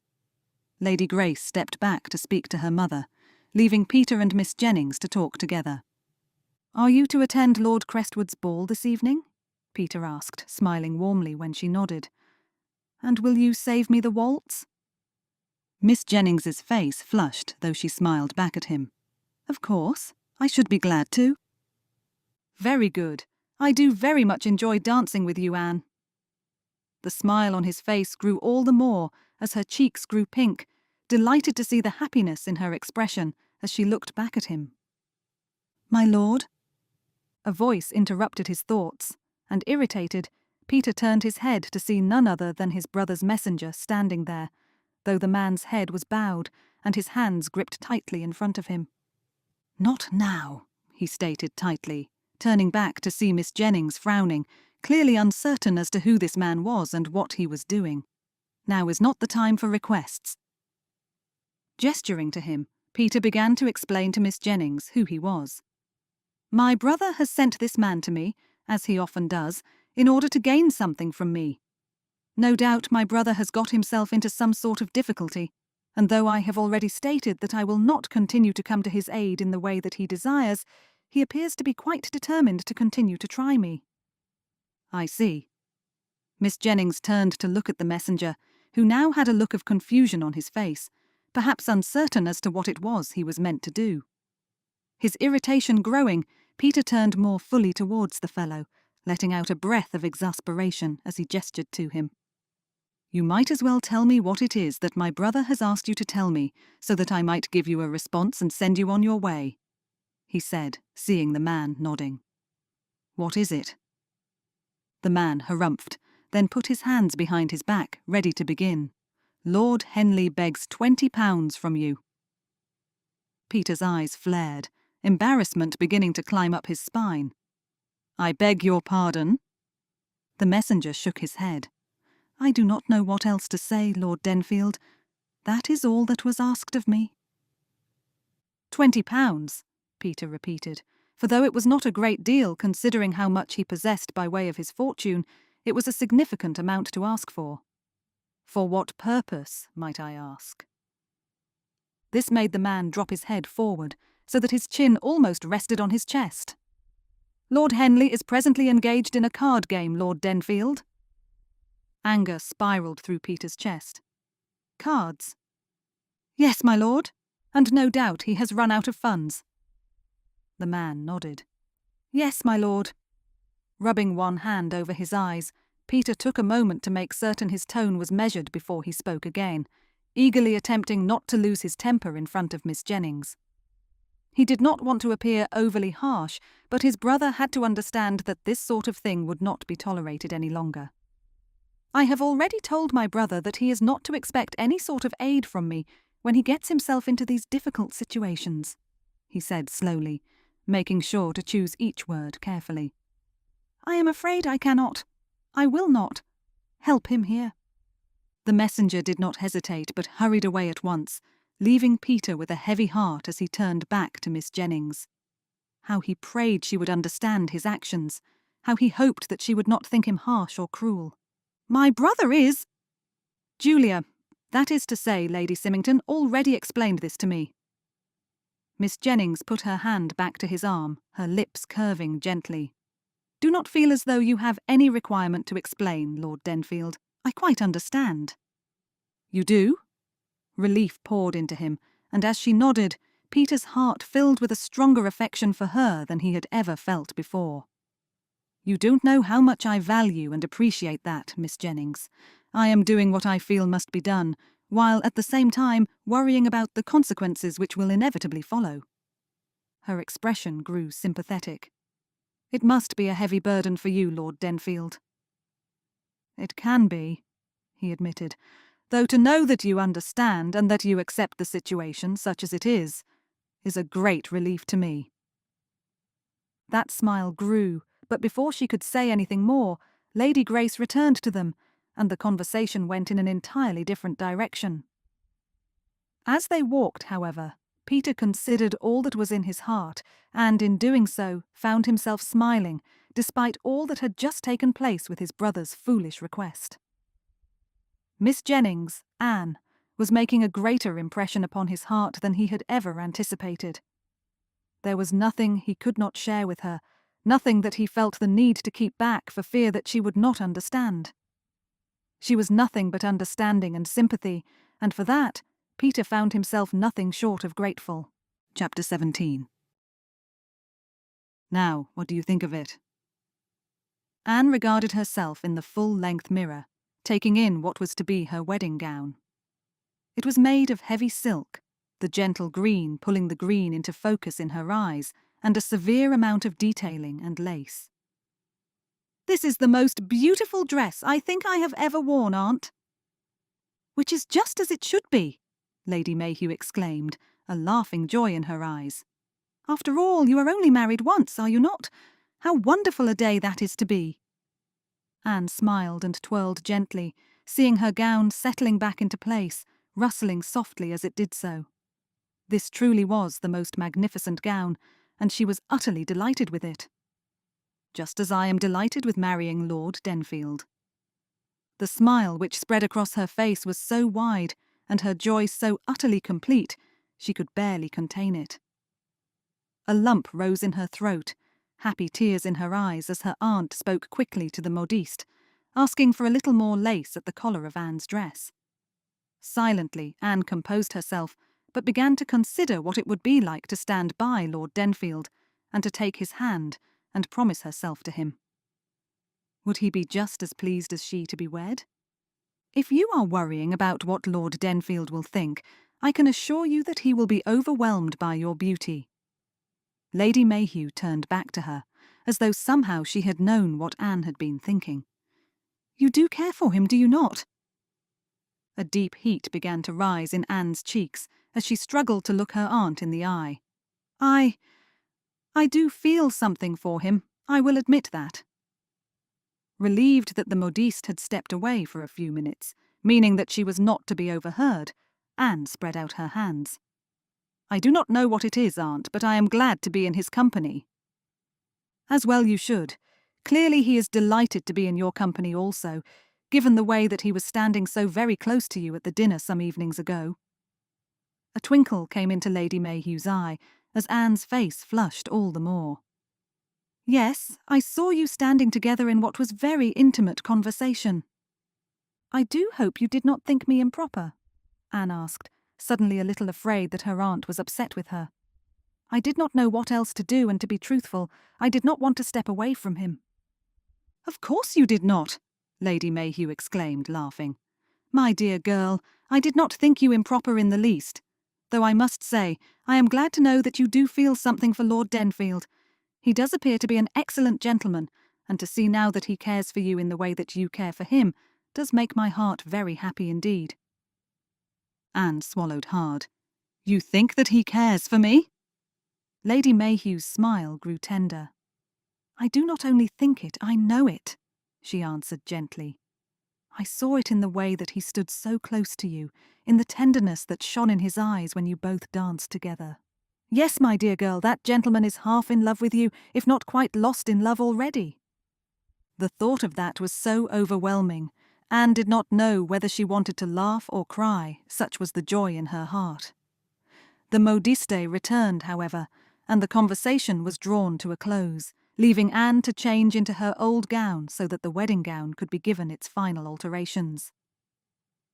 "The next time you step into this gown shall be your wedding day," Lady Mayhew said happily, linking arms with Anne as they made their way from the shop. "How wonderful a day that will be." "Indeed it shall be, Aunt," Anne agreed softly, her mind and heart filled only with thoughts of Lord Denfield as they waited for the carriage to be brought around. "And it is less than 2 weeks away." Lady Mayhew smiled and pressed her arm. "Lord Denfield cares for you," she said quietly. "I have an absolute assurance about that, and when he comes to take you as his bride, I am certain that he shall do so with joy. You will love one another and have a long and happy marriage, I am sure of it." Anne let herself smile as a gentle contentment rushed through her. The carriage came to a stop in front of her, and Anne, without thinking, or even so much as looking up, stepped forward, her aunt's arm falling away before making to step inside. "Well, I did not think it would be as easy as this to steal you away, but it seems that fate has smiled upon me." "Anne!" Anne did not know what was happening. The cry of her aunt, the cruel, harsh tone mingling with it, the shock of being wrenched into the carriage, and the dull thud of the carriage door being shut behind her made her dizzy with confusion, and she found herself slumped back on the seat as the carriage itself began to roll away. Blinking furiously, she stared into the eyes of Lord Henley, utterly confused as to what he was doing and the intention behind it. The man chuckled darkly and folded his hands in his lap. "And here I was, thinking I would have to cajole you into the carriage, that I would have to lie terribly about Denfield in order to place you in here, and quite how I was to rid you of your aunt I did not know, but I have been fortunate enough, it seems, to have you step inside without so much as a thought." You wanted me to ride with you?" Anne's voice was hoarse, a barely there whisper, and she shrank back in horror as Lord Henley nodded, chuckling as he did so. "Not only ride with me, Miss Jennings, but to be stolen away by me." He laughed, his jaw tightening as his eyes flashed. "My stupid brother will be forced into action, and I shall gain what I desire." Fear wrapped a tight hold around Anne's heart, and she took in short, slow breaths in a vain attempt to calm its suddenly frantic beating. "You are aware, I am sure, that my brother has decided he will no longer come to my aid when I require it," Lord Henley continued, sniffing as though this kidnapping of her was just to be expected. "I have decided, therefore, that this is not to be borne. Consequently, I have taken you into my care in the hopes of changing my brother's mind." Anne swallowed the ache in her throat, aware of the trembling which now took over her frame. You intend to use me as leverage?" "But of course." Lord Henley lifted his shoulders and let them fall. "Though it might be that my brother will refuse to marry you once he realizes that you have been in company with me, entirely unchaperoned." He laughed, and the whole carriage filled with a dark shadow which, even though Anne squeezed her eyes closed, did not dissipate. "I am a gentleman who cannot be trusted, who has darkness within him, and who has nothing but cruelty where one's heart ought to be. I am sure that you understand, Miss Jennings, that there is a chance that my brother will not do as I expect, but that was a risk that I was willing to take." Having no response for this, Anne could do nothing but stare at him, her whole being frozen with a dreadful fear, which would not release its hold. Rather, it gripped her all the harder, burning through to her very bones, as Lord Henley merely smiled, as though she ought to be quite contented with all that was happening. "We are not going far," he promised her, though that smile on his face spoke of a conniving which was going to pull her into his scheme no matter what she wanted. "But it will not be easy for my brother to find us." "What?" Anne could barely get the question out, the fear in her heart stealing her very senses away. "What are you going to do?" Lord Henley laughed, and Anne closed her eyes, simply to shut out the sight of him. "Do? I will do nothing at present, but write to my brother and inform him that I have you. I will, thereafter, demand that he pay the debts I have accumulated, debts which he refused to even consider when I sent my messenger to him. I do not like his change of mind in that regard. He is my brother after all, and I expect him to help me when I need it." Anne said nothing, recalling all that Lord Denfield had said about his brother, remembering how he had stated that he would not do anything to come to his assistance again, given all that he had done. She had understood his reasons and had agreed with it entirely, but clearly Lord Henley was displeased by such a decision. Evidently he expected his brother to do just as he was asked, regardless of what it was. And now that Lord Henley was not about to be given what he wanted, he was resorting to extreme measures to achieve it.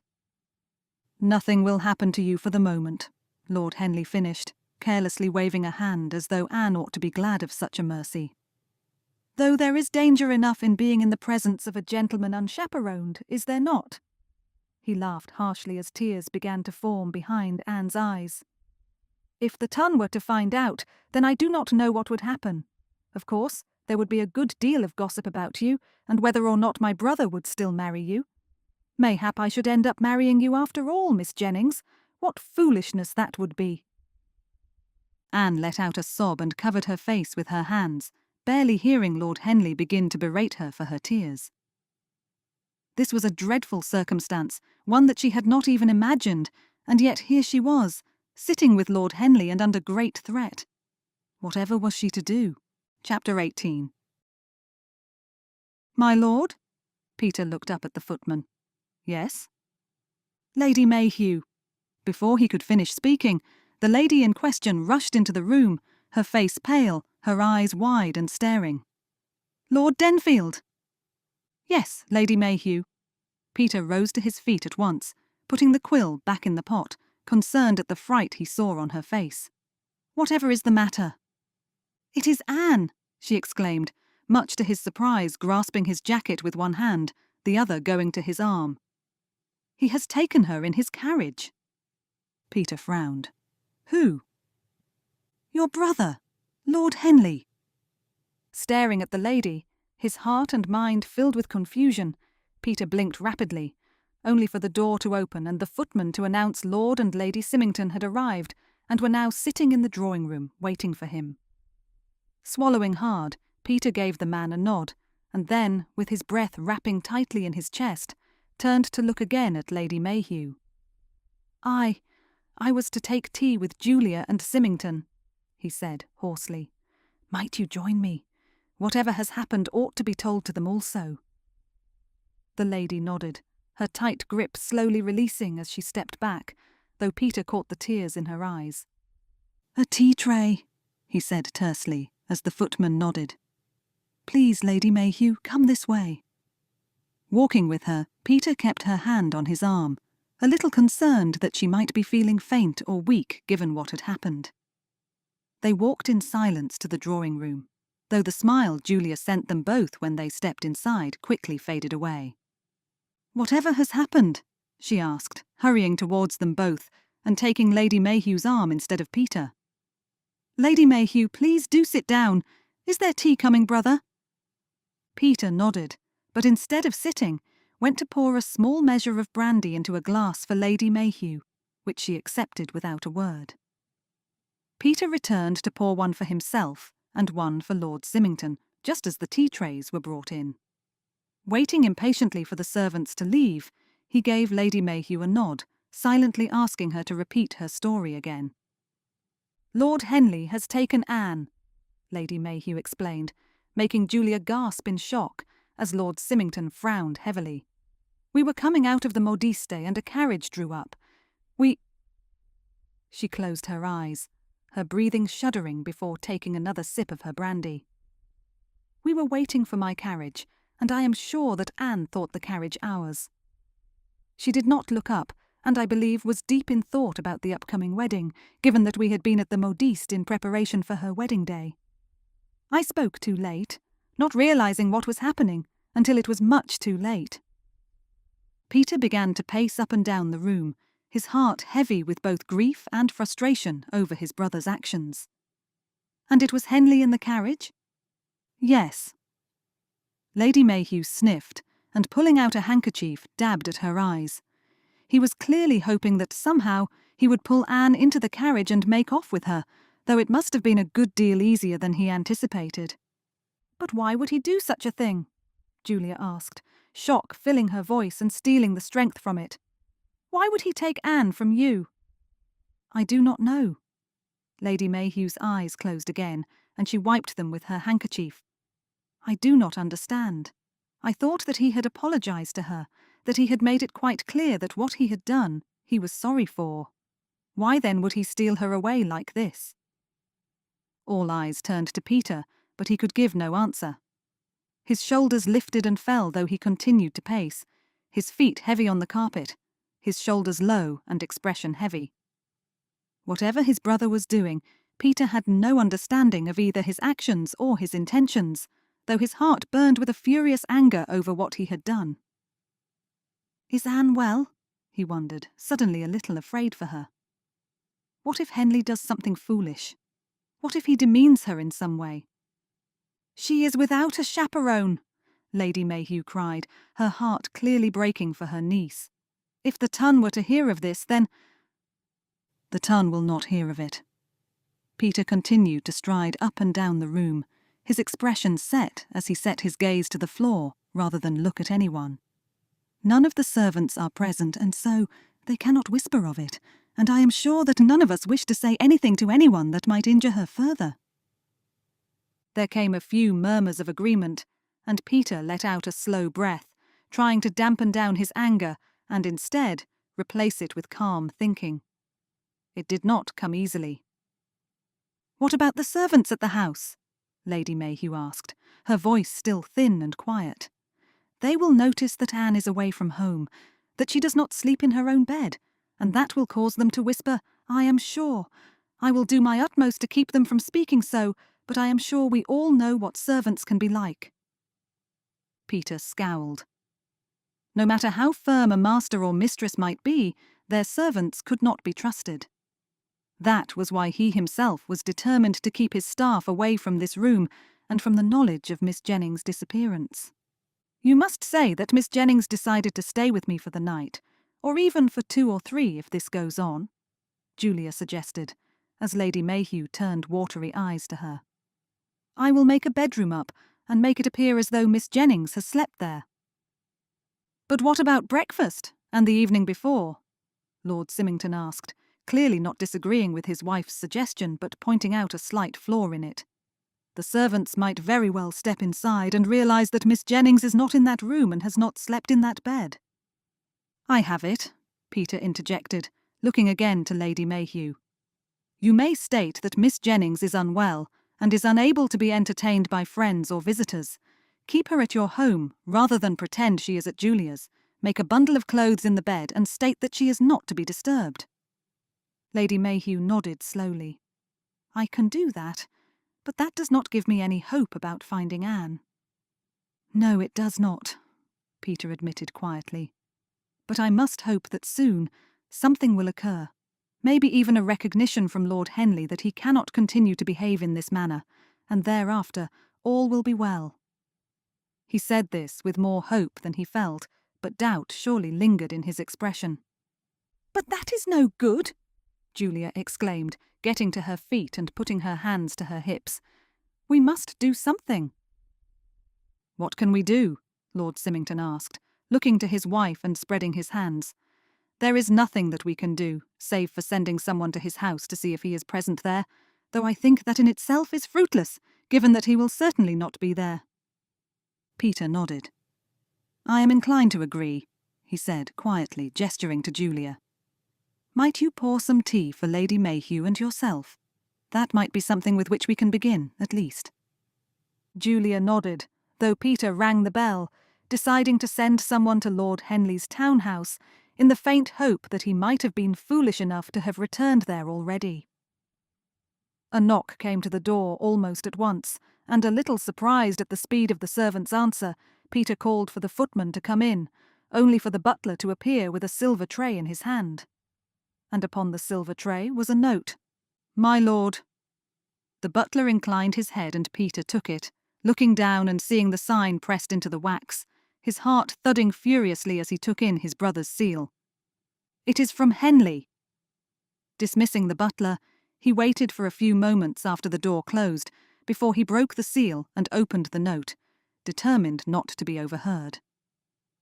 Reading it quickly, he let out a slow breath, and then, lifting his eyes to the waiting company, he began to speak it aloud. As I have said, this is from Henley, he began. It reads as follows. Brother, I am sure that by now you will have heard that I have Miss Jennings in my company, and what a fine creature she is.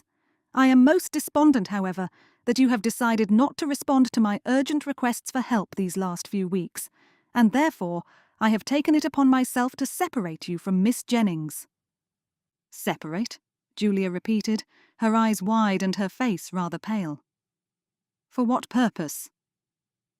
With a nod, Peter continued to read. I do not think that it is fair of you to pull back from me in the way that you have. I have found it deeply distressing to send my messenger to you in request for your help, only to be told that you will not either be coming to my aid or sending me the money I require to remove myself from a particularly difficult situation. Therefore, I think that a change is required. So he is blackmailing you, Lord Symington interrupted, as Lady Mayhew sipped her tea, her face like parchment, both hands gripping the cup rather than holding it delicately, as was proper. What does he demand? Peter cleared his throat, tension rippling up his spine. I ask you now not for £20, as I requested some days ago, but £50 to prove to me that you will do as I ask. Once that is done, I will consider what must happen next. Silence filled the room. There is one final part, Peter finished, his throat constricting. Miss Jennings will stay with me until I have decided what you must do in order to prove yourself to be the loyal, dependable brother I have come to know. I should not like society to know of her presence here with me, of course, but if you do not do as I require, then I am afraid that I may have to let it be known that she is with me and entirely unchaperoned. What then, brother? Will you turn from her? Will I be forced to take her as my bride instead? I confess that I have no desire to wed the lady, though mayhap her dowry would be a little useful. I shall give you an hour to fetch the money, and will send another note to tell you where to bring it. Do not fail me, brother. Do not fail Miss Jennings. Peter handed the note to Lord Symington to read for himself before coming to sit down by Julia, sinking down beside her, putting his elbows on his knees and burying his fingers into his hair as he dropped his head. His mind was whirring, horror streaking through him as he tried to find a way to work through what his brother had demanded of him. This is all my fault. No, it is not, Julia exclaimed at once, putting her hand to his shoulder. This is Henley's wicked mind. It is nothing to do with you. Yes, it is. Looking up at her, Peter felt the guilt tear at his heart. If I had not stepped back from helping Henley, if I had not told him that I would not do anything more to help him, then he would never have been driven to this desperation. He would have continued on in his foolish ways, and while I would have been irritated and frustrated at the interruption, I would have been able to contend with it.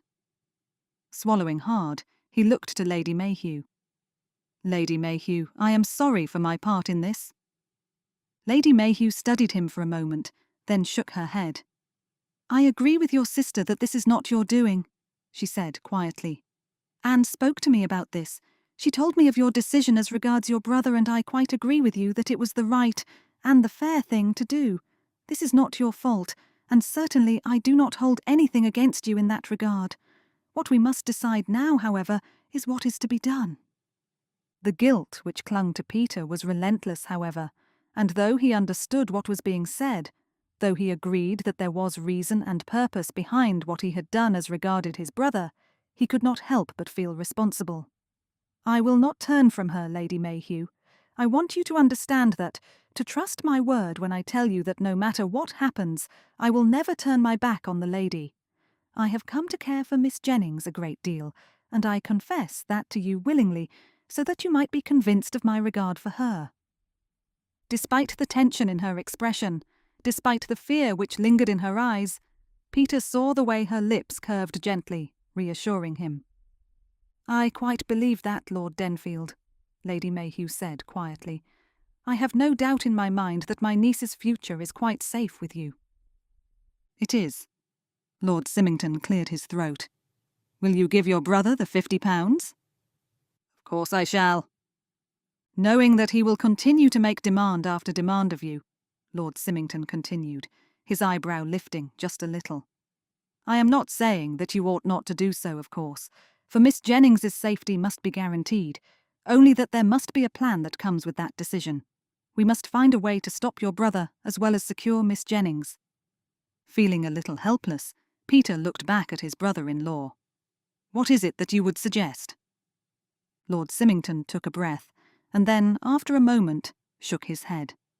"I do not know as yet, but if you are to send the money, then let us think and consider things together, so that once the letter from your brother arrives, telling you what is to be done, we already have a plan formed." Considering this, Peter nodded slowly, and then let out another sigh. "It is such a great shock. I cannot imagine what it is Miss Jennings is feeling at present." Lady Mayhew's lips flattened. "She has a greater strength, a greater confidence within her than she believes," she said, with more determination than Peter had expected. "I have no doubt that even if she is afraid, she too will be thinking and planning what can be done and how she can make her escape." "Mayhap she will succeed," Peter replied quietly. "My only prayer, however, is that if she does, she will not only be successful, but that she will also make her way back to us in safety. I cannot wait for the moment when I will be able to hold her tight in my arms again." Chapter 19. Anne looked around the room and, rising to her feet, attempted to push the weakness out from within herself by walking around it. It was very sparsely decorated, with only a table, chair, and sofa. There were windows looking outside, but though she had already glanced outside, she had been able to see nothing of importance. There were no houses on the other side of the street, no company passing by. It must, Anne considered, be on the very edge of London. There was nothing that she recognised, nothing that she could see that brought even a hint of familiarity. Sighing to herself, Anne looked out of the window again, taking in the sunshine which seemed to beckon to her, to call her back outside, though she knew she could not escape from the room she was in at present. Lord Henley had brought her inside without a word, pushing open the door which, to Anne's confusion, had been open and unlocked. If this was not his townhouse, then where was it?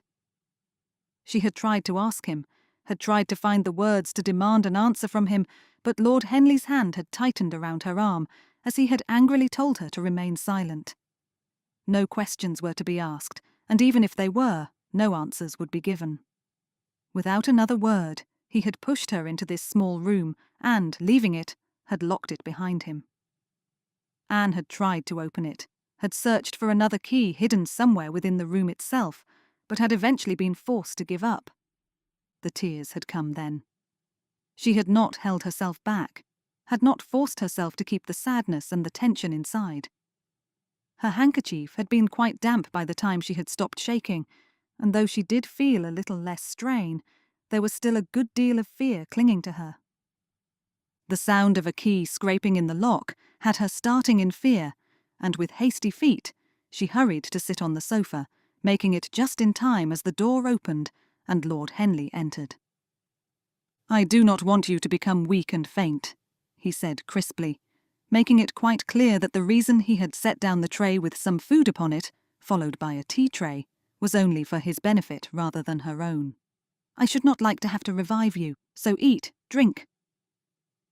He sat down next to her, and Anne's skin crawled. Daring a glance, she saw his lifted eyebrows, saw him waiting for her to do as he had said. I am not thirsty. But I insist.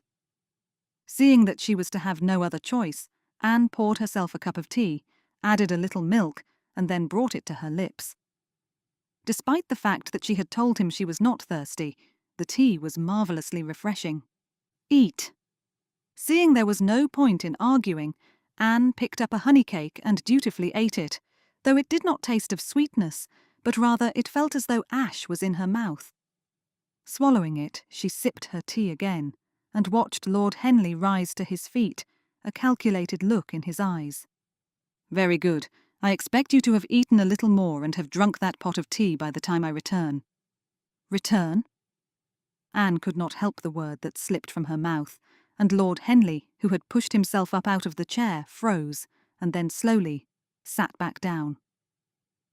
The tension Anne felt in her heart tightened all the more, and blinking furiously, she turned her head away so that she could not even see him.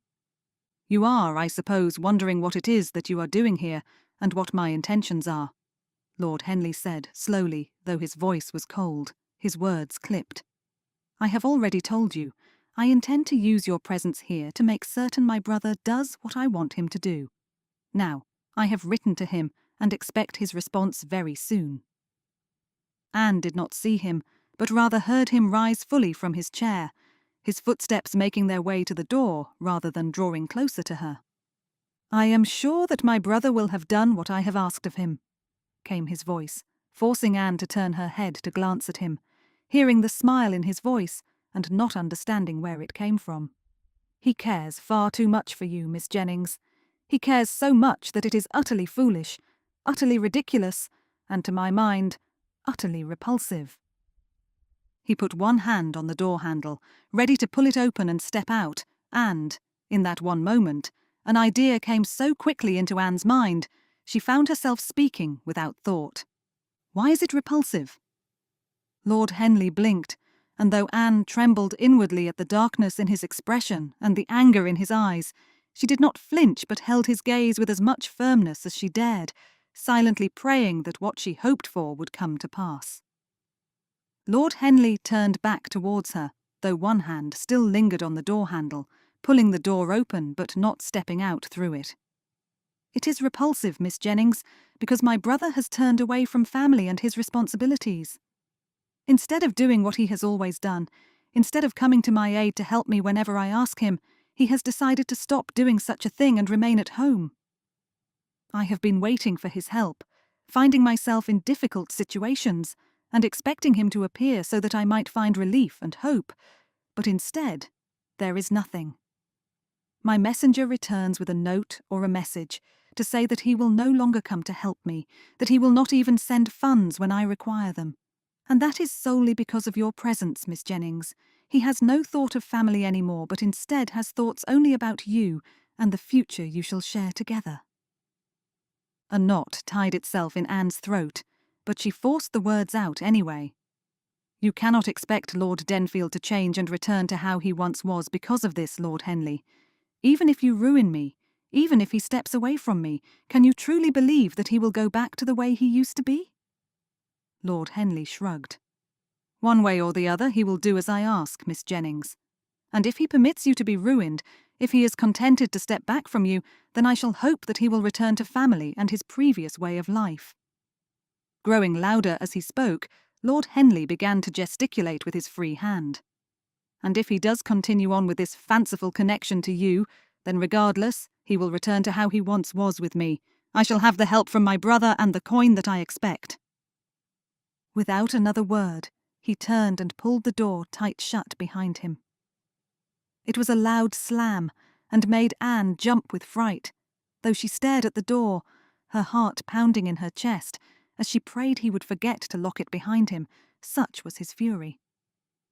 It was the idea which had come to her, the hope which now burned in her, and as she stared at it, as she waited to hear the scrape of the key in the lock, all that met her was silence. Closing her eyes, Anne let out a long, slow breath, hardly able to believe that what she had hoped for had succeeded.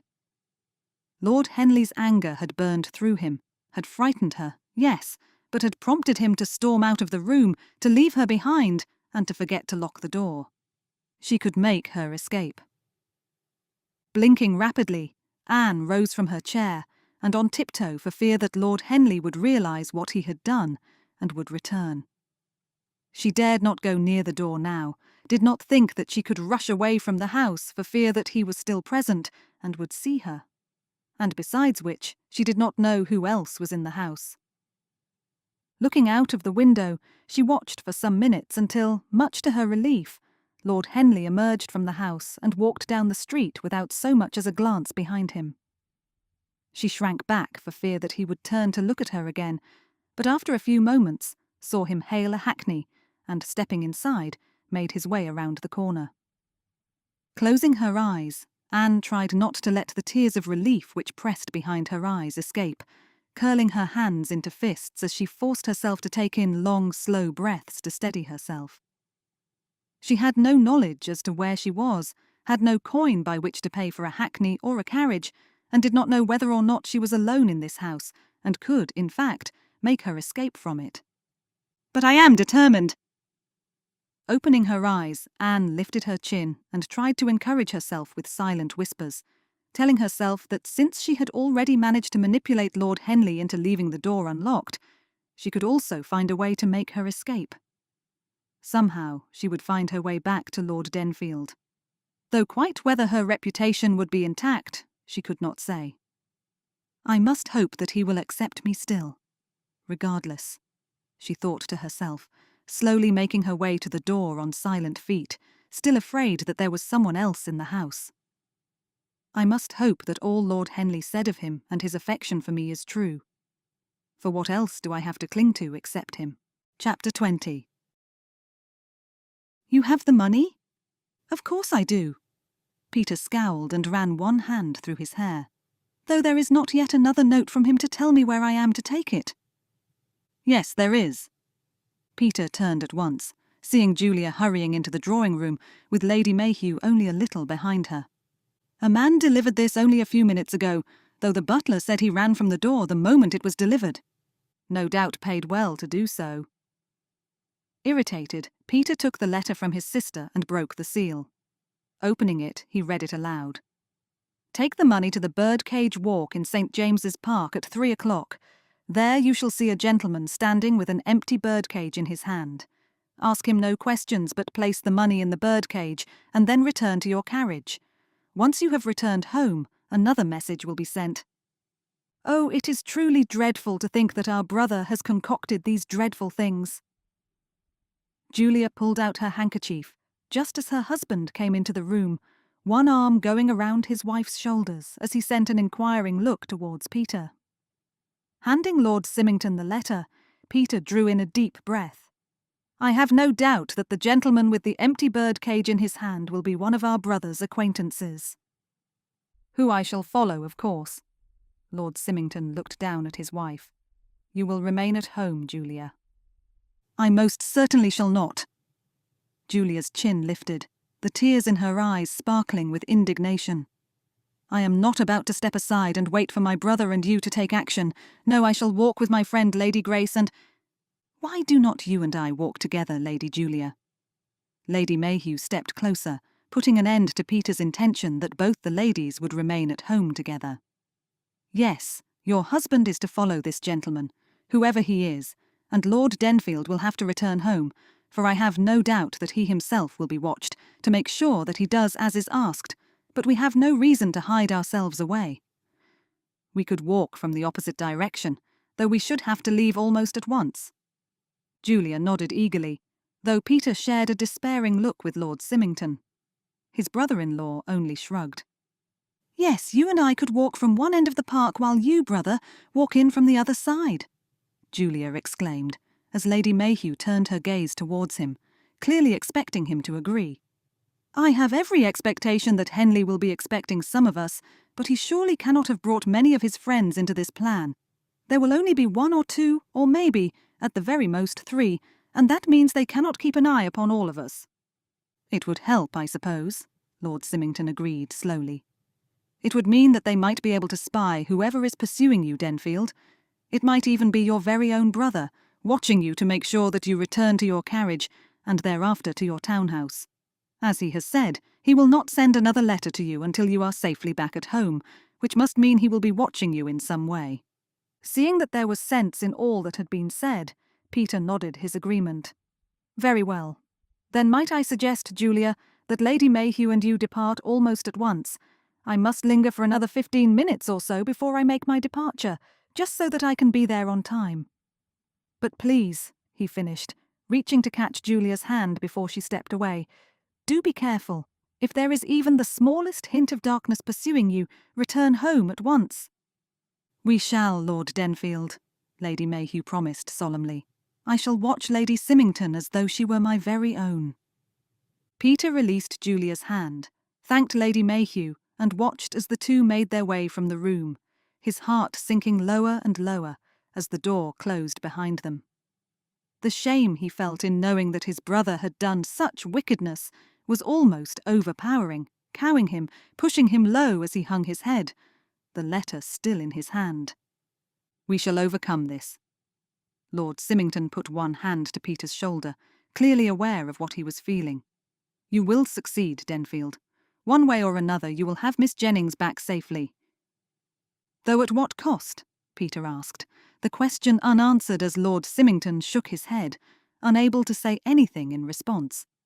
Just how far is my brother willing to go before he finally gives my dear Anne back into my arms? The birdcage walk was so called because of the Merry Monarch, James I's, delight in the many aviaries which he had placed along the park edge. There were no such aviaries any longer, though, at times, gentlemen and ladies did bring little birds in cages to show off to others. Therefore, Peter concluded, it would not be particularly unusual for a gentleman to be standing with an empty birdcage in one hand, though. Thus far, he had not seen anyone of that description. Biting his lip, he continued to make his way slowly along the path, nodding to an acquaintance here and there, but otherwise, keeping his gaze and his intentions fixed to the persons standing on either side. Some were speaking to others, some were clearly waiting for acquaintances or sweethearts to appear, but none had a birdcage in their hand. His breathing quickened as fright took a hold of him. What if his brother had lied? What if there was no gentleman here, no one holding a birdcage, no one watching for his return? What if this was all some sort of elaborate ploy by which his brother had an even darker intention? There. His eyes flared as he caught sight of a tall, thin gentleman who had a small birdcage in one hand. Taking him in, Peter considered whether he knew this man or not, considering the profile and the cut of the man's clothes, but realizing that he did not, stepped closer, ready to do all that his brother had requested. I think you are expecting me. Seeing the thin man turn towards him, Peter pulled out the sealed letter from his pocket, a letter which not only begged his brother to release Miss Jennings, but also contained the £50 which had been requested. And I am to place it in here, am I not? The gentleman said nothing. He did nothing other than to lift the cage with one hand and hold it open for Peter's letter. Placing it inside, Peter lifted his gaze back to the gentleman's inscrutable expression, waiting for him to say something, but the gentleman did not. Instead, he merely closed the cage door, turned on his heel, and walked away. The urge to pursue him was so strong, Peter found himself taking a few steps closer, only to drop his head and let out a heavy sigh. I cannot. The only thing he had to do now was turn around and return to his carriage, and thereafter back to his townhouse. He had nothing more to do, nothing that he could do in order to help Miss Jennings. He had to trust that Lord Symington would be able to follow the gentleman with the birdcage, that maybe even Julia and Lady Mayhew would be able to find something else also. He had done his part. Stepping into his townhouse, the weight on Peter's heart grew all the more. With a long breath, he handed the butler his hat and his gloves, but then found himself quite lost as to where he ought to go or what he ought to do. The hopelessness, the desperation that he felt was so strong, it was crippling. His chest tightened, his breathing coming in short, sharp gasps as he fought against the fear which burned right through him. What had he done in giving his brother what he wanted? Yes, they had come up with a plan where Lord Symington was going to follow after this gentleman, and with his sister and Lady Mayhew walking through the park also. But what if they found nothing? What if the gentleman took a carriage and Lord Symington could not follow after him? Would Miss Jennings remain in further danger? It would not be long until the evening, and what dark deeds would Henley have planned for her in that evening? Was she tied up, injured, broken? Closing his eyes tight, Peter took in a deep breath and dropped his head forward. How much he wanted to go out and search through London for Miss Jennings. How much he would give to make certain that she was safe. I love her. The thought came to him quickly, and Peter's eyes flared, his heart tumbling as he blinked, taking in what he had thought, what he now felt, and realizing the strength of it, the significance of it. This was more than just a gentle affection, a fleeting interest in the lady. This was a heart-rending love, something that burned through every part of him and made him realize that the only thing he wanted, the only thing he desired, was to have Miss Jennings safe again in his arms. "I want to tell her that I love her," he whispered to himself, making his way back to the drawing-room, his heart beating quickly, his blood thundering in his veins as he stepped into the room, closed the door behind him and walking to the window. Looking out, his breath fogging the window, he imagined the moment he would have the lady back in his arms, back when he could look into her eyes and tell her the truth of his heart. Could he hope that there would come a time when that could happen? Or was Miss Jennings lost to him forever? Chapter 21. Anne tiptoed up the hallway, her heart beating so hard it was the only thing she could hear. Every tiny sound made her jump, her skin prickling with fright, but thus far she seemed to be entirely alone in the house. She had considered making her way to the front door and to go out that way, but her fear of Lord Henley returning had forced her to reconsider.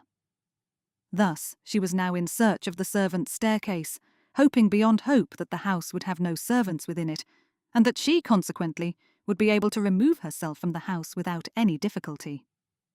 Though quite what she was to do and where she was to go thereafter, Anne did not know. At least she still had her bonnet, her gloves, and her spencer, meaning that she would appear quite commonplace, though a lady walking alone might catch the attention of some, depending on which part of London she was in. And if I am in a part of London I do not recognise, then what shall I do? Anne trembled and tried not to let her thoughts run away with her fear. The first thing she had to do was remove herself from this house, and thereafter she might worry as to what she ought to do. With relief, she spied the servants' staircase and on nimble feet hurried towards it.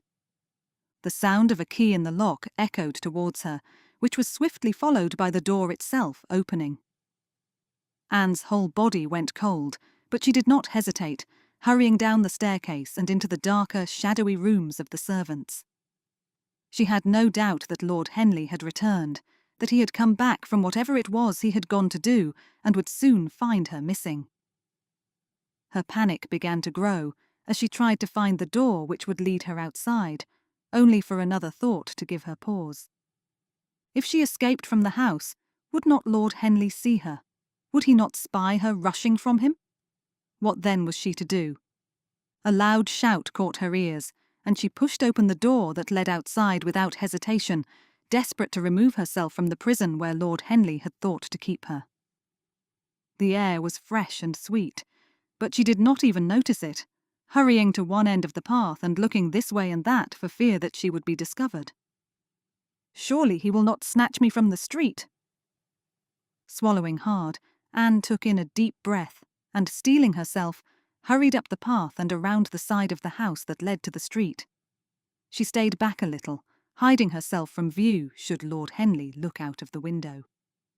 Her heart clamoured, her fear pushing her to do more, to act, somehow, and yet she remained where she was, frozen in indecision. A hackney came into view. It was her only escape, her one chance to make her way to freedom, to go back to where Lord Denfield and safety lay. She had no coin, yes, but surely she could do something, say anything, to force the driver to do as she asked. "Wait!" Crying out, she hurried forward, stumbling a little as fear and hope drove her forward. She did not so much as pause as she came to the road itself, stepping out and only giving a brief glance to see if any other hackney or carriage was coming in the opposite direction. The hackney driver did not appear to see her or hear her, given that he did not slow for even a moment, his hands holding the reins, his gaze away from her. "Wait, please!" Hearing another shout, Anne looked over her shoulder, fearing that Lord Henley would have seen her before turning back to the hackney. Whether or not the driver had seen her, whether or not he had space for her, she did not care. Her only choice was to get inside, and pulling the door open, and even with the wheels still turning, she somehow forced herself inside. "Good gracious!" The voice of the occupant within the hackney was filled with surprise, as Anne, breathing heavily, sat back opposite the lady and gentleman. She blinked, uncertain as to what to say, fearful that they were from the ton, only to notice the slightly dulled fabric of the lady's gown and the touch of wear to the gentleman's hat. Perhaps she was safe enough. "Pray forgive me," she said hoarsely, as two sets of eyes stared back at her in utter astonishment. "I did not mean to startle you."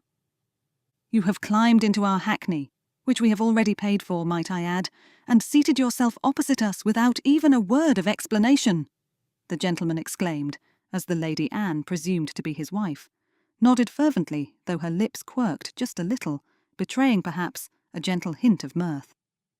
"I am aware I have done so." Anne glanced over her shoulder, looking out of the window, but of Lord Henley there was no sign. "I must, of course, beg your forgiveness. I had no intention of doing any such thing, but I am afraid I had no other choice." "And why is that?" The question from the lady left Anne silent for some moments. What was it she was meant to say by way of answer? Could she tell her the truth? If they were not from the ton, if they were not from high society, then could she trust them with that? Her heart told her no, she ought not to say a single thing to either of them, for fear that their connections would bring her low. They might not be from high society, but that was not to say that their brothers, sisters, or friends were not. "Are you going to answer?" the gentleman exclaimed, though the lady quickly put one hand over his, quietening him. Anne searched her face for a moment, hoping that what she saw there was sympathy rather than judgment as she sought her mind for an answer. "As I have said, I am truly sorry for my actions," she began, speaking slowly so she might give great consideration to every word. "It must have been most unexpected for you both, and not at all proper, I know. However, I would not have done so had it not been urgent." "Urgent?" The lady's eyes flared. "You had an urgent desire to climb into our hackney?" "I had a strong desire to get to a specific place in London," Anne explained, choosing not to say that she had thought to make an escape from a gentleman who had kept her captive for some time. "It is of the greatest urgency, otherwise I would not have done such a thing." The gentleman and the lady exchanged a glance, looking to one another as though to inquire silently as to whether or not they believed Anne, though Anne herself remained silent. Her hands clasped tight together, for, even if they let her stay in the hackney at this very moment, her problems would remain. She would not know where she was, how she was to get to either her aunt or Lord Denfield, and certainly could not be sure as to whether or not Lord Henley would discover her within that time. "I see," the gentleman sniffed, sounding a little less than pleased over what Anne had just disclosed. "I am very surprised indeed to think that a lady of your quality would not only be travelling unchaperoned, but would also be without a carriage." Anne spread out her hands, heat rising into her cheeks. "I will admit that such a circumstance is very astonishing indeed, though, as I have said, it does come with the greatest urgency. It is not a circumstance that I expected, nor, in fact, that I had any control over." Something seemed to ignite in the lady's eyes as Anne looked at her, as though she understood that there was some true difficulty in all that Anne had endured, that there was a genuineness in what Anne had expressed. "Very well." The lady smiled quickly. Tell us where we might place you so that you might go there at once." Anne opened her mouth to speak, only for the gentleman to grip his wife's hand, his brows furrowing. "My dear, I really must protest. We do not—" "Do be quiet, Simmons." The lady spoke with a slight sharpness to her voice, her eyes searching her husband's face. "What if it was one of our daughters who found themselves in a difficult circumstance? Would you not want them to be shown kindness?" "But we do not know if she speaks the truth." "I am no threat to you, I assure you," Anne said quickly, her worry beginning to ease given the kindness of the lady. "I have nothing I can offer you by way of payment, but I am well able to repay it once I have returned." The gentleman considered this, though his wife nodded and smiled. "You are very good to worry about such things, but I will not have it," she said, reaching out and patting Anne's hand gently.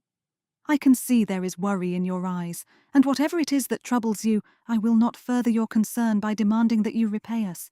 No, it will be no trouble. Please tell us where we are to take you, and the driver will have you there in a moment." With relief, Anne swallowed her tears, which had quickly formed, and offering her grateful thanks, considered where she would be best to go. Would Lord Denfield be at home, or would he be with her aunt?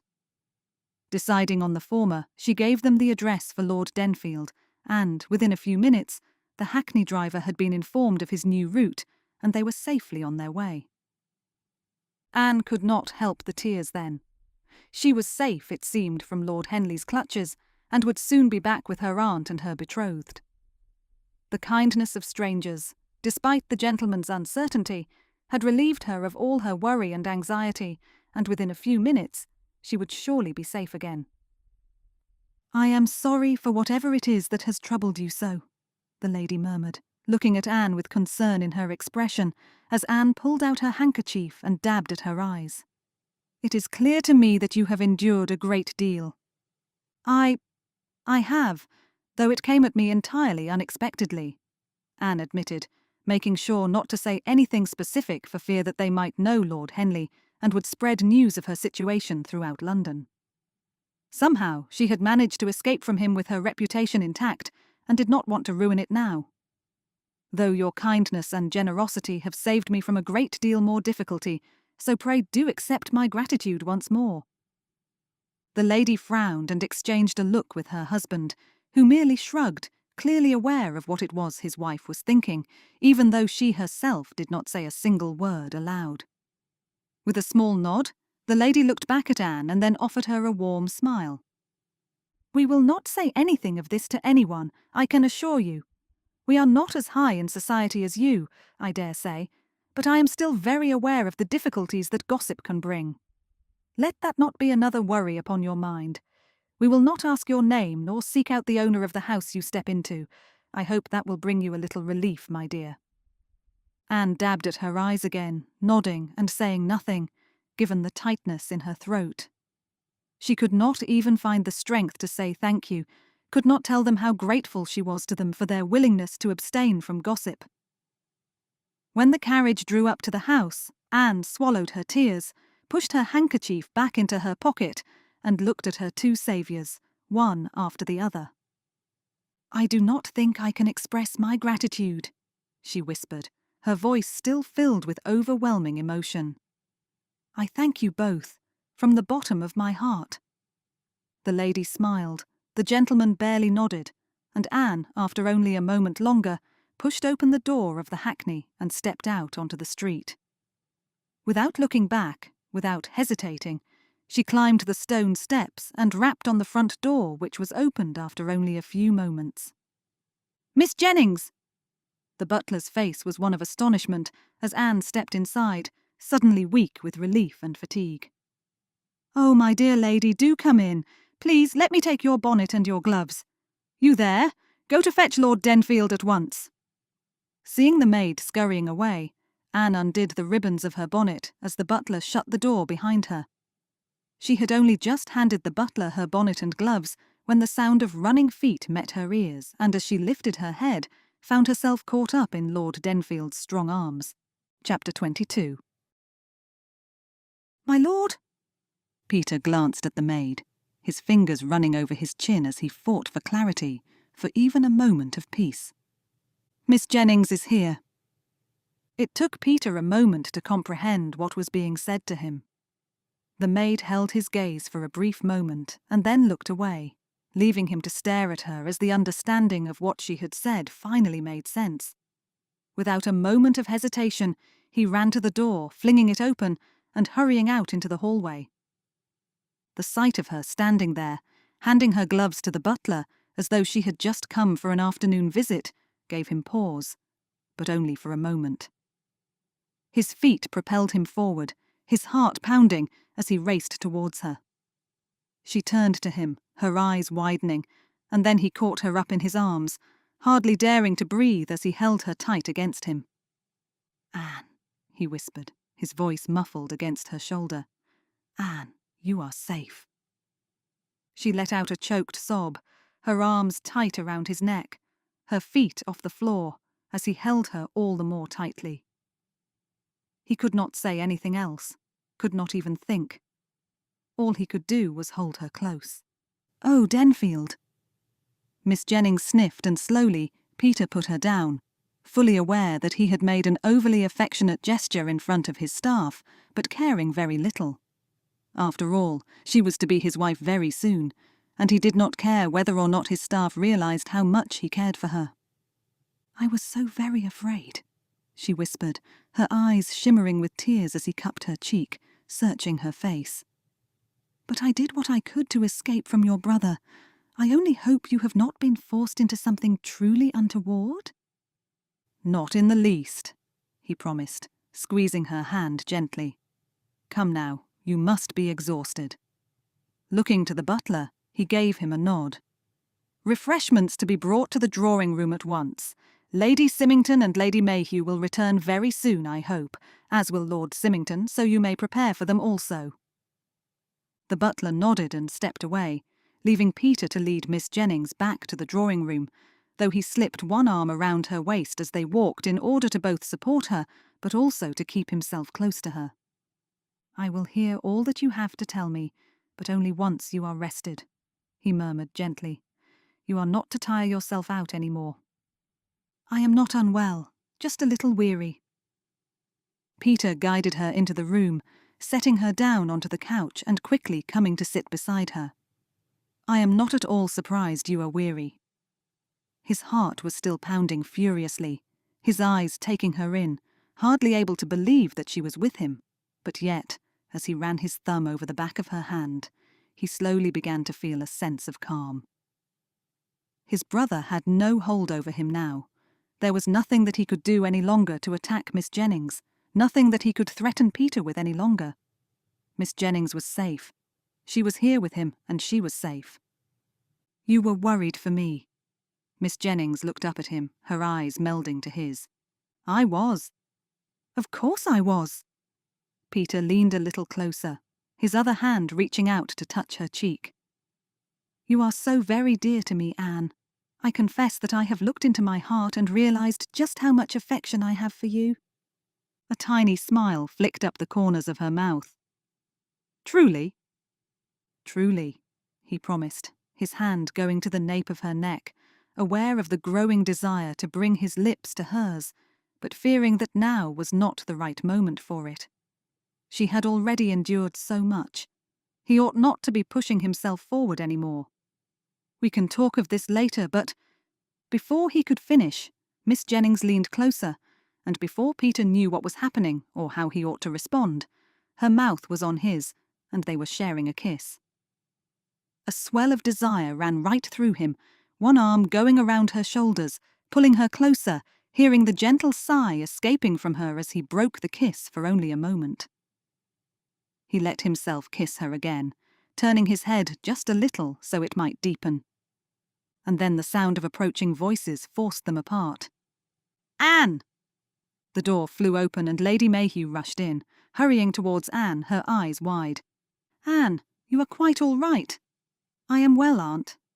Miss Jennings made to rise to her feet, but her aunt enveloped her in a hug all the same. Lady Mayhew held her close for a moment longer, then pulled back, tugging out her handkerchief to wipe her eyes.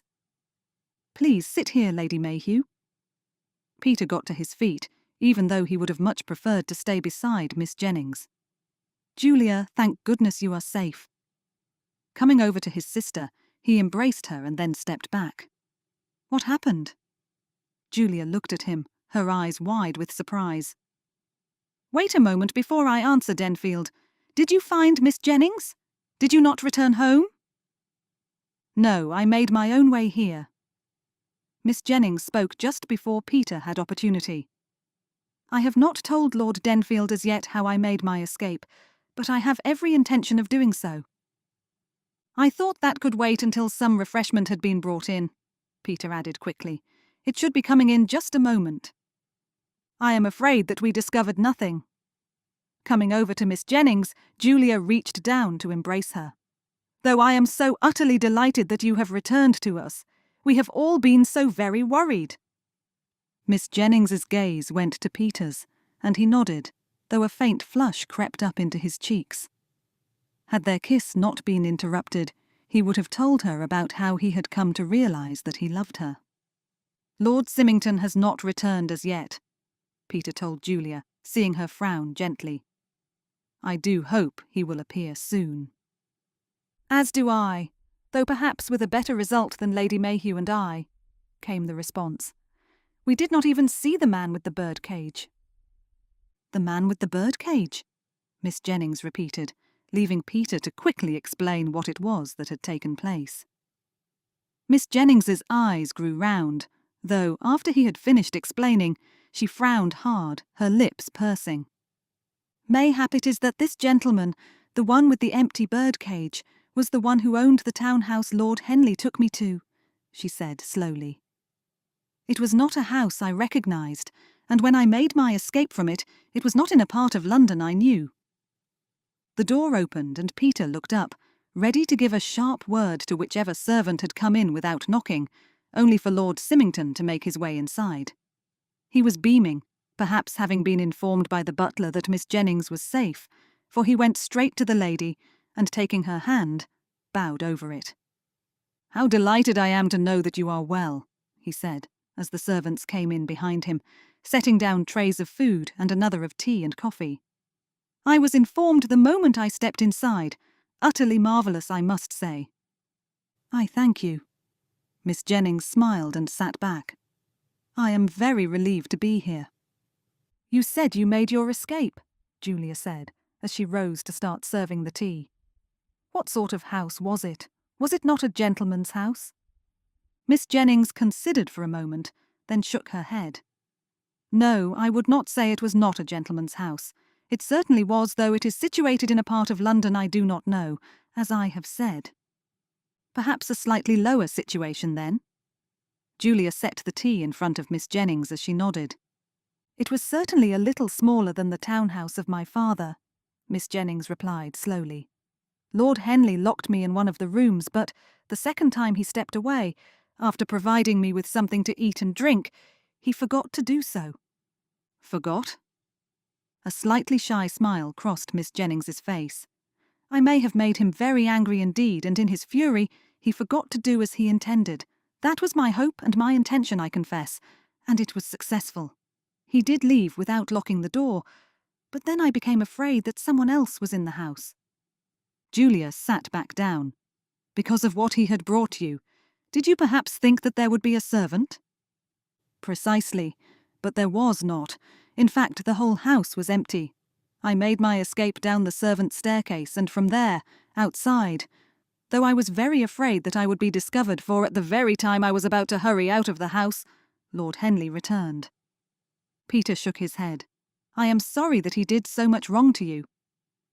Might I ask how you found your way here? Lady Mayhew asked, taking her niece's hand.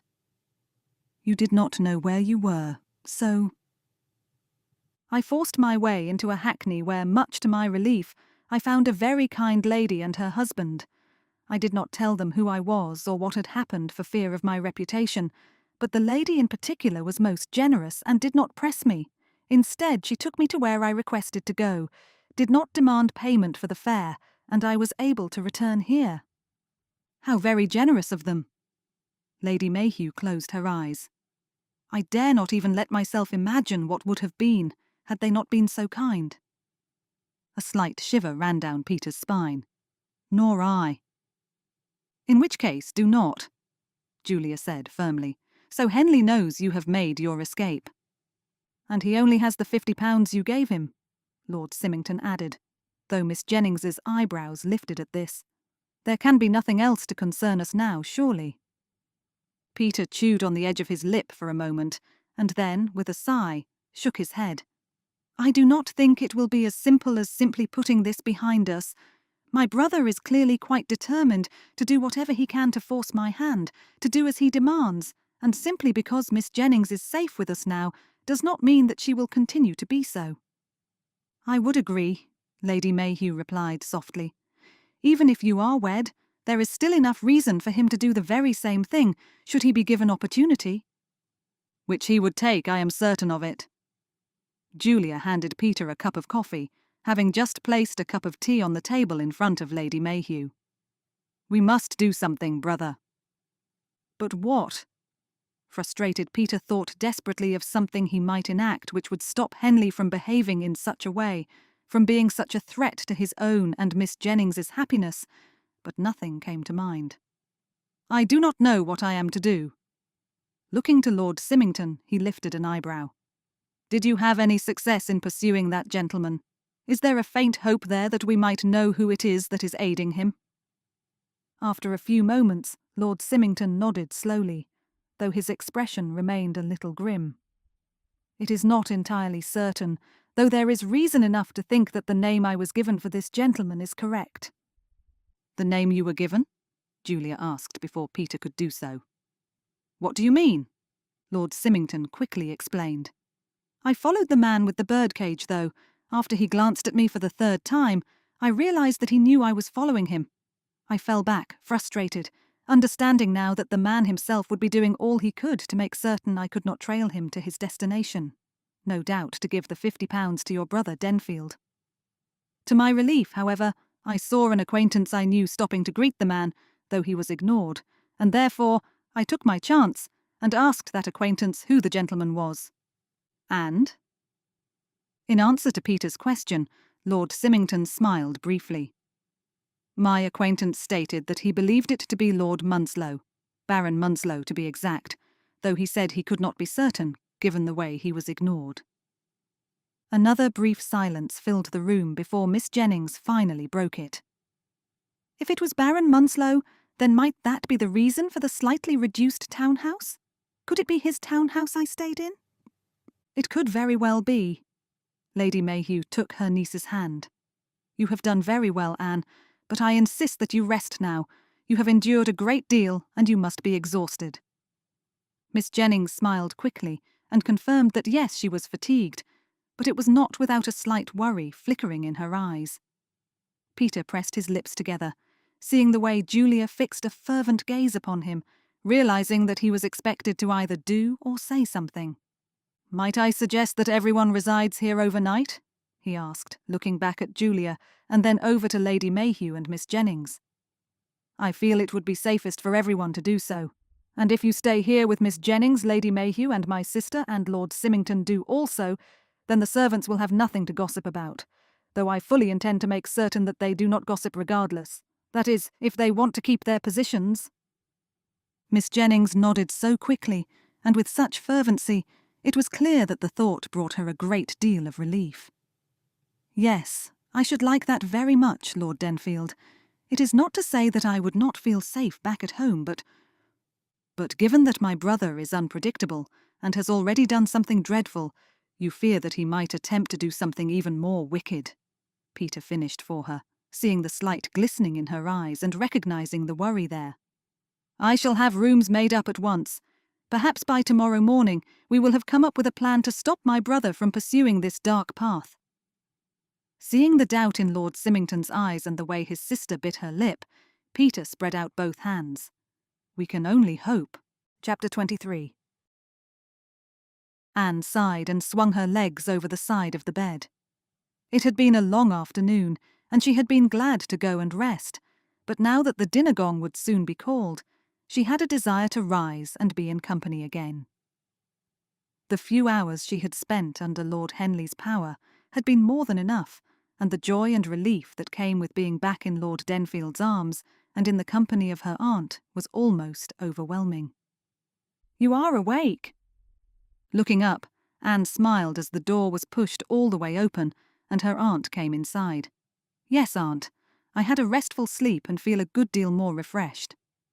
"I am glad." Lady Mayhew came closer and took one of her hands in hers. "Lord Denfield has been unable to sit at peace since you went to rest. I am sure he will be delighted to see you looking so much better." Reaching out, she patted Anne's cheek gently. "You did look so very pale." Anne acknowledged this with a nod and a smile. "I am sure he shall be." She did not say a word to her aunt about the kiss Lord Denfield and she had shared, nor tell her of the tenderness and affection he had spoken of to her just before her aunt and Lady Symington had arrived. All the same, the joy of that wrapped around Anne's heart and her smile grew all the more. "I should like to go down to him if we might." "Of course, just let me call the maid to come first." Making her way across the room, Lady Mayhew rang the bell and then gestured for Anne to sit down at the dressing table. "You will need to have your hair fixed and perhaps a new gown, since you have not changed since you returned." Anne flushed. "I do not have another gown." "Ah, but I had some things brought," came the quick reply. "While you were resting, I had a few personal items retrieved and 2 of your best gowns." "Thank you, aunt." Turning to look at her reflection, Anne took in the shadows under her eyes and quickly pinched her cheeks to bring a little more colour to her face. "I should like to look my best for Lord Denfield." "But he does not care what you look like, given that you are already well settled within his heart," her aunt replied gently. "Do not protest, my dear, or pretend that you do not care for him as much as he cares for you. It is one of my greatest joys to see you so contented." Her lips puckered, her happiness fading. "If only Lord Denfield could think of a way to stop his dreadful brother from doing anything akin to this again." Anne nodded, just as the maid knocked and then came in. "I am sure that he will be doing everything possible, aunt, and I have every faith that, in time, he will come up with a solution." "I am glad to see you looking so much better." Lord Denfield sat down next to Anne, his eyes settling on hers, a smile on his lips. "You appear refreshed at least, though I am sure that there is still a great deal of concern over what Henley might try next." Anne knew how much he wanted her to be truthful, and with a small shrug, spoke from the heart. "I am a little concerned, but remaining here with you, staying under your roof and with your protection, I know that I am quite safe and secure. That brings me a good deal of relief." "I am glad to hear it." Lord Denfield smiled and took her hand, which she gave willingly. "Perhaps we should marry sooner, Miss Jennings. Anne, perhaps we should marry tomorrow." She blinked. "Tomorrow?" "In this house, with your family and mine as witnesses," he said, though he frowned as he spoke. "It would not be my desire, however, for we have each made plans for our day in church, but I do wonder if it would change my brother's attitude in any way." Anne considered this, not wanting to refuse immediately, but at the same time doing her best to understand the desire behind it. "You yourself said, however, that your brother would not be constrained simply because we are wed." "That is true." Lord Denfield ran one hand over his chin. "It is more, perhaps, because you would be protected and a little more secure, I suppose." His thumb ran over the back of her hand. "You would not have to return home, for example. You would be able to reside here to stay with me." The thought was a pleasing one, though the blush it brought to Anne's cheeks and the heat which seared through her forced her to look away from him for just a moment. "You are very considerate, Lord Denfield, and I should be glad of any further protection, certainly. Though," she continued, able to look into his eyes again, "I should not like to be forced into a course of action simply because of your brother's threat. To my mind, that would not be a wise response. I say this also because we have both worked hard to prepare the wedding day, have we not? It is not too far from us now." Lord Denfield let out a slow breath, and then nodded. "You are quite right. though I should like you to know that my desire to marry you has only grown. The day could not come any more quickly." His fingers pressed through hers, and Anne smiled back at him, her heart filled with a happiness that she did not think she could express, not even should she be given all the words in all the world. "I care for you, Denfield." It was not what she had meant to say, not truly what she wanted to say, but the words came from her heart regardless. She blinked, looking back into his face, and seeing him smile big and bright, his eyes shining. "I did not think that we would ever be in such a state of happiness," he told her, softly, so that the others in the room would not hear him. "When I stepped into that space between my brother and yourself, when I told those gossiping ladies that we were engaged, I never once imagined that we would be as contented as we are now, that I would be eager for the day of our marriage. I did not think that our hearts would be filled with affection for each other, and I confess myself to be overwhelmingly grateful for it." "As am I," Anne sighed contentedly. "Though there has been a great deal of trial and a depth of fear, I confess that it has made my heart grow all the more in affection for you, Lord Denfield. When I was alone in that room, when I was left without escape, the only person I could think of, my only desire, was for you, and to be in your arms again." She thought that there would be a flush of embarrassment rising up within her, given the bluntness with which she spoke, and the honesty of her words. But instead, all she felt was joy. Joy at being able to share with him what she truly felt, and gladness in knowing that he felt the very same way. "I will say that." A knock at the door interrupted Lord Denfield from whatever it was he had been about to say, and as he called for the servant to enter, his hand left Anne's. "This arrived for you, my lord." The butler handed the letter to Lord Denfield. "It was to be given to you at once." Lord Denfield frowned, but took it, breaking the seal and then unfolding the letter. Sitting down, he read it, and then looked up sharply at the waiting butler. "Who brought this?" "A man I did not recognize," the butler said quietly. "He ran from the house once it was delivered." "Who is it from?" Anne asked, seeing the worry etching itself across his expression. "It is Henley?" Lady Symington rose to her feet and came across the room towards Lord Denfield, though Anne chose to remain where she sat, not wanting to rise to her feet and join brother and sister. "What does he say?" Lord Denfield said nothing for some minutes, then took in a deep breath and looked down at Anne. "He is angry that you made your escape." "I am sure that he is," Lady Symington murmured, looking down to Anne and then back to Lord Denfield. "What else does he say?" Lord Denfield shook his head. "He demands a great deal of money from me." "For what purpose?" Anne asked, fright catching in her chest. "Why should he ask for money?" Lady Symington closed her eyes. "He must be in deep difficulty financially, more than we knew.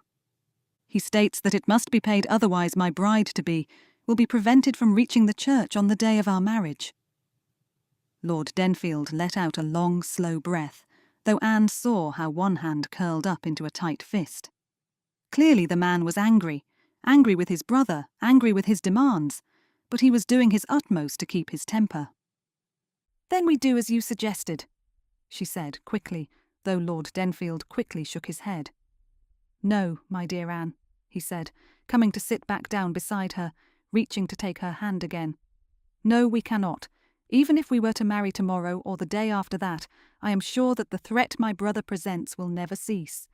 Not unless I do something more. Not unless I make a stand and find a way to make sure that he can never come too near to us again." Anne looked into his eyes, her hand tightening on his. "What do you mean to do?" "I mean to give him a choice," Lord Denfield said firmly, as everyone in the room turned their attention to him, ready to take in what it was he said. "Either I will call him out, and he will accept and be in danger of his life, or he will make his way to the continent and inspect his holdings there, making them profitable enough for him." Anne's eyes flared, fright burning through her. "You would call out your own brother? You would think to injure him, to be in danger of killing him?" Lord Denfield looked back at her steadily, his gaze fixed, but his jaw tight.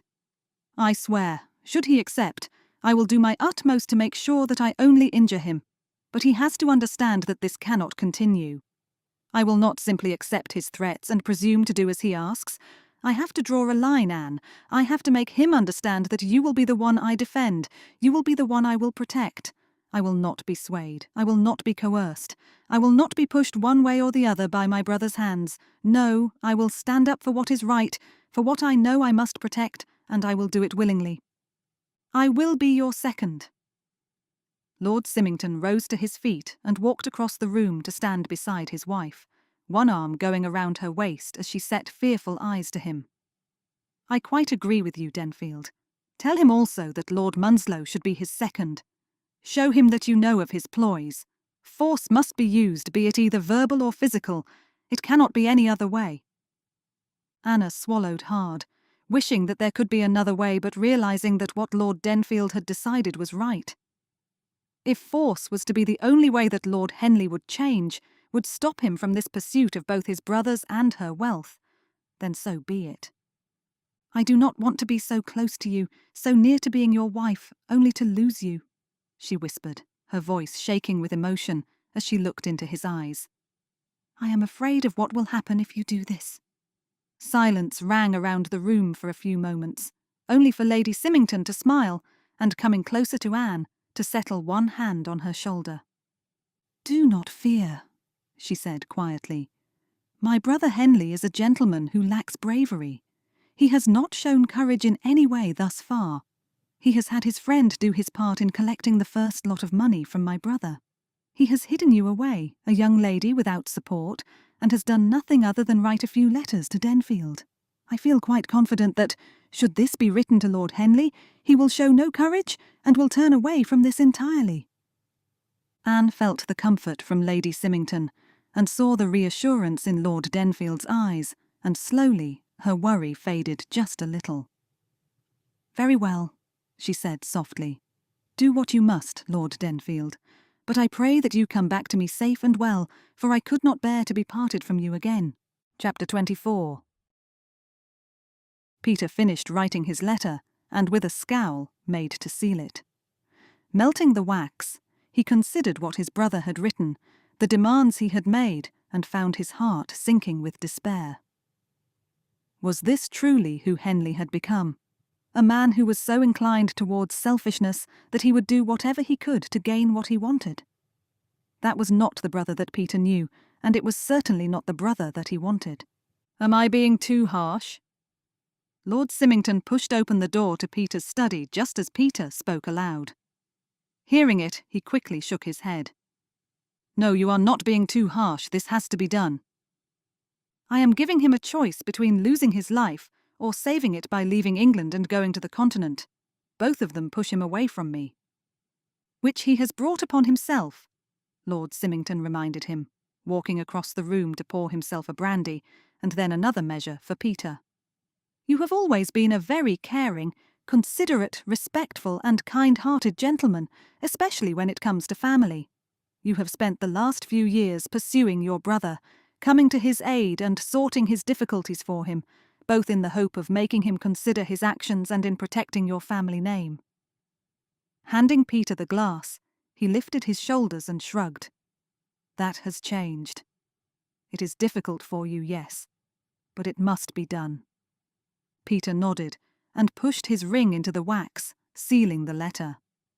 His shoulders dropped, his heart heavy. "At one time, I would have done anything for Henley. I would have taken any action to try and protect him and, as you have said, to protect my family name. Now, however, I realize that I must let my brother do as he wishes. It must be his choice." Lifting his head, he looked straight back into Lord Symington's face. "And I have someone I care about a good deal more." Lord Symington nodded. "You love her." "I do. I just have not told her as yet."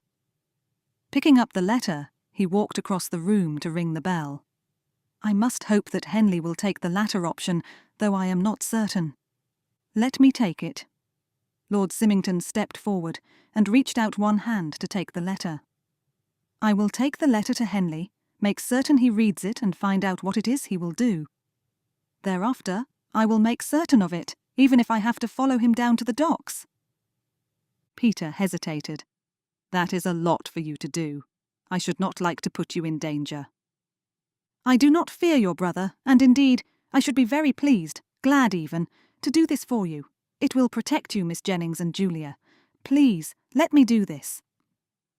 Seeing the fervour in Lord Symington's eyes, Peter thanked him and then handed the letter to him. Without a word, and only a brief nod instead, Lord Symington stepped out of the room, leaving Peter alone. Letting out a sigh, Peter closed his eyes and lowered his head. There was nothing else to be done, nothing else he could even think to do to sort out the situation. The letter was written, the demands were made. All he could do now was wait. Peter woke up violently as a sound startled him awake. His stiff neck made him cry out just as the door opened and the face of Miss Jennings appeared in the doorway. "Forgive me," she began to say, only for Peter to stand up from his chair and beckon her in, ignoring the way his body cried out in pain. "Please, come in." Rubbing the back of his neck, he could not help but let out a low groan. "I must have fallen asleep in my chair." Miss Jennings hid a smile, though her expression remained one of sympathy. "You could not sleep?" He shook his head. "I was waiting for Symington to return from delivering my note to Henley," he said, reaching out to take her hand. "He must not have returned as yet." "No, he is here already?" Miss Jennings told him, coming to stand a little closer to him. And Peter closed his eyes, inhaling the scent she brought to him. It was of sweetness, of honey or blossom. He did not know which. Either way, he found himself desperate to be closer to her and, wrapping one arm around her waist, tugged her nearer to him. Miss Jennings giggled, a blush coming into her cheeks, though she smiled up at him rather than turning her head away. "You did not hear what I said, I think." Peter frowned. "No, I do not think I did. You are much too distracting, Anne." When he bent his head to kiss her, she was already waiting for him, a soft sigh escaping her as his lips touched hers. He had not heard at all what she had said, had found himself caught up with the desire to be close to her, to take all of her into himself and hold her tight. Heat shot up through his core, and he pulled himself back reluctantly. This was not the moment for such things, especially when he had more to say to her, more to confess about the state of his heart. "Should you—" Miss Jennings let out a slow sigh of contentment, making Peter smile as her eyes fluttered closed. "Should you like me to repeat what I said?" "I suppose you should," he grinned, wishing silently that they might keep themselves together just here, just for a little longer. "I did not hear it the first time." Miss Jennings smiled at him. "I said that Lord Symington has already returned. He offered to come to see if he could find you here, given that the butler assured us you were not in your rooms. However, given that he is rather fatigued, I thought to come and look in your study myself." A jolt ran up Peter's spine. "I am very glad that you did," he said, though he did begin to move back from her. "But Symington has returned, you say?" "Yes, though not more than 15 minutes ago." Peter squeezed her hand. "Come, I should go to see him at once. He took the note to Henley, you see. He must have received an answer from him."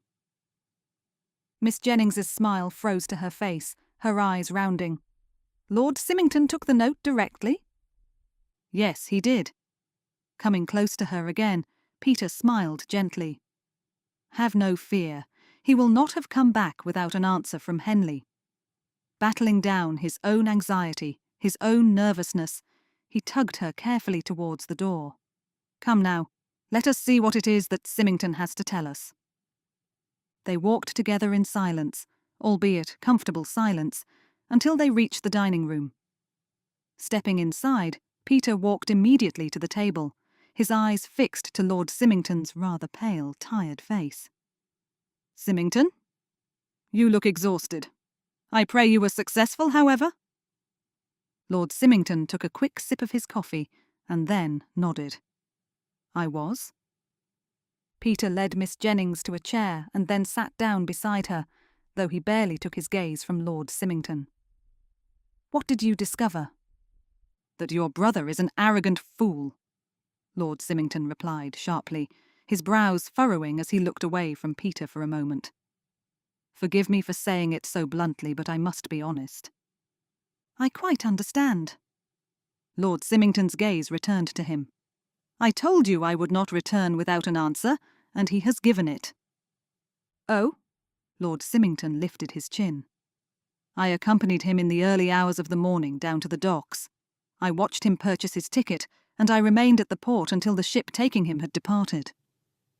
Peter stared at his friend, his mouth a little ajar. His whole body had grown cold, his heart seeming to stop in his chest for a moment as he stared at Lord Symington, hardly daring to believe it.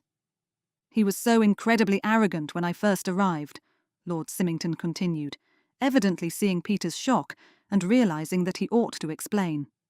"I had to force my way inside, something I am not proud of, but given that my stature is a little greater than your brother's, I did not find it particularly difficult." "His butler did not stop you?" "He had no butler, only a footman and one maid."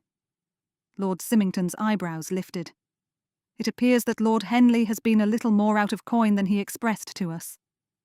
Peter closed his eyes. Goodness.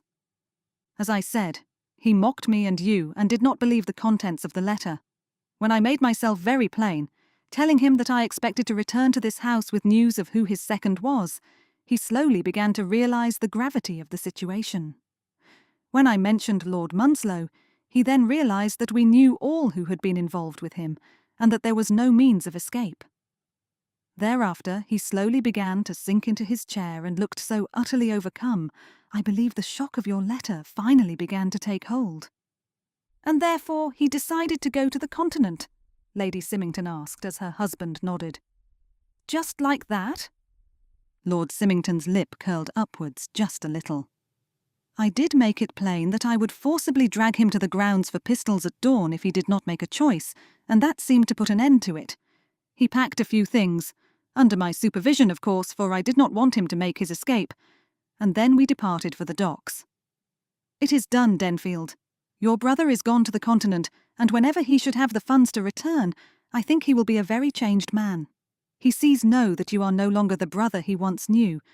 Not that I think that to be a bad thing, but rather a heartily good change, and therefore will have a good deal to consider during his time away." Peter swallowed hard, and reaching across the table, shook Lord Symington's hand firmly. "Thank you, Symington. You cannot know what this means to me." His gaze then went to Miss Jennings, seeing her damp eyes, and before he could stop himself, Peter was out of his chair and had pulled her up tight into his arms. She let out a slightly broken sob, and though he hated the sound of it, though he was upset at the cause of it, he could not help but rejoice that the matter was at an end. "It is over," he said hoarsely, as Lady Mayhew pulled out her handkerchief to dab at her eyes. "You are safe. We are safe." Pulling back, he looked into Miss Jennings's eyes. "And we will be married just as we planned. What say you to that?" Miss Jennings smiled, her hand settling just at his heart as she blinked away the last of her tears. "I can think of nothing better." Epilogue. "Anne!" Anne let out a squeal of surprise as Lord Denfield's voice filled the room. "Denfield, we are not meant to see each other before our vows." A sudden worry filled her, and she turned to face him a little more. "Is there something wrong?" "Nothing." Lord Denfield's smile was tender as he swept her up into his arms. "It is only that I had something I wanted to tell you. 2 things, in fact, before we made our way to the church." "Oh." Anne let out a slow breath, her shoulders dropping, her frame softening as he held her in his arms. "What is it that you wanted to say?" Lord Denfield dropped his head and kissed her lightly, though it was only for a moment and certainly not long enough for her to lose herself in it. "I firstly wanted to tell you that I love you, Anne." She blinked. "You love me?" "I do, with all of my heart." Sighing contentedly, his arms tightened around her a little more. "I love you so very much. I cannot even think of containing those words within my heart. I have wanted to tell you for some time, but there has never seemed to be an opportunity. So I determined to tell you of my heart before we wed, even if it was only an hour before we made our way to the church." Anne's heart exploded with joy. "I love you, Denfield." His eyes flared. "You love me in return?" "Of course I do. How could I not?" she told him, her heart still overwhelmed with all that he had offered her, all that he had given her. "You are the most wonderful of gentlemen, the most kind, considerate, courageous, and upright gentleman, and my heart is truly yours." He kissed her then, kissed her softly and sweetly, and Anne felt herself melt into his arms, her breathing quickening as their kiss of shared love made a true impact upon her heart. "I should take my leave," Lord Denfield breathed, forcing a tiny inch of space between them, clearly as reluctant as she was to step away.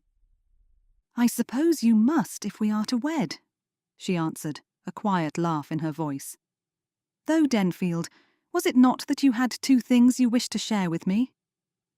Lord Denfield nodded, pulling himself back all the more and looking down into her eyes. "There is. Give me a moment." Anne watched in confusion as he stepped away from her, walking back towards the door.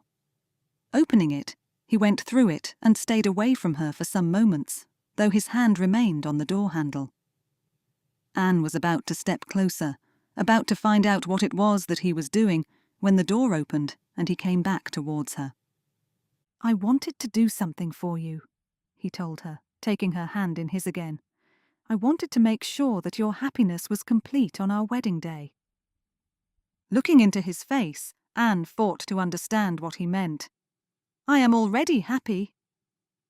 "But I am sure you will be all the more so," he said, turning and gesturing to the door, just as, to Anne's utter astonishment, her mother walked through the door. She stopped, her hands going to her mouth, her eyes flooded with tears, as Anne stared at her, hardly able to believe that she was present. "Your father knows nothing of this," Lord Denfield said softly. "There is nothing to be afraid of." "Mamma." Anne's voice was a choked sob as she released his hand and slowly began to make her way towards her mother, her hands outstretched as Lady Ellen reached out to embrace her. To be held tightly in her mother's arms was almost too wonderful to believe, almost too astonishing to take in, and Anne immediately began to weep. "I am here, my darling Anne," her mother whispered, her own voice hoarse with emotion. "I am so sorry I have been away for so long." "No, there are to be no apologies, Mamma," Anne replied immediately, pulling back so she could look into her mother's face. "I understand." Her mother's eyes filled with tears. "You do?" "Of course I do," Anne replied quickly, her own vision a little blurred with her own happy tears. "I would not be where I am today without my aunt's help.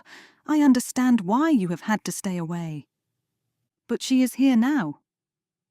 Lord Denfield came over to them both and, putting a hand around Anne's waist, smiled into her eyes. "And she will be here with us on our wedding day, and longer, if you both wish it." Anne did not understand for a moment, a slight frown on her face. "What do you mean?" "I would be very glad indeed to have you reside with us, Lady Ellen," Lord Denfield said, before turning back to Anne. "I understand the reason behind the separation, and I will support it. If your mother wishes to reside with us at the Denfield estate, there is more than enough space for her to reside here for as long as she wishes." Anne could not speak for a moment, such was her joy. "You would do this?" "Of course I would, because I love you," came the reply. "And should Lord Ellen ever attempt to come and force your return, Lady Ellen," he continued, turning back to Anne's mother, "then you can be assured that I would do everything to stand in the way of that, and to make sure that you are safe and protected." The love Anne held in her heart for Lord Denfield grew to such proportions, she could barely even think. Her heart swelled, and she leaned into him, her head on his shoulder, as blinking away yet more joyous tears, she looked to her mother. "Will you, Mamma?" she asked, hope over hope abounding as she saw her mother smile. "I should be delighted to accept that offer," came the reply, as Anne's smile split her face. "Thank you, Lord Denfield." "Yes, thank you, Denfield," Anne whispered, looking up into his face and wondering to herself just how she could love this gentleman any more than she did already. "You have brought everything to me, and I am overwhelmed by it." "As I am overwhelmed by you," he whispered gently. "I love you, Anne." "And I love you." The clergyman opened the Book of Common Prayer, his expression one of solemnity which added to the weightiness of the moment. Anne dared a glance at Lord Denfield, but he was looking away from her, his gaze trained upon the clergyman, and with a serious expression on his face, clearly sensing the solemnity of their situation just as she did. His eyes turned to hers for just a moment, however, and the happiness which grew up within her crept to such great heights, it pushed the corners of her mouth up regardless. She had never imagined that she would find herself wed this season, had never thought that the gentleman who had saved her from a difficult situation would soon become someone she loved with all of her heart.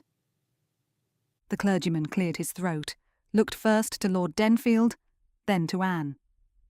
This was a little unusual, Anne suspected, given that her father was not present, but oh, the joy of having her mother with them. The clergyman would not have to ask who would give her to join in marriage with Lord Denfield, given that she was of age, and that brought such a fresh sense of joy that Anne's face split with a smile, just as the clergyman began. "Dearly beloved, we are gathered together here in the sight of God, and in the face of this congregation to join together this man and this woman in holy matrimony, which is an honourable estate, instituted of God in the time of man's innocence, signifying unto us the mystical union that is between Christ and his church. It is not to be taken on unadvisedly, lightly, or wantonly, to satisfy men's carnal lusts, but reverently, discreetly, advisedly, soberly, in the fear of God, duly considering the causes for which matrimony was ordained." The clergyman continued on, and Anne closed her eyes, taking in every single word that was said. It was as if she wanted to cling to each moment for a little longer, to hold on to it so that she might fully take it in. This was the moment she would be bound to Lord Denfield forever, where she would become his wife, and where her father, unwittingly of course, would no longer be able to demand that she do as he demanded. She was to be bound to Lord Denfield, yes, but that in itself brought such a freedom, it was quite overwhelming. "First," the clergyman intoned, "marriage was ordained for the procreation of children, to be brought up in the fear and nurture of the Lord, and to the praise of his holy name. Secondly, it was ordained for a remedy against sin, and thirdly, it was ordained for the mutual society, help and comfort that the one ought to have of the other, both in prosperity and adversity. God Almighty, into which holy estate these two persons present, come now to be joined. Therefore, if any man can show any just cause why they may not lawfully be joined together, let him now speak, or else hereafter forever hold his peace." Anne glanced to her right and to her left, knowing full well that there was no one there to protest.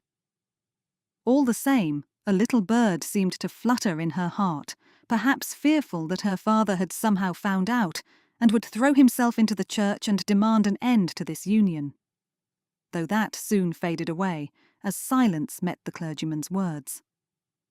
Lord Denfield shifted on his feet, his eyes darting to hers for a moment, and, as she returned his gaze, he finally offered her a small smile. Her heart sang.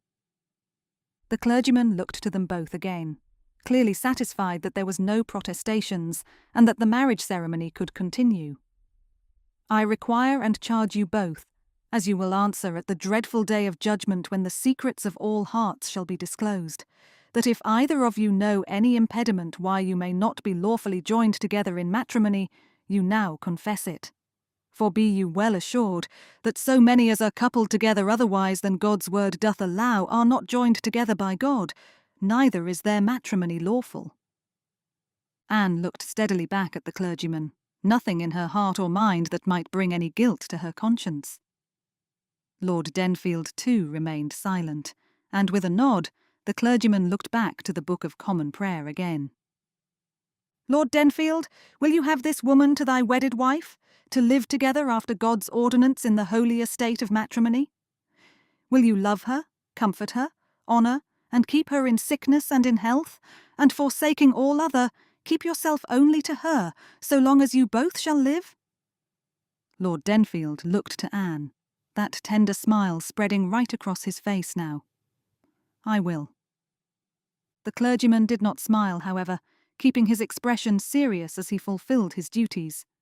Miss Anne Jennings, will you have this man to thy wedded husband, to live together after God's ordinance in the holy estate of matrimony? Will you obey him, and serve him, love, honour, and keep him in sickness and in health, and forsaking all others, keep yourself only to him, so long as you both shall live? Taking in a deep breath, Anne lifted her chin just a little. I will. I thank you. The clergyman reached out, and in lieu of there being a father or brother to offer her hand to Lord Denfield's, took Anne's hand and carefully and quickly set it upon Lord Denfield's. Anne's heart leapt with joy as Lord Denfield smiled down at her, the heat from his hand rushing up into her arm and onwards into her heart. Lord Denfield, the clergyman gestured to him, in sight of this congregation and in the eyes of God, speak your vows to Miss Anne Jennings. Lord Denfield turned so he might look at her fully. The tenderness in his expression, the softness about his eyes and the gentle smile on his lips had her desiring to throw her arms about him and hold him close, though she fought the urge fiercely. Now was not the moment for such things. Miss Anne Jennings, I take you as my wedded wife, to have and to hold from this day forward, for better, for worse, for richer, for poorer, in sickness and in health, to love and to cherish, till death us do part, according to God's holy ordinance. And you now, Miss Anne Jennings, make your vows to Lord Denfield. The words could not spin from her mouth any more quickly. Peter, Earl of Denfield, I take you to be my wedded husband, to have and to hold from this day forward, for better, for worse, for richer, for poorer, in sickness and in health, to love, cherish, and to obey, till death us do part, according to God's holy ordinance. Lord Denfield smiled back at her, and Anne's hand tightened on his, her joy so near to completion. We come the giving and receiving of the ring. The clergyman gestured to Lord Denfield, and, without a momentary hesitation, he took the ring from his pocket and pushed it onto the third finger of her left hand.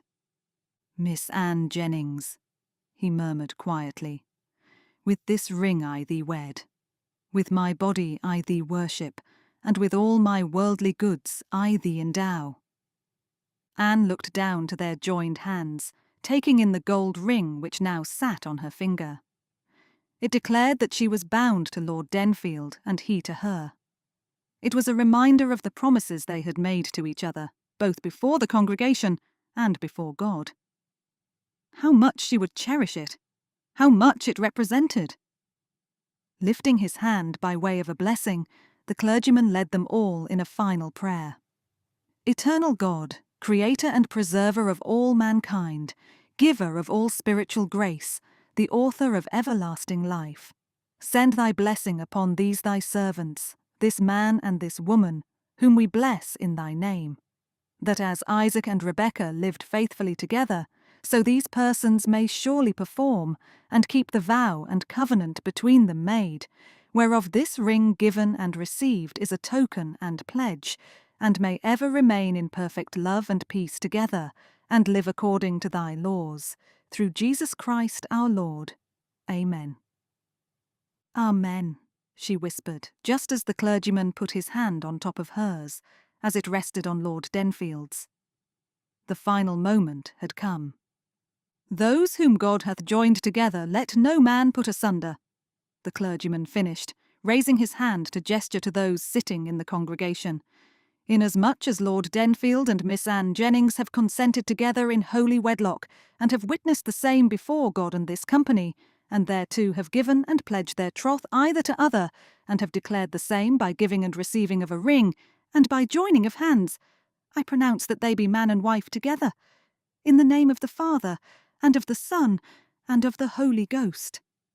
Amen.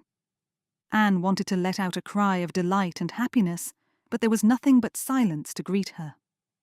She closed her eyes and let out a slow breath, overcome with the sheer love and joy, which not only built up within her, but also seemed to spread out from within her, right to the very tips of her fingers.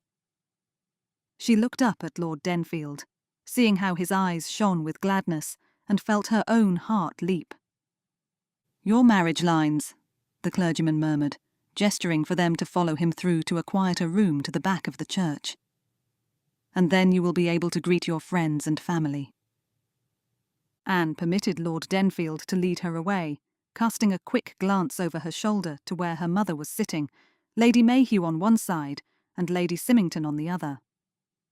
She was dabbing lightly at her eyes, though her smile was sparkling, echoing the happiness in Anne's own heart.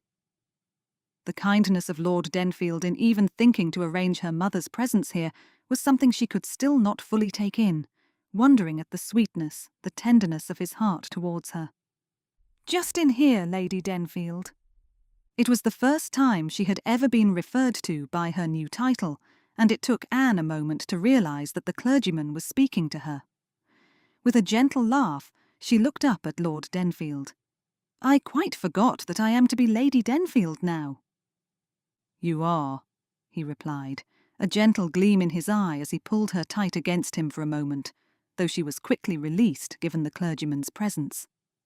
Struggling to pull herself away from her new husband, Anne sat down at the chair offered to her and, picking up the quill, signed her name where the clergyman indicated. Soon it was completed, and once Lord Denfield had done the same, the clergyman smiled, clearly delighted that all had gone well. "My heartiest congratulations to you both," he said, gesturing to the door, "and may God's blessing be upon your marriage." Anne curtsied, wishing to show respect and gratitude. "I thank you. We are truly grateful for your service to us." Lord Denfield murmured the same, and thereafter led her to the door so they might walk through the church and then out to greet their waiting friends and family. The door shut behind them, and seeing the church empty, Anne could not help but turn to him, her hand going to his arm, the other to rest gently above his heart. "Oh, Denfield, I wanted to pause for a moment so it is just you and I, so that I might tell you again how much I have come to love you." Lord Denfield's eyes softened immediately, his hand lifting to cup her cheek, her skin burning as his fingers brushed her skin. "And I cannot deny my heart. My heart tells me that I am in love with you also, Anne. I love you so very much." Lowering his head, Lord Denfield caught her lips with his for only a brief moment, though it was long enough to have her sighing with contentment and longing for more of him, more of this moment, more of this happiness. "Denfield," she whispered, keeping her face close, her eyes gazing into his. "My heart is yours." "Then we are one." Smiling, he traced the curve of her jaw with gentle fingers. "No matter what takes place, no matter what the future shall bring us, I will always love you with every part of my heart, my soul, my very being. I love you, Anne, and I promise that I always shall." If you enjoyed this audiobook, subscribe for more Regency romance stories. The end.